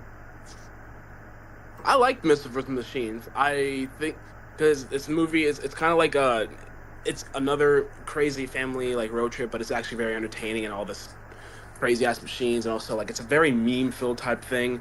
And this main character, Katie, she wants to be a filmmaker and go to college and do all this stuff. But Dad, and well, mostly Dad, Danny McBride. Yeah. It's like I said, it's honestly, it's a really good movie, and I like the animation and this. And the writing, like I also love the family's dynamic with each other because like they're all equally like very crazy, and then they battle all these like machines. But granted, it's been a hot minute since I've seen the movie. I think the first time I watched it was literally when it premiered on Netflix. Back when it came out. Yeah, on Netflix. Yeah. So where would you rank it though? I low-key would put it in A tier. I love this movie. I like this movie. Yeah, I'm in between. Like, it's either S tier or A tier, so I'm fine with either positions, whether it's S or A. But I guess that's Leslie's thoughts. Dwayne, have you seen this movie at least once? Yeah, I have seen it once. I saw it when it first. I don't know. Like, I thought it was just okay. Oh. Like, I really don't know how to. Like, I saw it only once. I bothered to rewatch it, but I just remember. Just all right, like an okay movie. It wasn't like I could see why people like it a lot, but it just like everybody else did. Well, but it's still a good movie. Yeah, I'll say so. For me, before I give myself a ranking, I mean, even though it's another Phil Lord, Chris Miller production, so I'm like, for me, B tier, by the way. Oh, for you, it's B tier. So Phil Lord, it's another Phil Lord, Chris Miller production, and you know, whenever those guys are cooking up an animated production, you know, I'm gonna start liking it. And it's funny that the director of this movie is like, I think he's one of the storyboard artists for Gravity Falls that he happens to voice the 9-year-old brother. I think his name's Aaron. Was like, hey, I really like dinosaurs. Definitely an autistic boy that loves dinosaurs. Yeah, that's Gabriel. But anyway, jokes aside, yeah, you like dinosaurs? I just like the T-Rex. Mom is really scary. I'm just talking about the boy in Mitchell's vs. the Machines, so that's why I just mentioned that. But let me just move on to the film itself. So I really like. I mean, it's the Spider-Verse effect. So of course the animation's going to be great. It's wacky. It's zany. I like the 2D art styles based on Katie Mitchell, who's the main character. Which I will admit, I kind of had a crush on that chick, but I realized that she's not straight, so that's a bummer. But either way, around that time, I understand that Katie's definitely like one of those more relatable young adults, kind of like what Flint Lockwood was, where Flint Lockwood wants to be a scientist to experiment, but then his failures become a way. But Katie Mitchell wants to be a film director for film school. I'm like, yeah, if I was in college right now, I would love to do that crap. Where she actually gets to make her own cheesy Nickelodeon Cartoon Network type of short films. I'm like, hey, I kind of do that with my plush videos with Winnie Daffy Duck, and even goes for pop culture dude, so I can relate to Katie's motives. And then when it comes to the family dynamic, this is pretty realistic, even though you got freaking Dan McBride voicing the dad. It's freaking Bomb from Angry Birds. I eat dirt. And then you got the mom, who's voiced by Maya Rudolph, because she always has a habit for voicing a hot aunt in Big Hero 6, and then voicing the mother in Mitchell's vs. the Machines. Okay, since we know we live in the CG digital cell phone on your phone's territory, it is pretty realistic that we don't talk to the family that's there. We're just going to be scrolling our phones, watching some brain rot memes like we usually do. And then when Katie shows her dad, like, is this what you want to do for the rest of your life? All this juvenile crap shit just to do for a living? And to me, I'm like, yeah, I can relate to that. For like, is this what you want to do for a living, Daniel? Just be a content creator and not eventually do some realistic stuff? And just like how Katie's dad it is with my dad, like, it took a while to like accept people's differences but also converse with each other. Clive with the Chance of Meatballs sort of did that, but I feel like this movie goes more in depth with yes, like, your dad, your mom is not going to like the exact same things or like the aspirations that you do. And yeah, this movie actually has some soft emotional moments where the dad actually saw some flashback videos where Katie, as a child, gets to bond. Like, she even has a Flint Lockwood origin story where she's like, behold cinema! And then she gets bullied for it, just like how Flint Lockwood was in Clive with the Chance of Meatballs, because I'm like, yeah, Phil Lord, Chris Miller, they work on this production. And then you got some unpredictable humor of a freaking monkey going, ooh, ooh, ooh, ooh, and then just the dad and Katie goofing off with the freaking wooden moves that goes, ooh. And then, back then, it kind of gives me like this Goofy movie vibe of, you know when Goofy's trying to take math by saying, I'm going to go fishing with my boy, but Dad, I want to go to see Powerline. It's kind of like that where Katie wants to go with her friends and be part of a film college, but then it was like, no, we're going on a family road trip vacation, which is quite relatable. And the one thing that's pretty weird is the fact that you got John Legend and his wife voicing this perfect family. Like, they're supposed to be like this perfect embodiment of what a perfect family should be. Then you got the Mitchells that are like the unperfect ones. And then you got Eric Andre, you know, the dude that says, let me in, let me in. He's the CEO of this cell phone company called PAL, and turns out the cell phone is technically the villain of the movie. So I'm like, yeah, so technically AI is the villain, Skynet is real. So this movie is kind of paying off the trope of sci-fi, robots, apocalypse, like taking over the world, which that would have been cliche, but they kind of twisted around with the Phil or Chris Miller type of humor, which I did like with some, even though there are some meme-worthy moments that are intended to be cringy, but it's like, well, it's internet humor. But I will say this, Mitchell's vs. the Machine does much better internet humor than the Emoji Movie, and even Wreck-It Ralph 2 breaks the internet. I think the funniest moment throughout the moment is after when they have the road trip of every day's the weekend. The funniest moment is when they're at the mall with the robots, the giant Furbies. Yes, those toys that your mom probably must have liked in the 90s, where you got all these multiple Furbies, and then you got this giant one going, Rrr! And then you got like random subtitles where the dad tries to take down the giant Furby. I remember I was dying with laughter when that giant Furby just crashes into the mall, which, that is, like, I will be funny, like, let's be honest, like, at least that movie's made in 2021, but if they made this movie right now, it will not be Furbies, it'll be freaking Labubu's. Just saying, if they would have made this movie now, it will not be Furbies, and I don't think the joke wouldn't be as funny if it You're was. right. Yeah, I'm saying, it will not be as, You're right. It will not be as funny if they put Labubu's instead of Furbies, you get what I mean? But then you get the cliche drama of, yeah, Dad, you're not there for me, but then you get to see moments that, you know, Katie's dad is, like, there for her, trying to look out for him since, you know, that was, like, the one and only daughter. I forgot that the brother is crushing on this girl that likes dinosaur, like we said, autistic dinosaur boy, where he goes, eh. And then, next thing you know, once when the cell phone and all the robots. I forgot there's like 2 robots, like literally like dog, big, loaf of bread, loaf of bread. So literally in my brain, I was just like,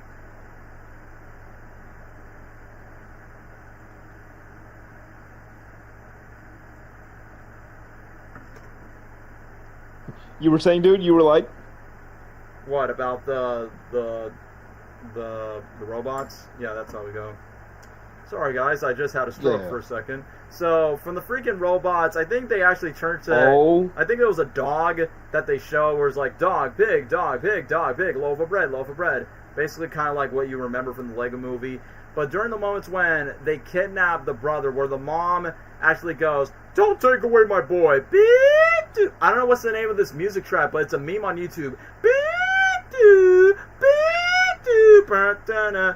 It's that trope that Phil or Chris Miller usually do in their animated movies, like, oh, innocent, nice person, nice character, animal, but then when you take off this character off, they become a savage. They did it with Steve McClay with the Chance of Meatballs, Unikitty in the Lego Movie, Spider-Ham and Into the Spider-Verse, and now Katie's mom in Mitchell's vs. the Machines. And I like the fact that Katie's just trying to like stand up for her family, saying, oh, I miss my family. And I like that the cell phone is trying to like connect with her, but then later on, she obviously, the cell phone has no soul. And I like that their stupid dumb dog that the robot's confused like dog, pig, loaf of bread. I like the fact that Katie and her dad, they bond with this nostalgic song that's kind of like a remix of Maya He, Maya Hu, A. Then they play a freaking Rihanna song, My Life, and then they start teaming up with their similarities and their differences, and they coincide with each other. And then once when they save the world, and then the phone dies, and the dog was a part of it, where Katie goes off to college, and then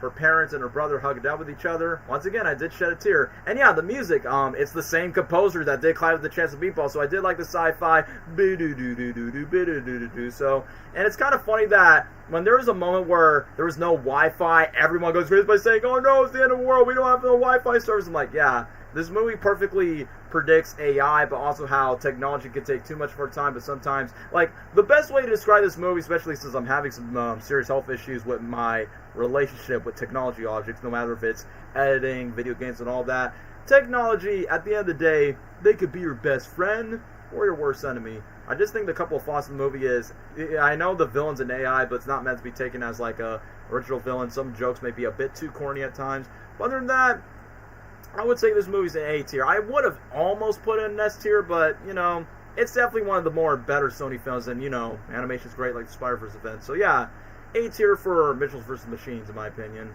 And now for the next one, Wish Dragon. It's Chinese Aladdin. Aladdin for Asians. That's all I can say. It's almost a beat-for-beat ripoff, except for the ending. If you guys have seen this movie or not, since it came out on Netflix.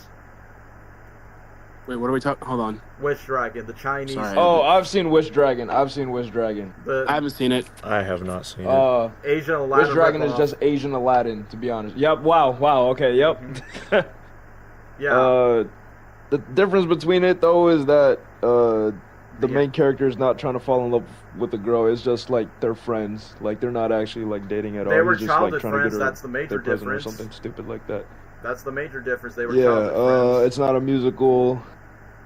There's some fascination about like shrimp chips from what I remember. Oh yeah. I don't know. I just remember it being like just a typical kids movie. You know what I mean? Like I would put it in the same category as I did damn Mitchell's Machines, man. I would put that in B. But it's just like a typical kids movie. It's Asian Aladdin. So. Yeah, I don't know if I want to put it on B or Yeah. C tier because I don't think the movie is as good as Mitchell's vs. Machines, but I don't know. I think I probably might put on C tier because even though the plot is pretty much predictable when it comes to like, oh yeah, a genie that's quite comedic like Robin Williams, but the difference is the main boy and the main girl like childhood friends, and what else? The dad is actually okay, like, oh, this boy is not being rich and he's a poor boy, and they just get along with that. Yeah, that's about it. I can't really say much about Wish Dragon. I have watched Vivo though, which I don't know if you guys have seen Vivo because that was also. I haven't seen Vivo, but I'll tell you right now, the constant times my mom has played that movie for the kids at her daycare, bro. The songs are in my head. movie. What What? You didn't hear what I said? No, I didn't hear it. I said I didn't see Vivo, but the amount of times my mom would play this movie for the kids at work at her daycare where she works at, bro. The songs are in my head. Oh, the I'm bouncing the beat in my whole drum, my whole drum, and then the Miami song M-I-M-I-M-I. That one. Yeah, that and we gotta go, that song. Oh yeah, that one where they just go to to the city and the swamp lands because it takes place in Florida. But Dwayne, have you seen Vivo? Yeah. No. Hold on. What's the name of the animal? It's not a monkey. What's it called? A kinkajou? That's what it is?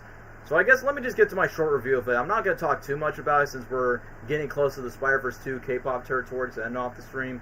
Let me just run it short. So I think Vivo is a solid movie. I just feel like it's Sony's attempt of trying to be like a Pixar. It feels like Sony's Coco in a way. Coco meets, I won't say like Soul, but kind of like Soul in a way where, someone just died and they're passionate for music.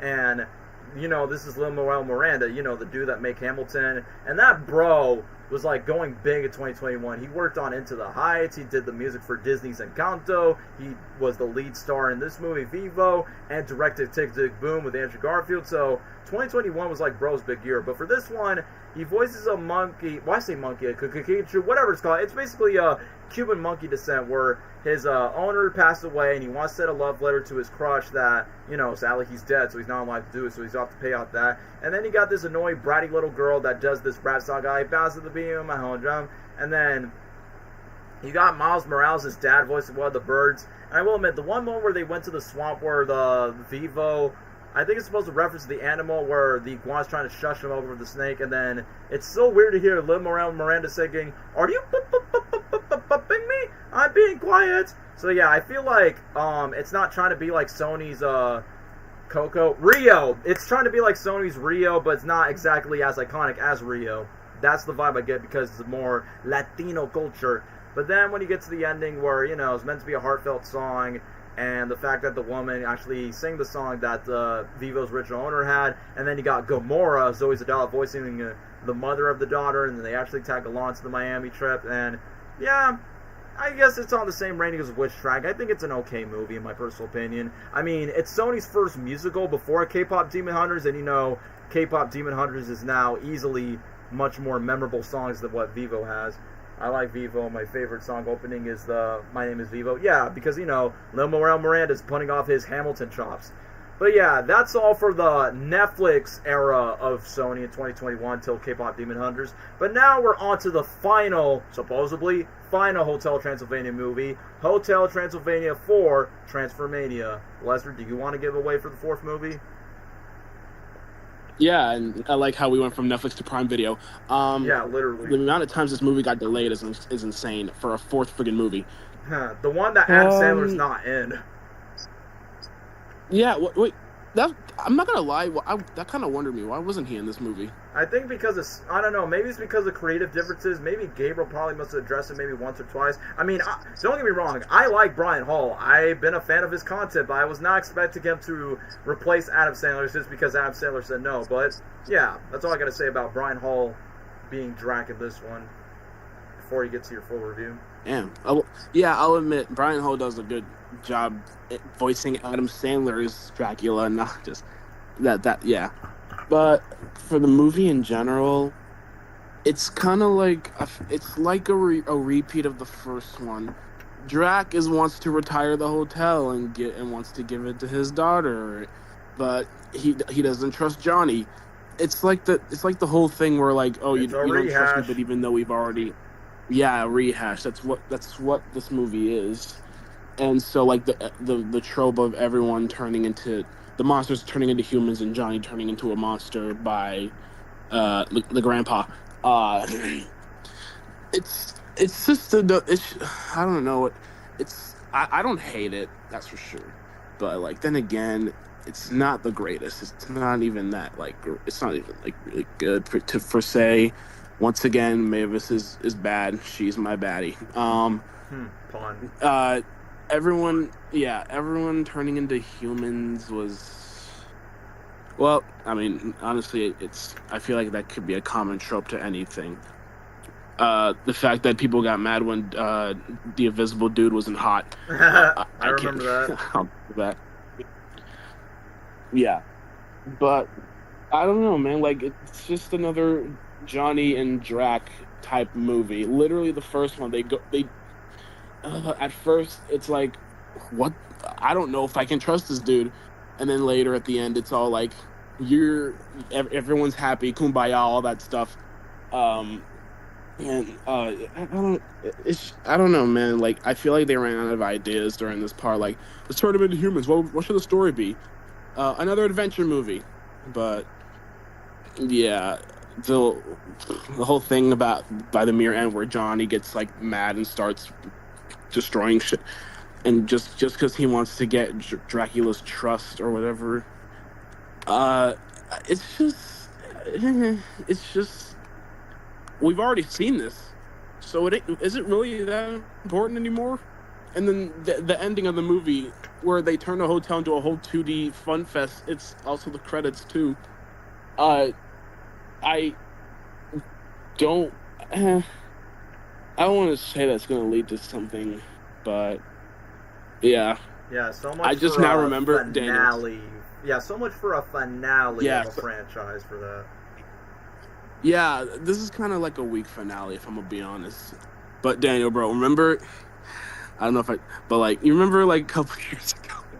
What? On Twitter, this one freaking kid kept DMing me. Bring back old Transylvania. Oh yeah, I remember that, bro. That was annoying back then. DMing me talking about put this hashtag so Sony will bring it back, and I'm like, dude, I don't work for Sony. What do you want me to do? What do you want from me? Yeah, it's like, bro, you really want Sony to milk the crap out of this? No thanks. Like, bro, why was he texting me about this about anything? I would autism. That's why. It was just so random. Yeah, it's just so random, bro. But yeah, that's the story related to this movie.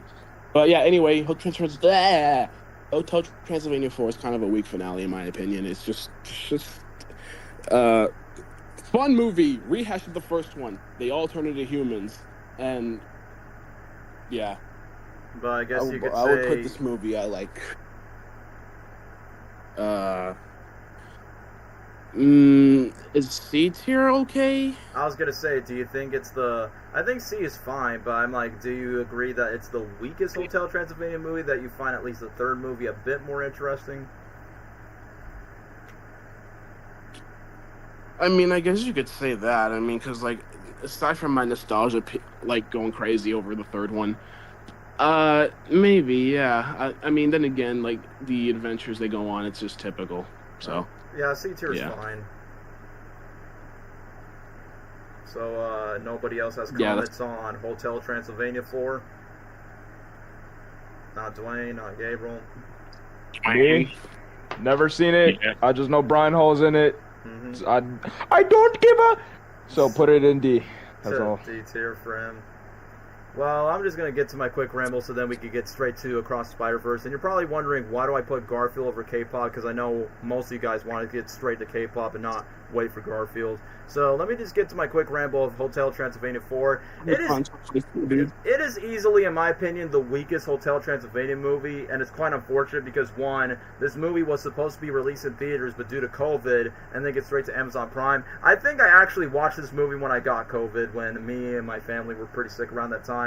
And I got nothing else to watch aside from rewatching Spider-Man No Way Home for the 10th time. So I'm like, let me just see what's the hype for Hotel Transylvania 4. And even though I will say this, it is a bummer that Adam Sandler and not even Kevin James are not back to voice Dracula and Frankenstein.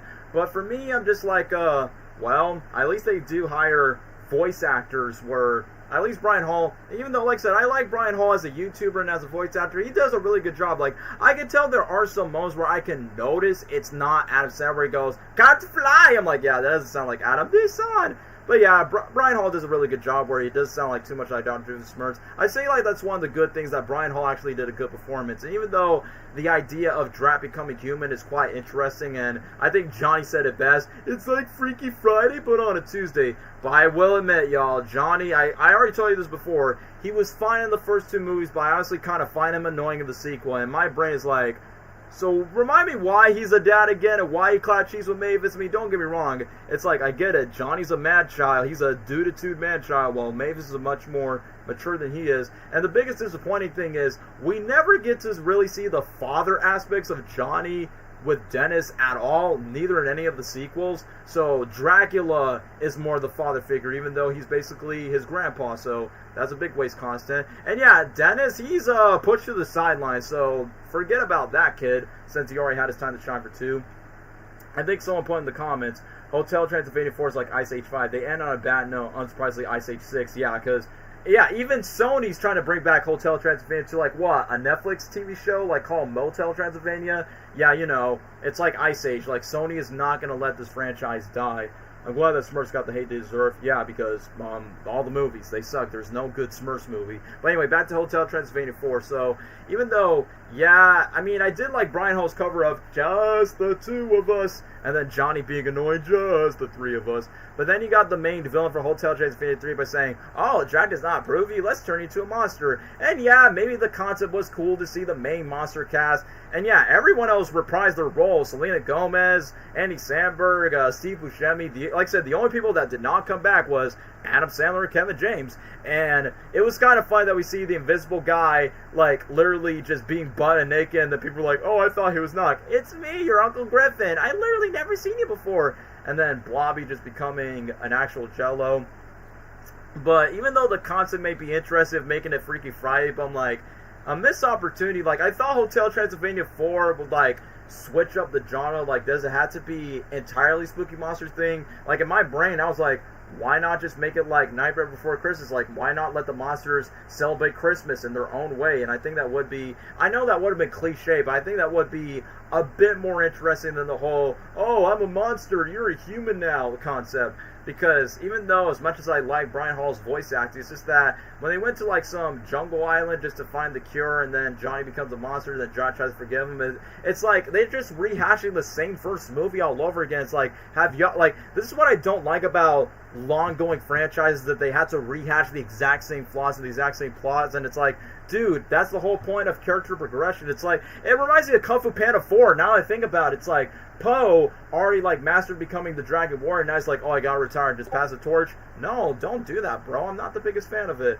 But either way, like, personally for me, I just gotta, like, you know, I don't think Hotel Transylvania 4 is, like, you know, Bay for no explanation. And then the fact that Drac was actually open to, like, quote-unquote, retire the hotel, but later on, what is it? Like, the hotel was destroyed, and then they built a new hotel in the meantime. So, I say, yeah, C tier for Hotel Transylvania 4 is fine enough. Like I said, I say it's definitely the weakest movie in the franchise, and I definitely don't encourage them to make more. Like, a spinoff is fine, but, you know, I definitely say, like, they should stop, like, at this point. So, yeah, C tier for me. But before we get to Across the Spider-Verse, Dwayne just put S tier for Spider-Verse, no explanation. Tag me when you get to Demon Hunters. Yeah, we'll get to that next after Spider-Verse 2. But yeah, other than that, I'll save my glazing for last. So, Gabriel, Lesnar, one of you guys have to start for Spider-Verse 2. Across the Spider-Verse is goated S tier movie, obviously. I like everything about it, especially when, you know, Gwen got to see Miles again, and then later Miles got to see all the Spider-Man, and then later it gets to Miguel, and then, you know, basically Miles feeling like he doesn't belong, or something like that. Peter B, once again reuniting with him, my goat, and he has a kid too, and of course he's with MJ. Neither, no. I love it a lot. I had a great time when I saw it in theaters, and I think the fight scene with Miguel and Miles was goated, especially all the memes. The soundtrack is fire. I like it a lot. And what else is there? Oh yeah, oh man, we need that third movie now, man. After that cliffhanger, bro, we need to know now. and we'll know in 2 years. So we were supposed to get that last year. Freaking pissed. But anyway. But yeah, S tier movie. Daniel's gone, isn't he? All right, chat. So yeah, that's me. Anything about this movie. I'm just gonna keep this chat entertained while Daniel gets back. Gabe. Spider-Verse Talk to 2, I mean, there's a lot to say, but I want to make it brief. I do like the first one more, but this one is really great. Miles' story is great. He's developed as a character a lot more. Man.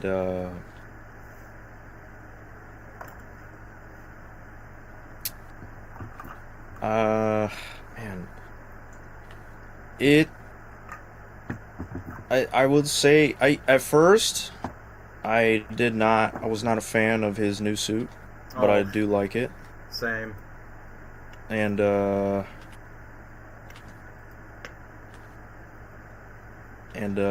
yeah, because it was like that joke they made with the bleeding armpits kind of thing. I was like, what the heck is that? That looks kind of weird. But I got used to it. I like it. And yeah. His suit is pretty good.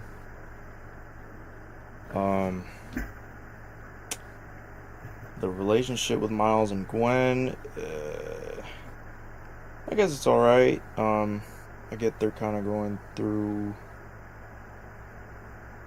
a rough spot in their lives. Miles with situation with his dad, and Gwen, you know, with what she's going through.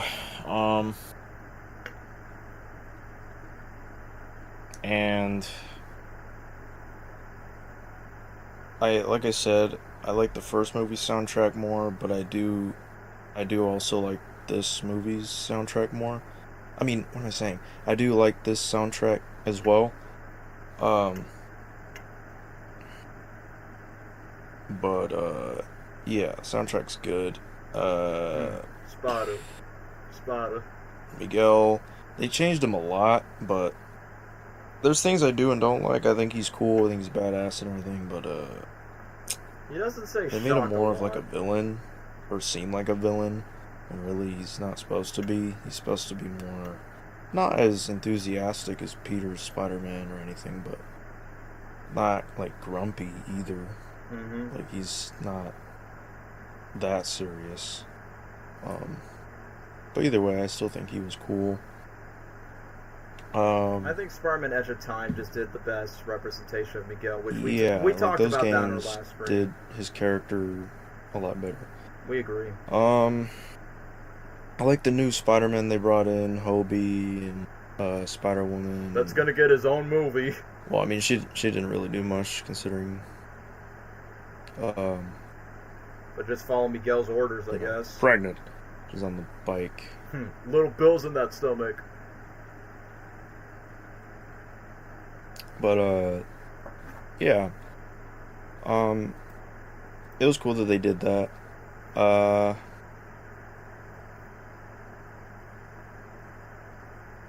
What else? I like the kind of cliffhanger they did, where kind of like Infinity War. It's like the stakes are higher. You don't know what's gonna happen next. Mm-hmm. After the heroes somewhat lost, but they're about to group up and prepare for what's to come. So it's kind of like that Infinity War ending, and I think it's pretty cool. It sets up the next film and the hype for the next film to be bigger. The Spot was, I will say, like, did him good for the being amount, kind of an obscure villain. For the amount of screen time he But had. they did him good. They actually made him feel like the main villain, not just a side villain, which he looks like one, but they made him more of a main villain, which they did a good job on. Mm-hmm. people complain about Peter B having lack of screen time because he's a dad and this and that. People don't like it. I get where they're coming from, but I think, like, because this film isn't about him, it's about Miles, what he's going through.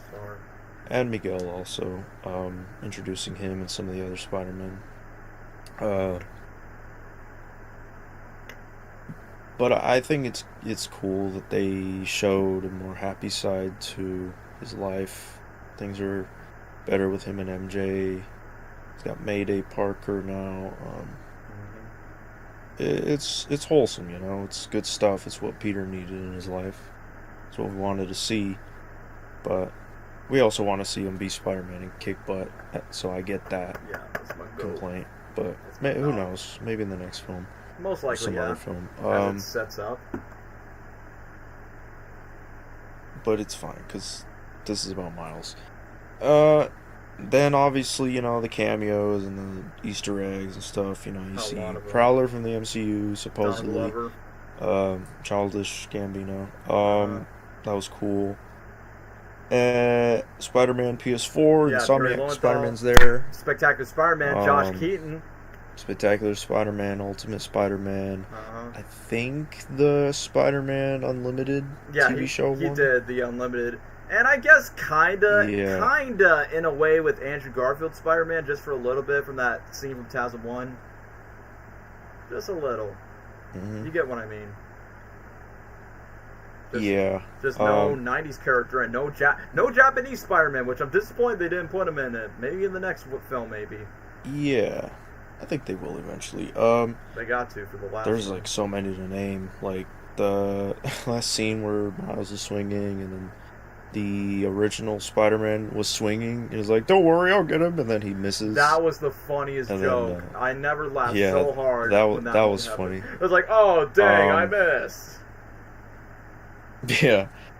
The Cowboy Spider-Man was cool. The Lego Spider-Man. Yeah, that was cool. From a 14-year-old animator that they hired at the last minute. Yeah, that was really great. I love that Lego world they did. Mrs. Chen from the Venom universe. Oh yeah, forgot about that. There's so much. I do remember when they were showing the Uncle Ben deaths and all the other deaths in general. Yeah, the Captain Stacy deaths. Different Spider-Man in the different universes. You could see, surprisingly, the TASM 2 video game. Yeah, we talked about this, which is so random. We talked about that on the last stream. Kind of cool that they paid attention to that. We talked about it on the last stream. Well, that was very surprising. Obviously, Toby's, Andrew's. Surprisingly, those were really cool. No Tom Holland, Easter surprisingly. eggs those were really cool to add into the movie. Even though, most people are like, we want Toby and Andrew in the... But, I mean, that's about as close as you can get. Yeah, we've already had that No Way Home. Yeah. And they reference No Way Home in this film, too, what Miguel says, cool. That kid with Doctor Strange from Earth 19999. Yeah. That scene was cool, introducing Miguel. I love his theme.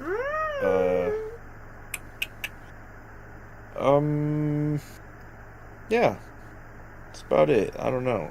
I like the conflict that there is in this movie. I like the growth that Miles has gone through.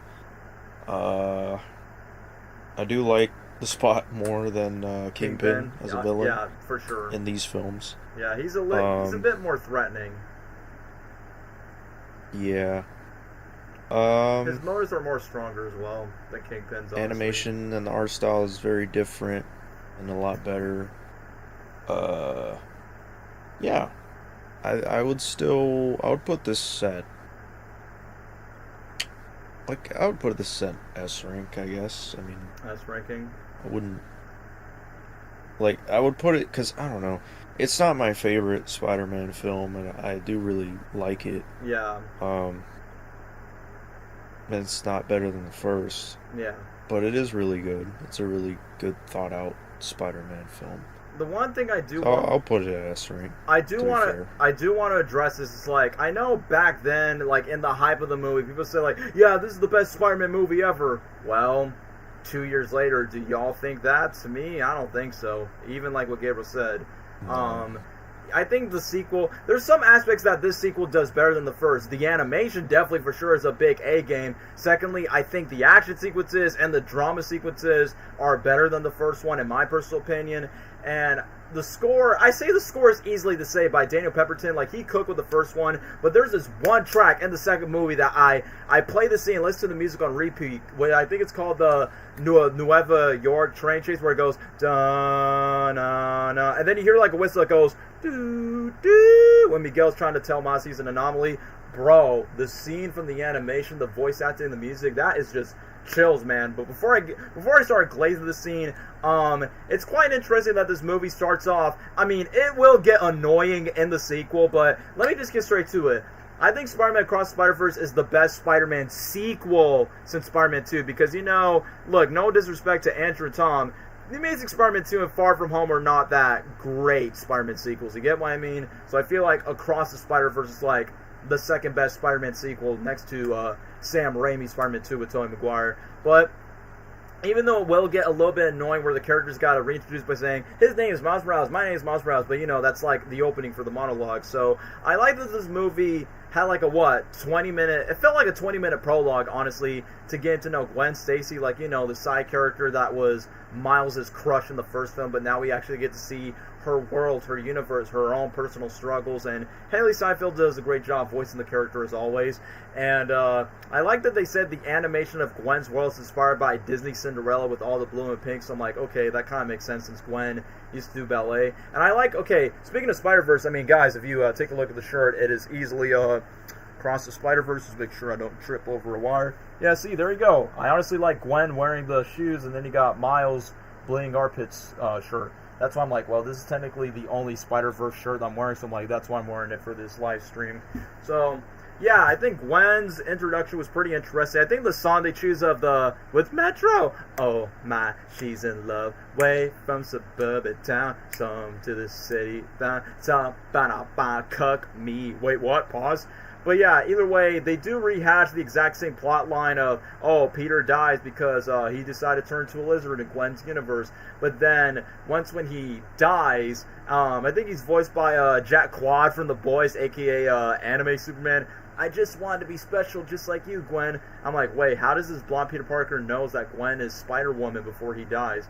And then, when you get to see Gwen's dad, thinking that Spider-Woman killed her best friend, it gets to like this personal conflict that we've never seen coming, which it's been a while since we see a Gwen and Captain Stacy conflict since what? The Amazing Spider-Man 1 with Dennis Leary's Captain Stacy and Emma Stone's Gwen Stacy, where she has her own personal battles where she's like, your best friend was killed, you don't know that. And then when Gwen suits up and sees her Miles outfit, because now we understand from her origin story why she struggles to make friends, because every time she gets close, it's like what Peter does, and then Miles gets to learn this, like, when you become your own spider person, there will be consequences that you will feel lost if you got close with them. And then I will admit, Gwen's theme actually slaps. And then you got the 1800s Italian vulture, who is voiced by Jerome Tacone, who voiced Green Goblin in the first movie, but also, that guy was in Sonic 3 with the, that popsicle has not been open for 50 years, so you guys get what I mean. But either way, it was a really cool action sequence where we get to Jessica Drew's Spider-Woman, and then, yes, freaking Miguel's theme. I will admit, I did got annoyed from the meme back then. It's like, come on, it's not as funny as Tobey Maguire memes. But either way, the animation of Miguel O'Hara was cool, which is funny that in the first movie's post-credit scene, he was silly and jokey in the usual Phil Lord Chris Miller style, but then he's a lot more serious. I mean, Gabriel, did he say shock in the beginning? I think he did. Like, maybe in the beginning where he's about to attack Vulture? He did, like when they first introduced him. I wish he would have said, because honestly, that's what I like about Miguel and Shattered Dimensions, and like I said, at the time, where, in that video game, we talked about in the last stream, it's like, Miguel, I have to die for it. No shocking way you're going to do this, Parker. Oh, for shock's sake. I wish they would have done that more for Oscar Isaacs and Miguel, but I understand that this version of Miguel is more serious than, because I like that Miguel in the games. He's a perfect balance of, he is a serious Spider-Man, but also he's silly, but in my brain, I'm just like, well, I did say Miguel O'Hara is my favorite Spider-Man variant before Miles Morales exists, and I say Oscar Isaac is perfect for the role that he could easily play the character in live action if they want to, just like Nicolas Cage is playing Spider-Man Noir in the upcoming live action TV show. Other than that, Miguel is cool. I like that they break down he's from the year 2099. We get to see cool comic panels just like the first film. The animations is like top notch. But then when Gwen stopped the Vulture from a different universe, I'm like, yeah, if there's a villain from another universe, they could disintegrate. So I'm like, maybe Morbius could have fixed that with Michael Keaton's Vulture. But then, just like the first movie, this is another one of those animated movies that's not made for the kids, that gets really dark. And I will admit, I feel really bad for Gwen when her dad points a gun at her and then boom, gunshot fire in the air. And then when she has the balls to reveal her identity, that I am your daughter, but I'm also Spider-Woman, that's not what he sees. But then you can see that when you see the paint flowing in the background, that kind of feels like a bleeding heart, like blood flowing down. And then you see nothing but blue on Gwen's, like her dad's face, where he doesn't become vulnerable. He just feels bad by saying, I can't believe my own daughter betrayed me. Now I have to be Paw Patrol and not lose my job to arrest you. And now Gwen feels alone, that now that she lost the trust from her own father, and she has no choice but to join the Spider Society. And that kind of explains of where she is right now. And that kind of explains like why she'd rather keep her secret. But then when she goes to the Spider Society, she, for the most part, will feel more good about herself. But then when it comes to Miles, we do get the typical of the, my name's Miles, and I've been the one and only Spider-Man, da-da-da. And I like the fact they mentioned that Aunt May moved to Florida by saying, hey, yo, Aunt May just went to Florida, come say to us, Aunt May. But then Miles, similar like Tobey Maguire's Peter Parker Spider-Man 2, Miles has this struggle of balance of being a teenager in high school, but then he has to do Spider-Man stuff. It's like, you know, what you expect from the double life persona. And then we get to the introduction of the Spot, which I remember knowing the Spot from the 90s Spider-Man cartoon where he goes, call me the Spot. So yeah, when I discovered the Spot, it was quite interesting that the Spot was such a D-list, jokey comic book villain, but then he becomes the worst nightmare for Miles as Spider-Man. And I honestly like that twist where back then, he's a villain that's not meant to be taken seriously. But then later on in the movie, I am your arch nemesis. But we'll get to that. So during the moment where Miles makes fun of him by saying, like, are you supposed to be some sort of a cow or a Dalmatian? And I like that Miles decided to take a bite of an empanada. Because, you know, we Hispanics, we do eat empanadas. And we eat tostones. I like that in the party scene, they're eating tamales. I'm like, hey, we Costa Ricans like eating tamales too around Christmas time. So I dig the respect to like the Spanish culture when it comes to like Spanish food that we eat.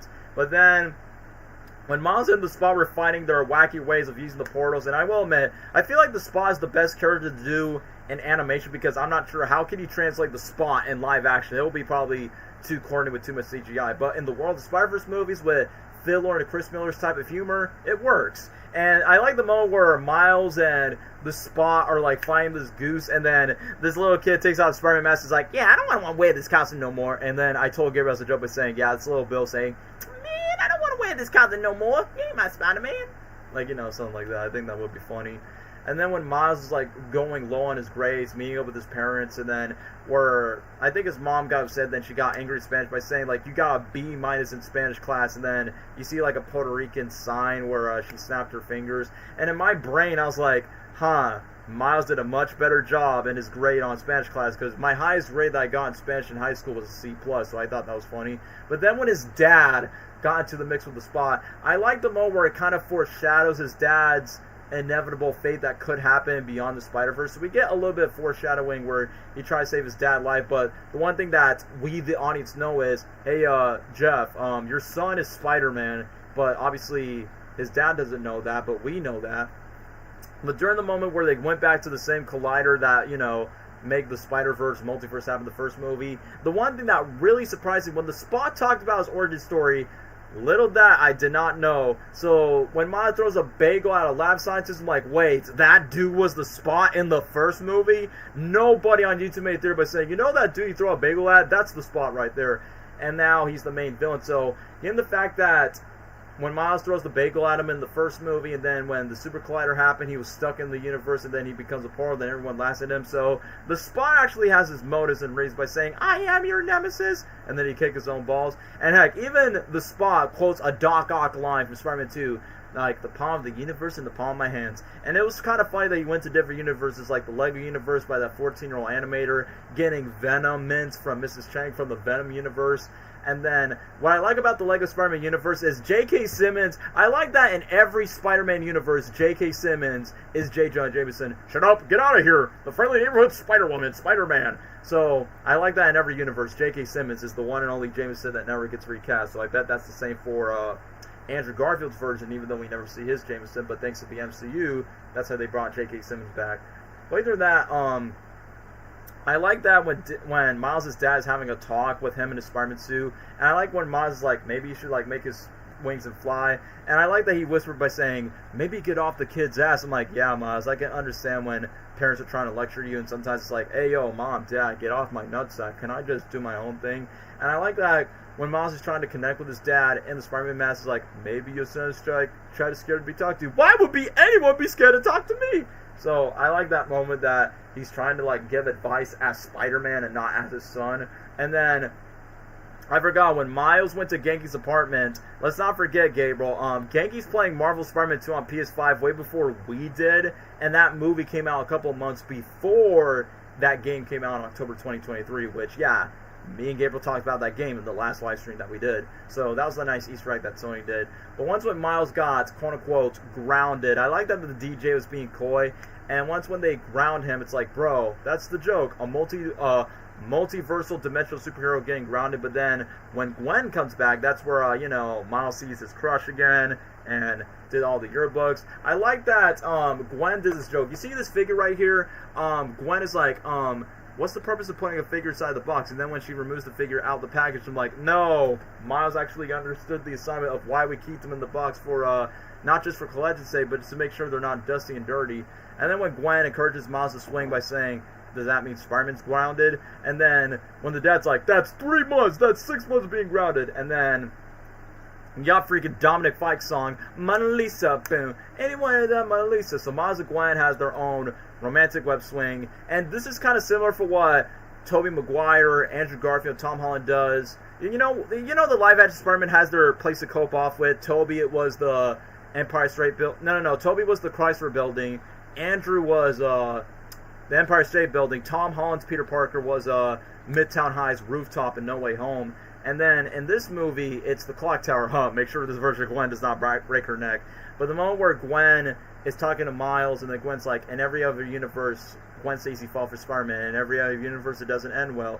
And Miles wants to connect with Gwen, but we know that they're both on thin ice. Like, Miles is grounded from his parents, but Gwen's on thin ice with her bosses, from Miguel and Jessica Drew from the Spider Society. Like, her quest is not to reunite with Miles, it's just to understand what the Spot is doing in Miles' universe, and she has the multi-dimensional watch. And once when Miles knows the clues that Gwen was not meant to be here with Miles, even though she still cares about Miles, but in reality, she's just trying to do the job to make her bosses happy. But then when Miles literally went across the Spider-Verse, just like in the title, they went to Gypsy Spider-Man India. Why this Colaveri, you're having McFlurry, not McCurry. So yeah, we got Spider-Man India, aka the Indian taxi driver guy from the Deadpool movies, was a cinnamon roll. He's like, my name is Peter Parker, I have Shelty. And I will admit, this India joke's kind of funny.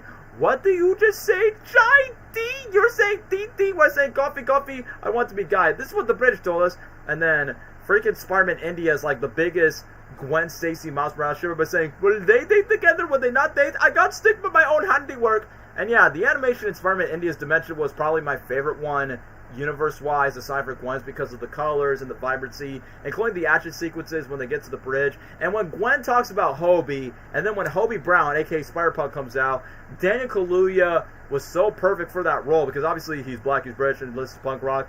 If Spider-Punk listens to Ramones, then Hobie's goated for this. But then I like that Hobie talks about your stereotypical Brit by saying, I hate the AM, I hate the PM, I'm not a biggest fan of capitalism for a hero. And I like the fact when Spider-Man India made a joke about the British stole this come from us, but then he gets along with Hobie. But then when Miles gets a little bit flabbergasted by saying Hobie knows every small detail about Gwen by saying, hey Gwen, don't forget your toothbrush. Miles thinks that Hobie could have been a cock blocker, which they could have easily made Hobie a cock blocker too much because, Gwen just likes black dudes, see what I'm saying? But then when we get to the Spot, this is where the Spot is like, taking his revenge plans more seriously because Miles straight says, like, no, you're not a joke, you are a main villain. And then when the 4 Spider teens, which I kind of find that ironic, like, Miles, Gwen, Spider-Man India, and Hobie are teenagers, while in the first movie, Penny was a tween, Spider-Ham and I guess Spider Noir were grown adults, just like Peter B. Parker were grown adults. Personally, for me, I still prefer the first movie's team than the second one. I'm not saying the second movie's team is bad, but I feel like their team-up was so short-lived in the India segment that Indian Spider-Man just dipped off screen after his whole sequence.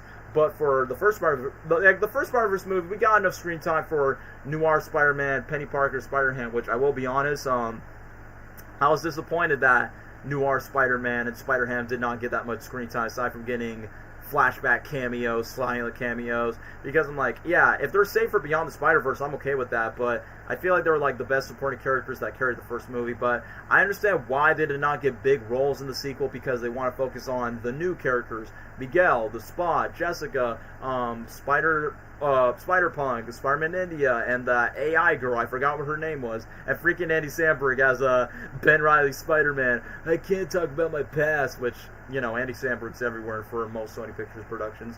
But during the moment where the Spot becomes a lot like an anime dark film where he goes, see you back home, Spider-Man. Gabriel, I forgot what was the joke you said, instead of just saying, see you back home, Spider-Man. I think it's like, I'm gonna F your mom, Spider-Man. You get what I'm saying, Gabriel? Yeah, I forgot the joke you said, but you get what I mean. But my biggest complaint is, as cool as it was that Spot showing his true colors, I mean literally true colors, like have the ability to foreshadow to kill off Miles' dad if he goes to his universe. But my biggest disappointment is Spot was a great villain, but after that, he's gone off screen until the very end of the movie. So they just completely get rid of him for the sideline so Miguel O'Hara will be the main villain. So I'm like, bro, where did the Spot go after that? See you back home, Spider-Man. So I get that he's saved for the main threat for Beyond the Spider-Verse, which we have to wait for another 2 years for that, but come on, man. Kind of wish we had a little more screen time with them. That's what I'm saying. Like, I agree with Gabriel. Like, the Spot is a much better villain, but the lack of screen time he didn't have compared to Kingpin is quite baffling compared to the first movie. And you know, for every Spider-Man movie, there's always got to be an action sequence on a bridge, and the bridge sequence is cool, where Gwen tries to stop Miles to stop the Canada event where Spider-Man India is about to either suffer of losing his girlfriend or his girlfriend's dad, and then Miles actually got the vent to break the Canada event, and then boom, the universe is now corrupted when all these spider space cops come over. And then when they get to Spider Society, I like when Hobie unmasks himself, Miles questions by saying, how do you keep that hair in? And it's like, and then Hobie with confidence like, I was always cool this whole time, because, you know, Hobie was, you know, bro got the ultimate riz. But when they get to Spider Society, one, it's accurate for any Spider-Man cosplayer to go cosplayers and do the iconic pointing meme. But all the cameos, man, from the Web-Slinger Spider-Man to the Lego Spider-Man, the Spider-Buggy makes a cameo in the Spider-Man movie. Spider-Monkey, our goat, Yuri Lowenthal, Spider-Man from PS4, where he goes, are you talking to me? I did not hear his voice in the first screening, but I did the second time. And yeah, me and Gabriel met him in real life. And then freaking Donald Glover's Prowler, which we saw him as Aaron Davis in Spider-Man Homecoming, where he's like, I have a nephew in the neighborhood. But now he's literally talking to animated Miles. I'm like, well, Donald Glover is the reason why Miles Morales exists in the first place, thanks to an episode of Community. And then another fan favorite cameo I love, freaking Josh Keaton, Spectacular Spider-Man. You got my favorite animated Spider-Man on screen, my favorite voice actor to voice Peter Parker in the animation stuff. So glad the fact that he was there involved.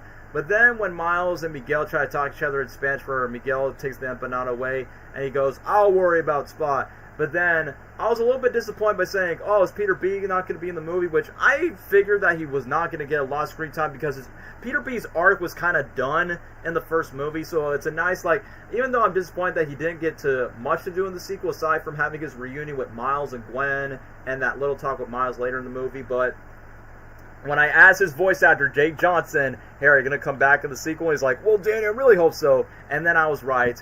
He came back in the sequel, and he has his daughter, Mayday Parker, which, if you read the comics, oh yeah, in the future, she becomes Spider-Girl. So, yeah, they could have done that with Tobey Maguire, but, you know, it was still cool to see Peter B being happy, being a dad, and just being excited. I will admit, once when Peter B is, like, glazed about his young child, I was like, yeah, that's going to be me when I become a dad, and just talk about my kid all day long. And when Hobie And then when I like the one line that Peter talks to Miguel, you keep on saying, the fate of the multiverse, and my brain dies. And when Mayday took a dookie from Miguel, I like when Peter B was trying to change his diapers, Hobie carries Mayday, but like, take a crap on the establishment, I salute you. Yeah, because, you know, British Spider-Man's a punk rocker. He goes against the rebel. Including the moment when Miguel explains the canon event where his daughter was lost due to a canon event. And then it shows all the tragedies of every Spider person. We get to see the tragedies of Captain Stacy from the comics, Spectacular Spider-Man, Andrew Garfield from the Amazing Spider-Man, and then Miles tries to tell Peter, what about Uncle Ben? If it weren't for Uncle Ben, none of us wouldn't be here, Miles. Then you see the Uncle Ben death from Tobey Maguire's first movie. You see the Amazing Spider 2's video games, Uncle Ben. And that just really caught me off guard. But then, the part of me that got confused that Miguel's like, Miles, it's part of the canon event, your dad has to die. But Miles is like, no, what if we break the canon? And I feel like Miles does the ultimate superhero conflict of, what if Spider-Man wants to break the curse for what makes Spider-Man Spider-Man, or when it comes to losing a loved one? But then, the one thing that kind of caught me off guard is like, but wait, Miles lost his uncle in the first movie, so why is this needed for the second one to kill off his dad if he already had his canon event where he lost his uncle? So I guess it's because of fate. I guess it's like No Way Home. It's their fate. Which, don't get me wrong, I love No Way Home, but I feel like the canon event multiversal stuff makes a lot more sense in this movie than it does in No Way Home. So, don't get me wrong, I like No Way Home, but I think Across Spider-Verse handles the multiverse stuff a bit more smartly in terms of writing, but also explaining the whole canon event tree life. And then during the moment where they trap Miles, I like that Hobie try to like winks with Miles and try to find a win. So that kind of proves that Hobie's not a cockblood, but he's also a real one. And the fact when everyone starts chasing Miles, Hobie's like, for the record, I quit. And then he goes back to his portal, like, yeah, Hobie's a real one. And I like that Peter B, even though he's trying his best to do his job, but also try to like be playful with his job and say, Miguel, go take care of my daughter. Even though it's kind of nice to see a Peter Miguel dynamic, but it's not as better as Spider-Man Edge of Time, in my opinion. But the jokes when the Spider people are trying to take down Miles, where Miguel's like, all stations, stop Spider-Man. Then we got the iconic pointing meme. And then Miguel says, ay coño, which is a cuss word in Spanish. And then when all the Spider people, like a Spider Cat, a Spider T-Rex, and a Spider Therapist, and then my uncle died. Let me guess, he died. And then there's some more inside Spider-Man jokes, like, 1, 2, 3, count 3. The funniest joke in the movie is when the 60s Spider-Man is like, I'm gonna catch you. Aw, dang, I missed. First viewing, I was dying of laughter because it was so random. So, and then the other cameos, you get to hear Alfred Molina's Doc Ock saying, hello, Peter, from No Way Home. Then you got Spider-Man 2 joke where one Spider-Man is trying to make a bridge. And then during the moment where Peter B is trying to catch up with Miles, like, my favorite moment with Peter B is when he tries to convince Miles, you're the reason I have her! Like, the reason why he got Leap of Faith, gave a second chance to start clapping cheeks with Mary J. Watson and, you know, make a spider baby. And then when he tries to get away with Miles to like learn the hard way and then gets along with Mayday, let me get to the best scene of the entire movie is the Nueva train chase. Like, the music was great, the animation was like on top, and when Miguel starts chasing Miles, and I know that Miguel read like Miles is like Dimension Watch, like without the Dimension Watch they will synchronize the atoms and they'll disintegrate, and that leads to the big conflict where Miguel's like, you're the original anomaly, but when Miles is glitching, it glitched to his first Spider-Man Halloween costume that Stan Lee gave to him. But when Peter B and Gwen are trying their best to stick up for Miles and stop telling Miguel, when Miguel's like, you're a mistake, Spot wouldn't exist, you don't belong here, that spider was not meant to bit you, since that spider that the Spot created was from a different dimension, and that other Miles becomes Prowler. And then, I feel like this is such a relatable moment in the movie where, I'm pretty sure you guys can relate to this. Don't you have this moment where somebody in your family or your group of friends tell this one dirty secret about you that they never told you, but then you felt betrayed that that secret's been out and you don't know this, where Miles is like, you guys talked about this? You knew? You all knew? And then Gwen explains, I don't know how to tell you. And to me, I felt that before, both in my family and in my group of friends. And yeah, I've been to that, like, in both in and out. So, during the moment where Miles just feel like betrayed from his own close people, but then, when Miles lead the entire Spider Society to go after them, Peter B's like, oh, you did have a plan. And the one quote that me and the boys always quote till this day, even though we always joke by saying, I'm going to do my own thing, but this quote hits close to home. Everyone is telling me how my story's supposed to go. Nah, I'm going to do my own thing.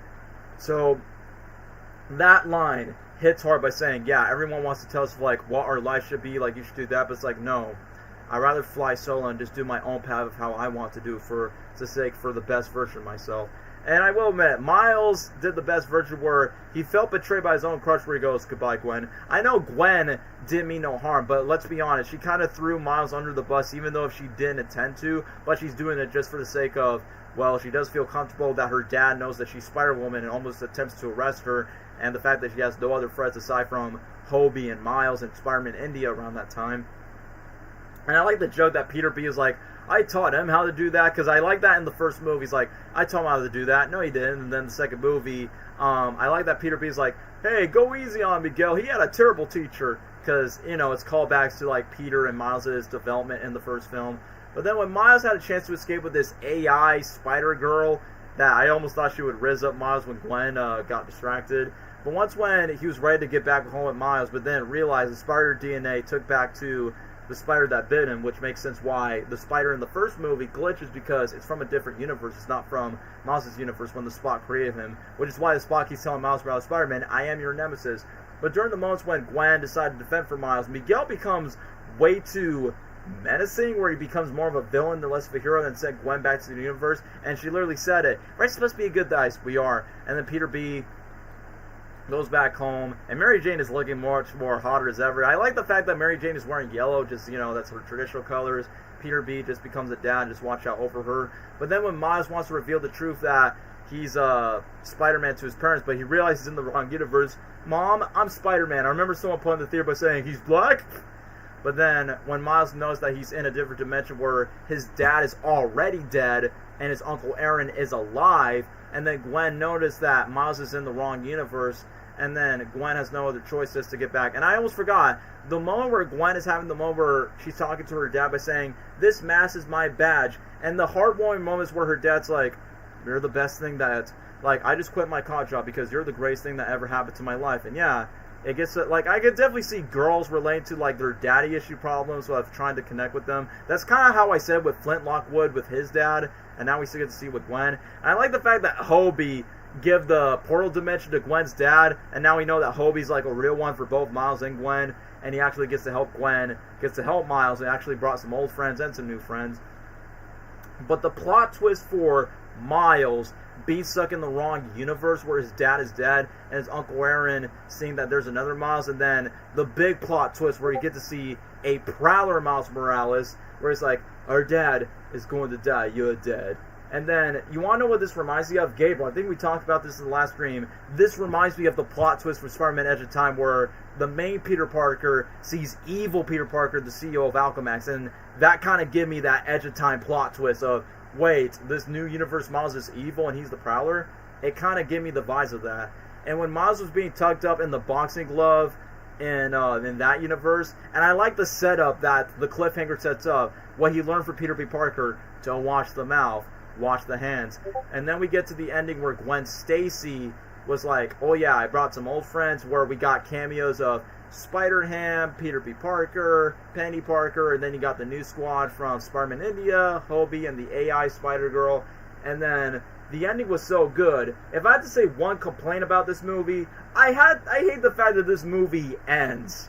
I'm like, man, the fact that we had to wait 2 years for Beyond the Spider-Verse, because you made yourself a near-perfect Spider-Man trilogy.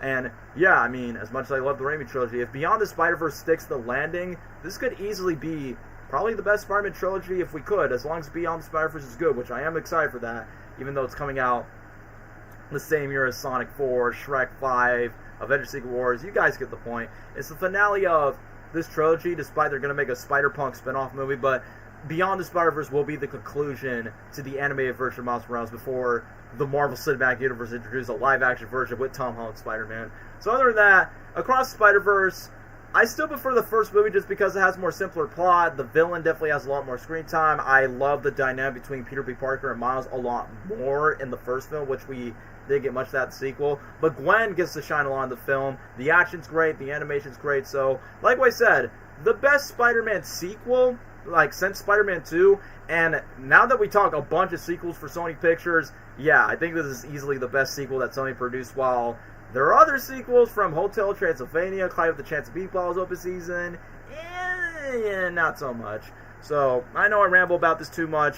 Even though I still prefer the first movie, Across Spider-Verse is easily an S tier for me. But now, I know we got Garfield fixed, but you know what? Let's just get the K-pop Demon Hunters talk out of it. Not out of it, in of it, my bad. So, yeah, let's just get straight to this movie that everyone keeps on glazing for the past 2 months. So, should we tag Dwayne by saying, hey, yo, bro, we're talking about K-pop Demon Hunters? I'm doing it right now. Do that right now. I know I would have stuck with Garfield, but I think that would be too long. So, I'm like, let's just get straight to K-pop right away, because, you know, that's what we're going to be talking about. But yeah, Across the Spider-Verse, yeah, I'm done glazing for Spider-Verse. But yeah, if Dwayne's not going to pop into the call, do you want to go first for K-pop Demon Hunters? He's going to pop in. I tagged him. Alright. While you do that, I'm going to get myself a snack. Steve's lava chicken and tasty as hell. Yeah, I'm snacking while I'm streaming. I'm snacking it.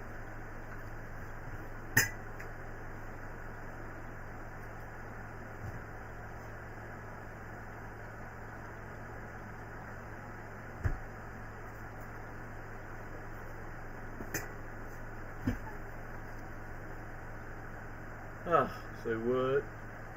Hold up. Okay, we talking about it. Get in here. It's time to meet our destiny. As a matter of fact, how many people are joining into the chat? Haven't seen K-pop Demon Hunters because I haven't put it on my calendar list. Okay, that's interesting. I mean, it's on Netflix, and originally I almost did not want to include it on the list, but I'm like, you know what? People couldn't shut up about this movie, so I decided to watch it either way. So, I mean, I'm not sure if Dwayne's gonna, like, pop in, so, Lesnar, do you want to start talking before Dwayne comes in? The moment I start talking about it, he's going to pop in the call. I just know it, but... Yeah, but I say... You know what? I say go for it, just for the sake of it, before Dwayne pops in. Alright. So... Oh, man. This movie, at first, looked cringe to me, because, that was before I watched it. It looked pretty... Because, like, it's very overhyped, that's for sure. But, and I... Fuck, I don't know what to say. But, yeah, it still has some cringe moments. But I'm not gonna lie. I hate watched it at first, but then I fully watched it again and put my honest review. So, for what I'm gonna say about this, I do like the moral and, like, the fight scenes and the animation, and dare I say, the song. The songs are pretty fire, except Soda Pop. I hate that song. For example, Golden is fire, man. Like, I can't stop listening to it. Even when I first watched it, man, like, I thought to myself, wait, this song is kind of, hold on. It had me moving, I'm not gonna lie. But yeah, it's honestly, like, I understand, like, I get it. It's the hype for other people, since it's a crazy movie that's being talked about for today. But if I'm gonna be completely honest, I'm not gonna lie. I started to understand more of it, and I honestly thought it was kind of good. Like, the three main characters. First of all, they're hot. Got it. Second, they're really likable. That's for sure. And whenever they, like, fight the demons in like the musical numbers and stuff, like, that's when it's like, yeah, they're by each other's sides and anybody else's who encounter these demons. And, like, the what was it? The Satcha Boys. Oh my gosh. Spoiler alert, those are demons. They're demons as well. And then, like, turns out the main character, she's part demon, but she doesn't want to reveal that, and she hates it, because, like, the whole purpose of them doing this is to, like, defeat this overlord of fire, whatever. I don't know. But, yeah, like, it's just a lot that happens in this flick, and I liked it, honestly. Like, it's pretty good. So if I were to rank it, I would honestly put it in. I want to say A or B tier, but I think maybe A tier is understandable. Okay, so A, B tier. So for you, it's definitely like a high praise, but not like S tier. I'm not S tier, but I think A tier is more understandable. Well, alright. Seems pretty fair enough from your point of view. Gabriel, since you've seen the movie, want to talk about freaking K-pop Demon Hunters? K-poop Demon Hunter. No. Poo-poo. Film was it exceeded my expectations. I thought it was going to be an absolute cringe fest, and some of it was cringe to me. Honestly. But the film overall wasn't really bad. It was clearly meant for a specific audience, like people that are K-pop fans or 14 years old, Asian chicks. I feel like it appeals more to like younger girls or just women in general than men. Not saying that men can't enjoy it, but Yeah, I think unless this they're fruity. appeals more to women because of the main characters obviously being female and their emotions and what they're going through and stuff. Oh crap. Some of the songs, not all of them, not a fan of all the songs, but some of the songs are pretty catchy. I like the action sequences, the animation. I do like the the theme, like the moral of the story. I think that's what made it a good film for me, is the moral of the story, being, overcoming your demons and not letting them define who you are. And I like that message of the movie. The cringy stuff, I mean, I thought Soda Pop was cringy, the whole scene was Definitely. cringe, the Didn't like it. boy band stuff was cringe, Mm-hmm. the jokes and the humor of the girls, just cringe, not my cup of tea, but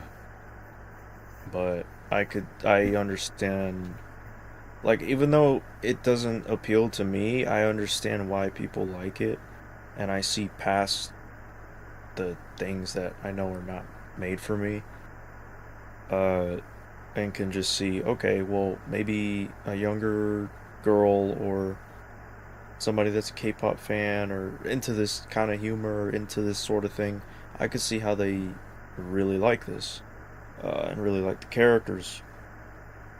But me, I mean, I just appreciate it for the story and the message of the story, what it's trying to tell. But other than that, I would probably,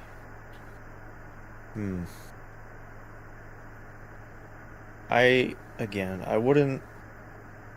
I could see, kind of like Lesnar, like I could see how somebody would put it A or somewhere high, but for me personally, I would just put it at B, because I feel like it's just the average, like, it feels like the average Disney princess movie Mm-hmm. kind of thing. It just gives me those vibes. I'm not saying it's like exactly like other Disney princess movies, but it just gives me that vibe of like story-wise, it gives me that vibe. No, I get what you mean. So I don't know. It's not for me, but it's not a bad film by any means. I would put it at B for me personally. You know what? Spoiler alerts, to me, if I have to give this movie the safest praise for now, I'm not going to overglaze it like the Spider-Verse movies or Clyde with the Chance of Meatballs or even Mitchell's vs. Machines. I mean, unironically, they're produced by Phil and Chris Miller, so I will glaze over that. But since they're not in this production, I'm not going to glaze it much. So I'll get to my review of K-pop Demon Hunters right away, unless if Dwayne's going to pop in at the last minute. No pun intended. So, yeah, I will admit, it's not a bad movie. I will tell you that. Like, for once, I'm like, alright, there were some cringy moments I did not like, but I can't believe this movie wasn't terrible. Like, compared to, like, these other bottomless Sony movies, at least this movie, as an art form, is more tolerable. I mean, obviously, similar style like Spider-Verse, where it's much more action, the themes are a lot more serious, but here's the thing. I think it's overhyped and I think it's overrated. There, I say it. I think the movie's way too overpraised and I think it's way too overhyped. I mean, there are some good stuff in it, but I'm not here to say, oh my god, it's the best Sony Pictures animated movie ever. This is my Spider-Verse. I'm like, no, I'm not that type of guy. Because I'm just like Gabriel in this case. I'm not a K-pop person. I think the only K-pop song I actually liked was the one for Hotel Transylvania for Blackpink and Your Area. And, I forgot one song for BTS that I thought was an okay song, but personally for me, I'm a rock and roll punk rocker junkie myself. So if you ask me what's my song in 2025, because I'm a punk rocker, yes I am, from Superman. But anyway, let me just get back on topic. So anyway, let's get back on topic slightly. Oh, fun. Okay, one thing. Across Spider-Verse soundtrack got nothing on K-pop Demon Hunters. Danger, Spider, Danger, W. Elio is better. Interesting hot take. And yeah, someone mentions it in the comments. That's not even Sony, dude. But I get what the comments are saying. Demon Hunters released the same day as Pixar's Elio, while Elio was a flop. And yes, Barry the Fox put in the comments, it gives the vibes of Dreamworks versus Disney, but now it's Sony versus Pixar. Yeah, because, I mean, you could see that with Spider-Verse and Puss in Boots around that time. Like, oh my gosh, Sony is kicking Disney's booty hole. Oh yeah, Sony's basically going to be better than Pixar. So you guys get what I mean by that. Like, you're going to see that everywhere on YouTube. It's going to be K-pop Demon Hunters on the thumbnail. How Sony outsmart Pixar. How Sony is beating Disney in terms of animation. Sony's now the king of animation thanks to the Spider-Verse effect. Which, yes, that is true. And I appreciate movies like this taking the more Spider-Verse approach than doing the typical Illumination pee-pee-poo-poo cash grab movie. But either way, let me just talk back to the film. So, I'm not here to say it's the best movie I ever saw. I mean, yeah, since you know it's based on Korean chicks, the best way to describe this movie, it's like the Powerpuff Girls meets, who else? Powerpuff Girls meets Disney's Frozen, because literally the main character, Rumi, has a dark side of her powers that she doesn't want to reveal. She even has a Let It Go type of song that most girls can relate to, so I'm like, yeah, it's basically Let It Go for Korean chicks. But in my brain, I'm like, so it's like Powerpuff Girls meets Frozen, meets a little bit of an anime Sailor Moon type of move, a little bit mixed with Charlie's Angels, with Josie and the Pussycats, and that's what this movie basically is. Like a big budget anime version of Powerpuff Girls, Josie and the Pussycats, Disney's Frozen, and you merge them into one with Spider-Verse animation icing on top.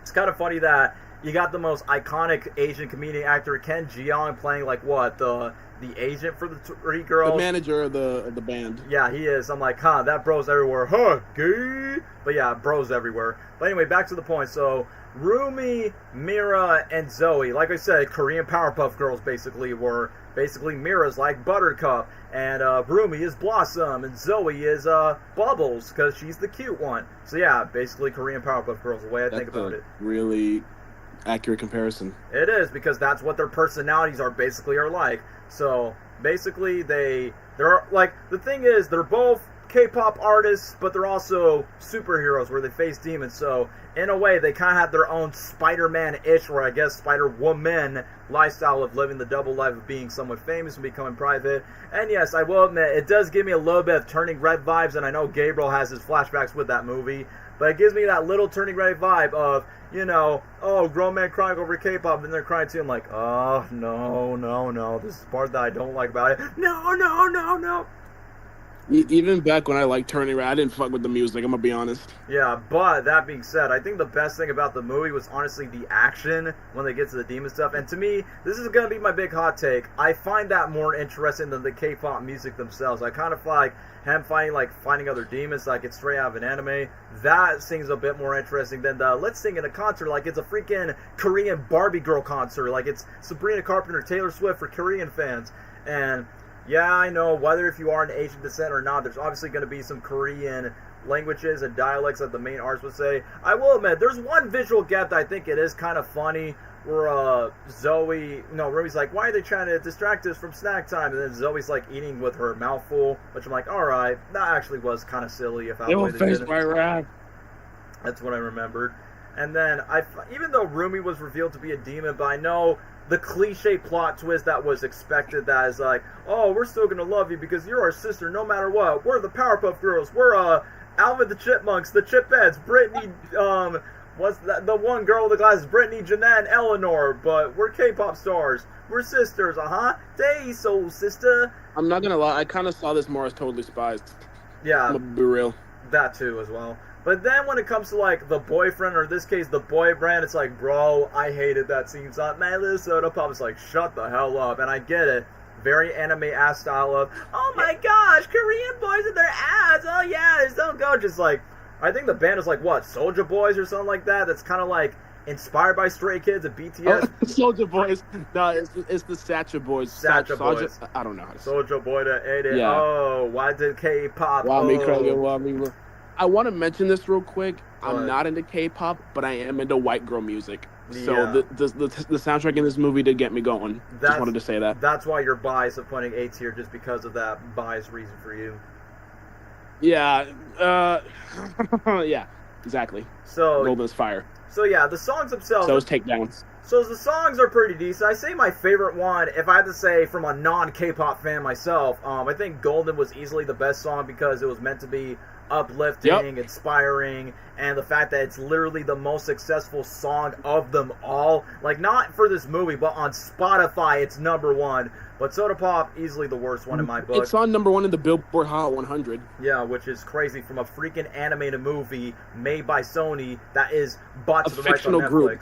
And that's what's crazy about it. And what's even more crazy is this movie, they just released it in theaters, and all the 14 girls like, oh my god, Soda Pop! Which, yeah, that could annoy me. But this is like the most highest viewed original Netflix movie of all time that even beats a freaking bad Netflix movie that has The Rock, Ryan Reynolds, and Gal Gadot. So that's pretty crazy that Sony fumbled the bag, that this movie could have been, it could have released in theaters and probably would have been a big massive hit for the studio, but you know, it's a hit for Netflix rather than, like, Sony can make the movie, but they don't get the profit. Netflix gets the majority of the profit since Netflix has the rights, so I'm not surprised that the movie was going to be that huge, like billion-dollar level huge, but outside of that, I think they just confirmed they were like, what, going to make a sequel? Yeah, I'm not surprised. I mean, Mitchell's vs. Machines did not get a sequel. They are. It's officially in the works right now. Yeah, well, I mean, Mitchell's vs. Machines did not get a sequel, but that movie was successful when it got shipped to Netflix. But K-pop Demon Hunters, yeah, it's quite expected. But yeah, like I said, I say as a visual storytelling, I mean, it's solid, it's decent. I say for a recent Sony movie, it's better than most of the other train wreck sequels. I mean, this is, like, as a film, it's better than the Emoji Movie, it's better than the open season sequels, and like I said, as an art form, it's solid, and even though some cringeworthy moments could be here or there, and the action sequences and the demon reveals are, like, pretty solid, but it's not a movie I would overglaze by saying it's S tier. So, in my conclusion, I say it's a solid movie, but I'm not going to say it's the best animated movie of the year, because I'm not that type of fan, but I would say as a solid movie, B tier. B tier, just like Gabriel says. Hey, where was my ad at, man? Bro, I said did at tag me. you, bro. Yeah, Look in the chat. Yeah, Dwayne, have you not, Jack? We've been tagging you, bro. No. Bro, well, clearly you don't pay attention. I tagged you and I texted you. Well, guess what? Because we about done, bro. Well, now it's your. done. Well, I'm done with my review. You're the last person to talk about K-pop Demon Hunters. What was it you said, Lesnar? K-pop semen what? What'd you say? Not on stream, dude. No, I didn't finish that. I didn't. I mean, C-man, like, you know, like you like to see, man, you know what? Bro. Oh, man. Okay, my boys, listen. K-pop Demon Hunters. It's a pretty fire movie. I'm not gonna lie to you. So who took Moon Knight from me? I'm gonna kill you. Sorry. Wait, who took Moon Knight from you? Nothing. Listen, K-pop Demon Hunters is a pretty good movie. I would give it an A tier. I give it an A tier too. I B. like the themes of the movie. I really enjoy it. I think it's a little bit rushed. I'm not gonna lie to you. I feel like maybe 10 more minutes would have made the movie a lot better, because I feel like they kind of skim over a lot of like stuff. Like the other characters, like Mira and Zoe, I don't think get enough screen time. Yep. Or like a lot of the Saja boys, like the majority of them only get one line in the movie, and I kind of wish there was more depth to them. But other than that, I think it's a pretty good movie, man. And the music, it's like my Frozen, dude.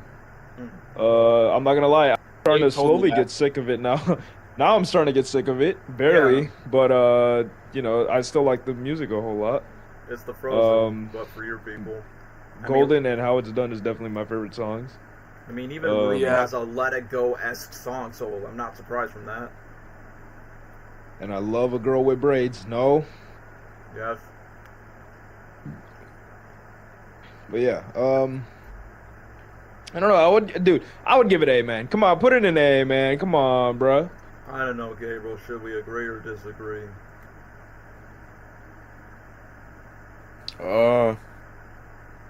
It's good, but it just feels like a Disney princess movie, and there are better ones. Tell you Naga? that. Mm-hmm. I'm right. No. So it's good, but man, Like people we glaze said, it a little too it's much. solid, but overhyped and overrated. I heard that. I heard that. Did you hear him? I heard that. Yeah. He said. What do you we're say? We're kind of getting chewed out a little bit Hmm. on a certain Marvel game. Oh, Rivals, yeah.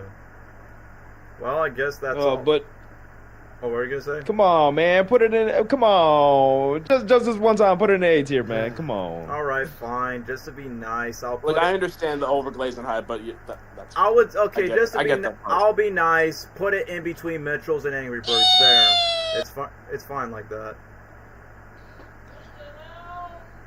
Now we got two movies about talking animals. I know this one is not made by Sony Pictures Animation. I'm like, let me just add it because I thought that would be. I thought, is that Jayla screaming? bro. Jalen, stop. No. Hey, Jalen, shut the hell up. Don't worry if you're He if said you're. F you.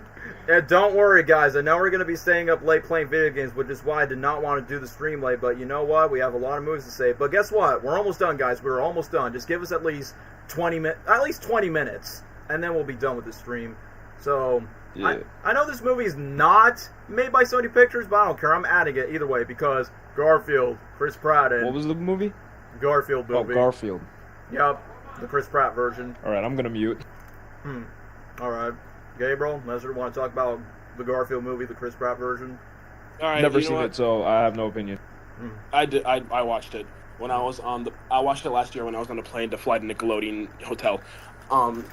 But yeah, the Garfield movie. I'm not gonna lie. It was a pretty solid film. It was pretty. I kind of liked it actually. I liked it. But I will say, since I was on a plane watching it and I was in the middle seat and there are times where I had to get up and use the bathroom on the plane. I only remember a little from it. I'm gonna be honest. Will I rewatch it? I don't know. Maybe. I don't know. That's mostly it. But yeah. What am I gonna say about this film? Chris Pratt voices him. That's a goated start. See, there's other characters. I do remember the slapstick with Garfield and how he kept getting hit from train to train. Yeah, Samuel Jackson voicing his dad. Yeah, Samuel Jackson. That's right. That's right. But there are other things that I want to say about it, but I don't entirely remember. But I liked it. It's not a bad movie. It's a pretty solid film. I would put it in at least. Is B tier? I think B tier is okay. It's fine. Yeah. Well, that's pretty high compared to the other sequels on the list. Garfield movie was honestly forgettable, but it's kid for harmless. I mean, yeah, it's just a safe, simple movie. That's the way I say it. Like, it's not gonna blow your mind away like Spider-Verse, but it's solid and serviceable enough. So, Gabriel, do you want to talk about Garfield for a little bit? Garfield.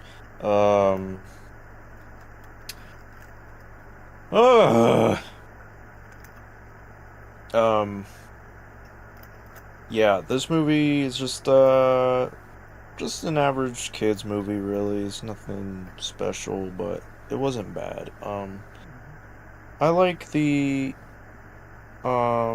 story of Garfield and his dad, and then at first he's like, "Oh, my dad abandoned me. He hates me. I hate him.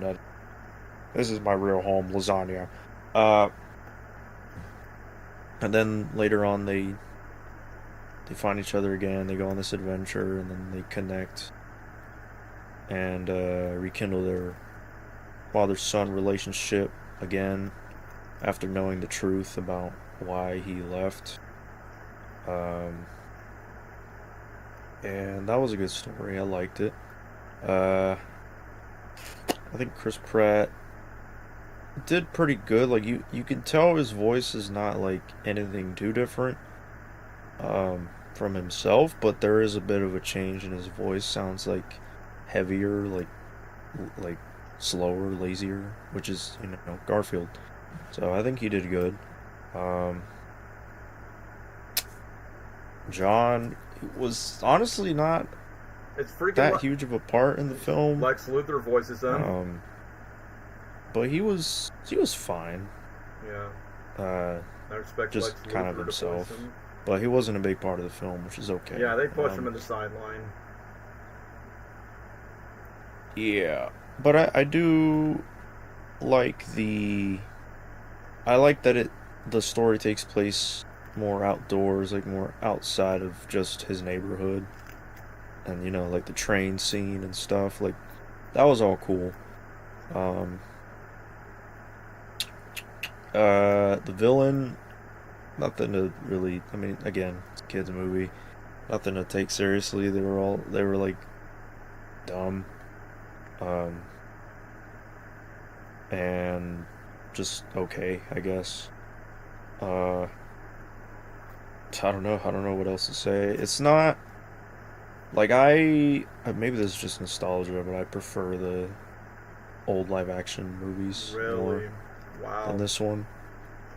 But it is solid. It's a good kids film. It's not bad. I can see why they're making a sequel. I hope the sequel is better. And have Nermal. I hope the sequel is better. Yeah. Yeah. They had Snoop Dogg in the movie. Should get better the more they introduce more Garfield characters.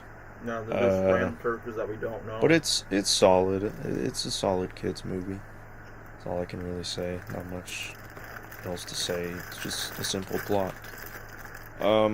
And Garfield, you know, he's a cartoon character. It's just who he is. I think all the characters were in character. I like the original take and story, and that's it. I would put it at a B.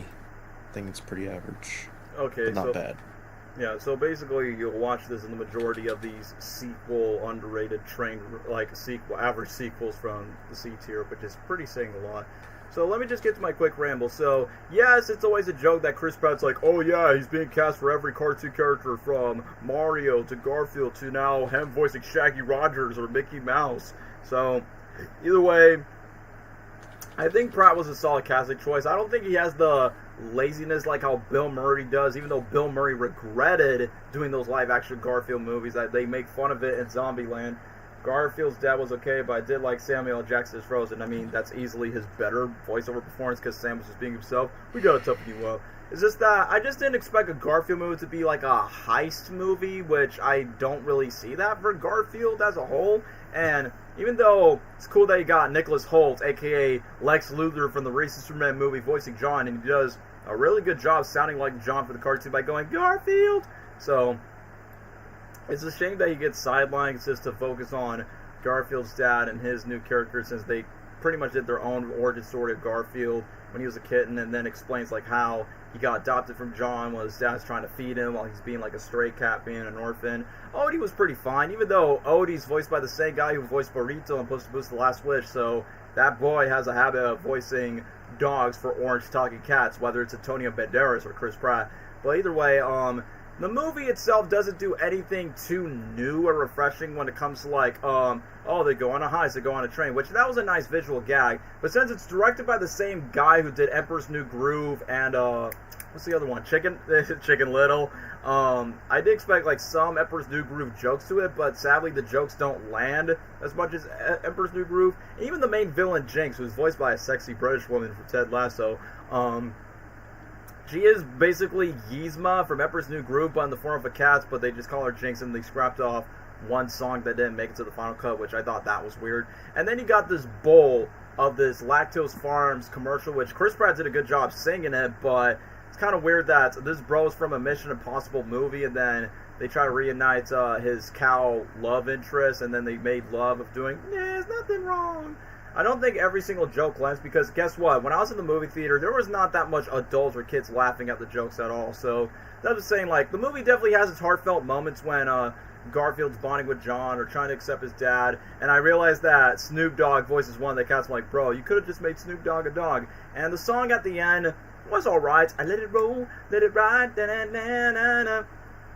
And it kind of sucks that Nermal, one of the most well-known Garfield characters, gets pushed as a cameo at the very end so they could save him for the sequel. Heck, they even got a post-credit scene gag where it's like, oh yeah, we can make a sequel. So I would say, by the animation gags, like as a source material adaptation, it's definitely a bit more faithful than the live-action version, but I just don't think the jokes don't land as the live-action version with Bill Murray's take. So I say this movie's pretty much fine. I guess Garfield's like on the same level as Hotel Transylvania 2, Open Season 2, so yeah, I guess Garfield will be on beats here.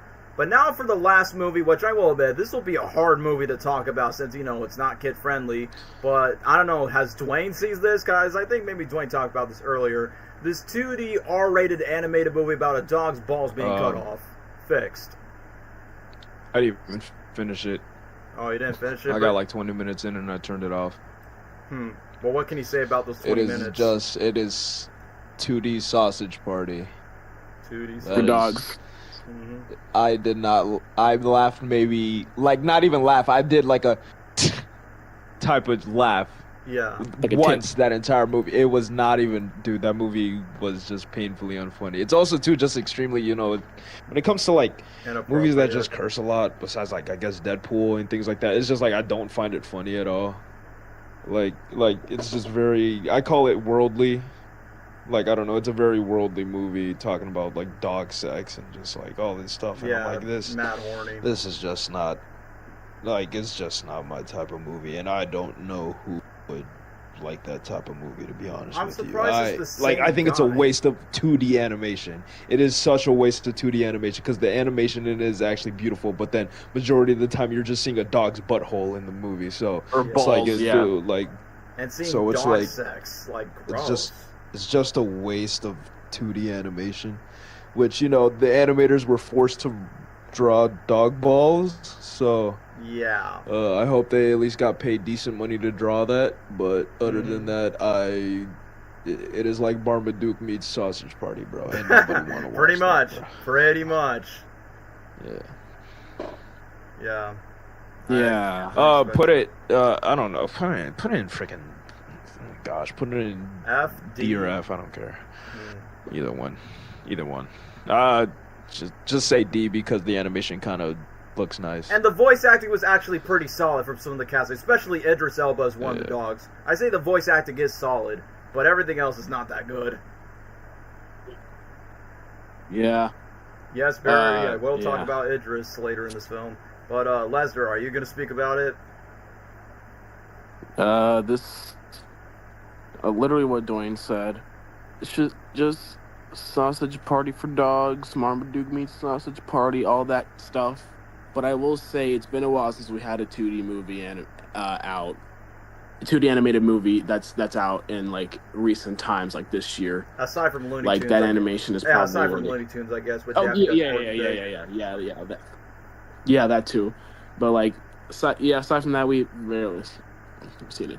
But, yeah, this movie is just centered around sex, buttholes, and balls and all that stuff. And, yeah, cursing, and it's all with dogs, too. And, like, it's just, I mean, I kind of do, no. It's just, I don't even know what to say about this film, to be honest. It's, the main character has, like, this love interest, Only. Yeah.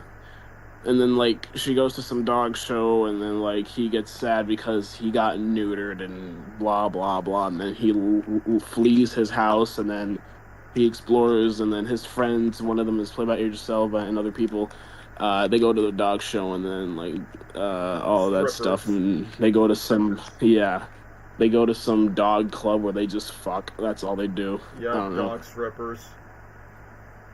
Yeah, and then it's just so...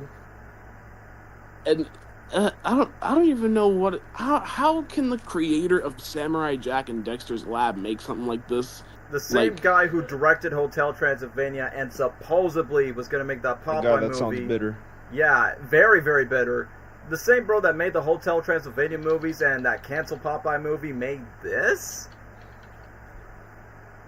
Yeah, I don't know, man. Like, this movie is just all over the place, and I don't even think it really has like a story or plot besides, we just want to have sex. We just want to, like, I want to tell her that I love her.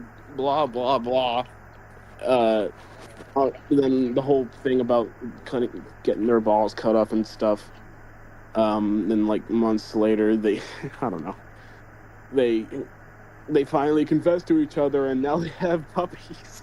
It's so dumb. That happens at the end? Dumb. Yep. Yep. That's so dumb. How if he gets his balls cut off? Because they effed before his balls got cut off. Nice. Huh.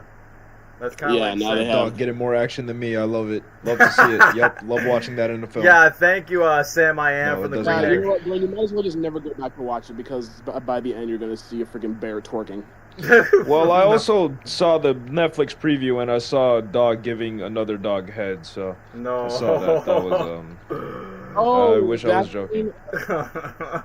No, Yeah, I and it know was- what you're wasn't talking it- about, and also the part where Yeah, like so- he goes to confess to her, the love interest, but the love interest is about to be breeded by another dude, and the dude accidentally bangs the main character instead of her. Bro. And then while he's just, bro, while he's confessing, he's just getting pounded, and then I can't Oh say- just crap! so- That screwed us over. Oh, frick! yeah, so did he, bro. Sorry. He did get, Yeah, No. he gets screwed over. yeah, Yep, he you're really, right. he literally Sorry. does, bro. Mhm. Literally shoots a load in him. I'm being dead serious. But That's nice, dude. no, that's not nice, bro. How can you do that? You're right, dude. What has this movie has done to our conversation, man? This is all your fault, movie. Yeah, I wonder too. You know what? I'm done with this movie. F tier. I don't care. I don't care where you put it, to be honest. Yep, I know. pretty valid. But yeah, I'll let Hey, me... Gabe, you should watch it. Yeah, Gabe, watch. Yeah, watch it right here, right now, Gabe. I'll find you. I will find you. And I You know where I am. So yeah, Captain America at the end of Civil War. I was You know where to about find say me. that. I'm surprised there's like 9 people still watching this, and I do want to end the stream for midnight and play a little Still bit. want to Of, hear about dog sex. yeah, that's what they want to hear, because I want to get a little bit of Sonic gaming before they shut down the beta version, and secondly, I kind of want to get this over with so I can move on with stuff in my life, and I want to take a hiatus from content. And it's about to be midnight, so let me just wrap this up quickly. Figs had potential. Like, you have the dude that created Dexter's Laboratory, Samurai Jack, directed the Hotel Transylvania movies, except for the 4th one, and then made Marmaduke meet Sausage Party. And even though you got familiar voice actors, you got Anne Devine, the guy who voiced Pizza Steve from Uncle Grandpa. You got I think the best character in the movie was freaking Idris Elba as a Duke-looking dog, like Rocco, where he goes, "You've been sucking my mother's nipple. We're off knees." I'm like, bro, I'm just hearing. Yeah, like that. I'm The just part where they're at the pound and they start pissing on the guards. in my mind, it's like, bro, it's like I'm just hearing movie Knuckles from the Sonic movies just cussing out. And it's funny that Idris Elba can just be himself and just be like that typical F-off British type of dog and just say that, "We're off knees! You suck on my mother's nipple!" And then just freaking beats up the dog. Wait, you're supposed to get a Did little he just kill himself? No, he Sorry. didn't.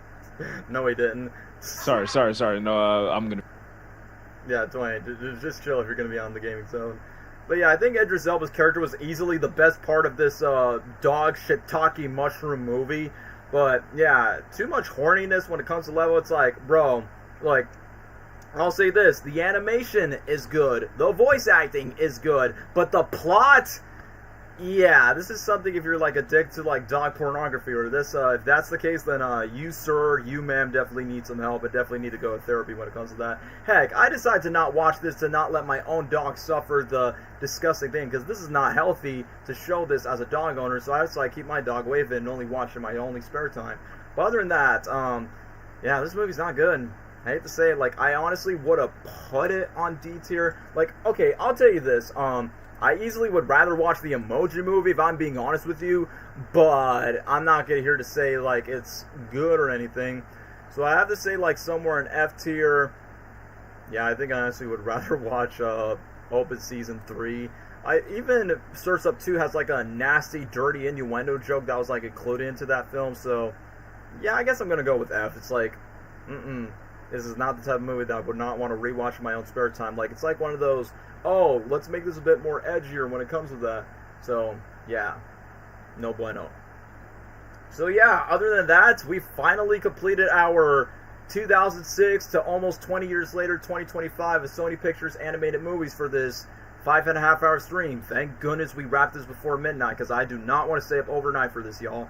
But, either way, we know there's going to be more Sony movies. There's one called GOAT, which they literally reveal a trailer for that, of a freaking basketball go competing with other animals, Zootopia, but it's the NBA. And then obviously Spider-Man Beyond the Spider-Verse, which I will be excited for that. Originally, I almost wanted to do a Spider-Man movie tier list, but I honestly would rather wait until either one, Brand New Day, or Beyond the Spider-Verse. Either one or. Just got to wait for the next 1 or 2 years. But for me, I just want to talk about the Sony animated movies out the way. So for right now, this is the last stream of August 2025 before the clock strikes to September 1st, 2025, and my time zone in EST. So if I come back for another tier list stream, we'll think about it. It could be Blue Sky Studios ranking that Lesnar suggested, or for Batman Day.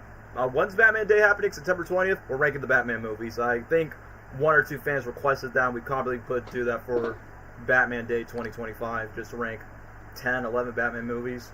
Probably might do that in the future. I know what Batman movie I'll do it. Glaze, Daniel. Say what? I know what Batman movie you're gonna glaze, dude. Like Lego Batman movie? That and it stars your favorite actor. Oh, Batman Forever. Oh yeah, Batman Forever. Yeah. I definitely want to include that. I gotta include Mask of the Phantasm, since that counts as a theatrical release Batman film. Yeah, if you include Mask of the Phantasm, I'm gonna make out with you. So, all right. People not ever talking about that movie. So I want to kiss your mouth. I'm just kidding, but I'm saying if it's a theatrical release movie in theaters, then yes, that movie does technically count. So it's not just live action. So yeah, that movie counts. I'm tired of people pretending it doesn't. Tired of pretending it's not. So if Batman Day's happening on September 20th, yeah, screw con conventions. I'd rather do that for September 20th. So Blue Sky Studios could be the next one. Maybe. We'll think about it, since it's shorter than Sony, surprisingly. Since, you know, they just announced Ice Age 6, so they could keep milking that dry, just like Sony did with Hotel Transylvania. So other than that, this stream is as long as the Dreamworks Part 2 tier list stream, so congratulations. We're finally done. I'm definitely going to wrap this up, turn everything off, take a hiatus from content, and I'll be gaming with the boys tonight. But before we grind a game off, all of you guys have your send-offs, and then we're shutting things off, and then on to gaming time. Alright, thank you all for watching this very long stream. Luckily, we didn't take too long by expressing our opinions. But yeah, everybody subscribe to the Pop Culture Dude, and also subscribe to us. That's in the description below, and we'll see you next time. Good night, y'all. Good night, y'all. That's my dog. Good night, guys. Like, subscribe. See you soon. Bye. Yeah. See y'all September. So yeah, that's it for all I'm gonna say. And remember, anyone could wear the mask. You could wear the mask. Blizzard the fur, flip out.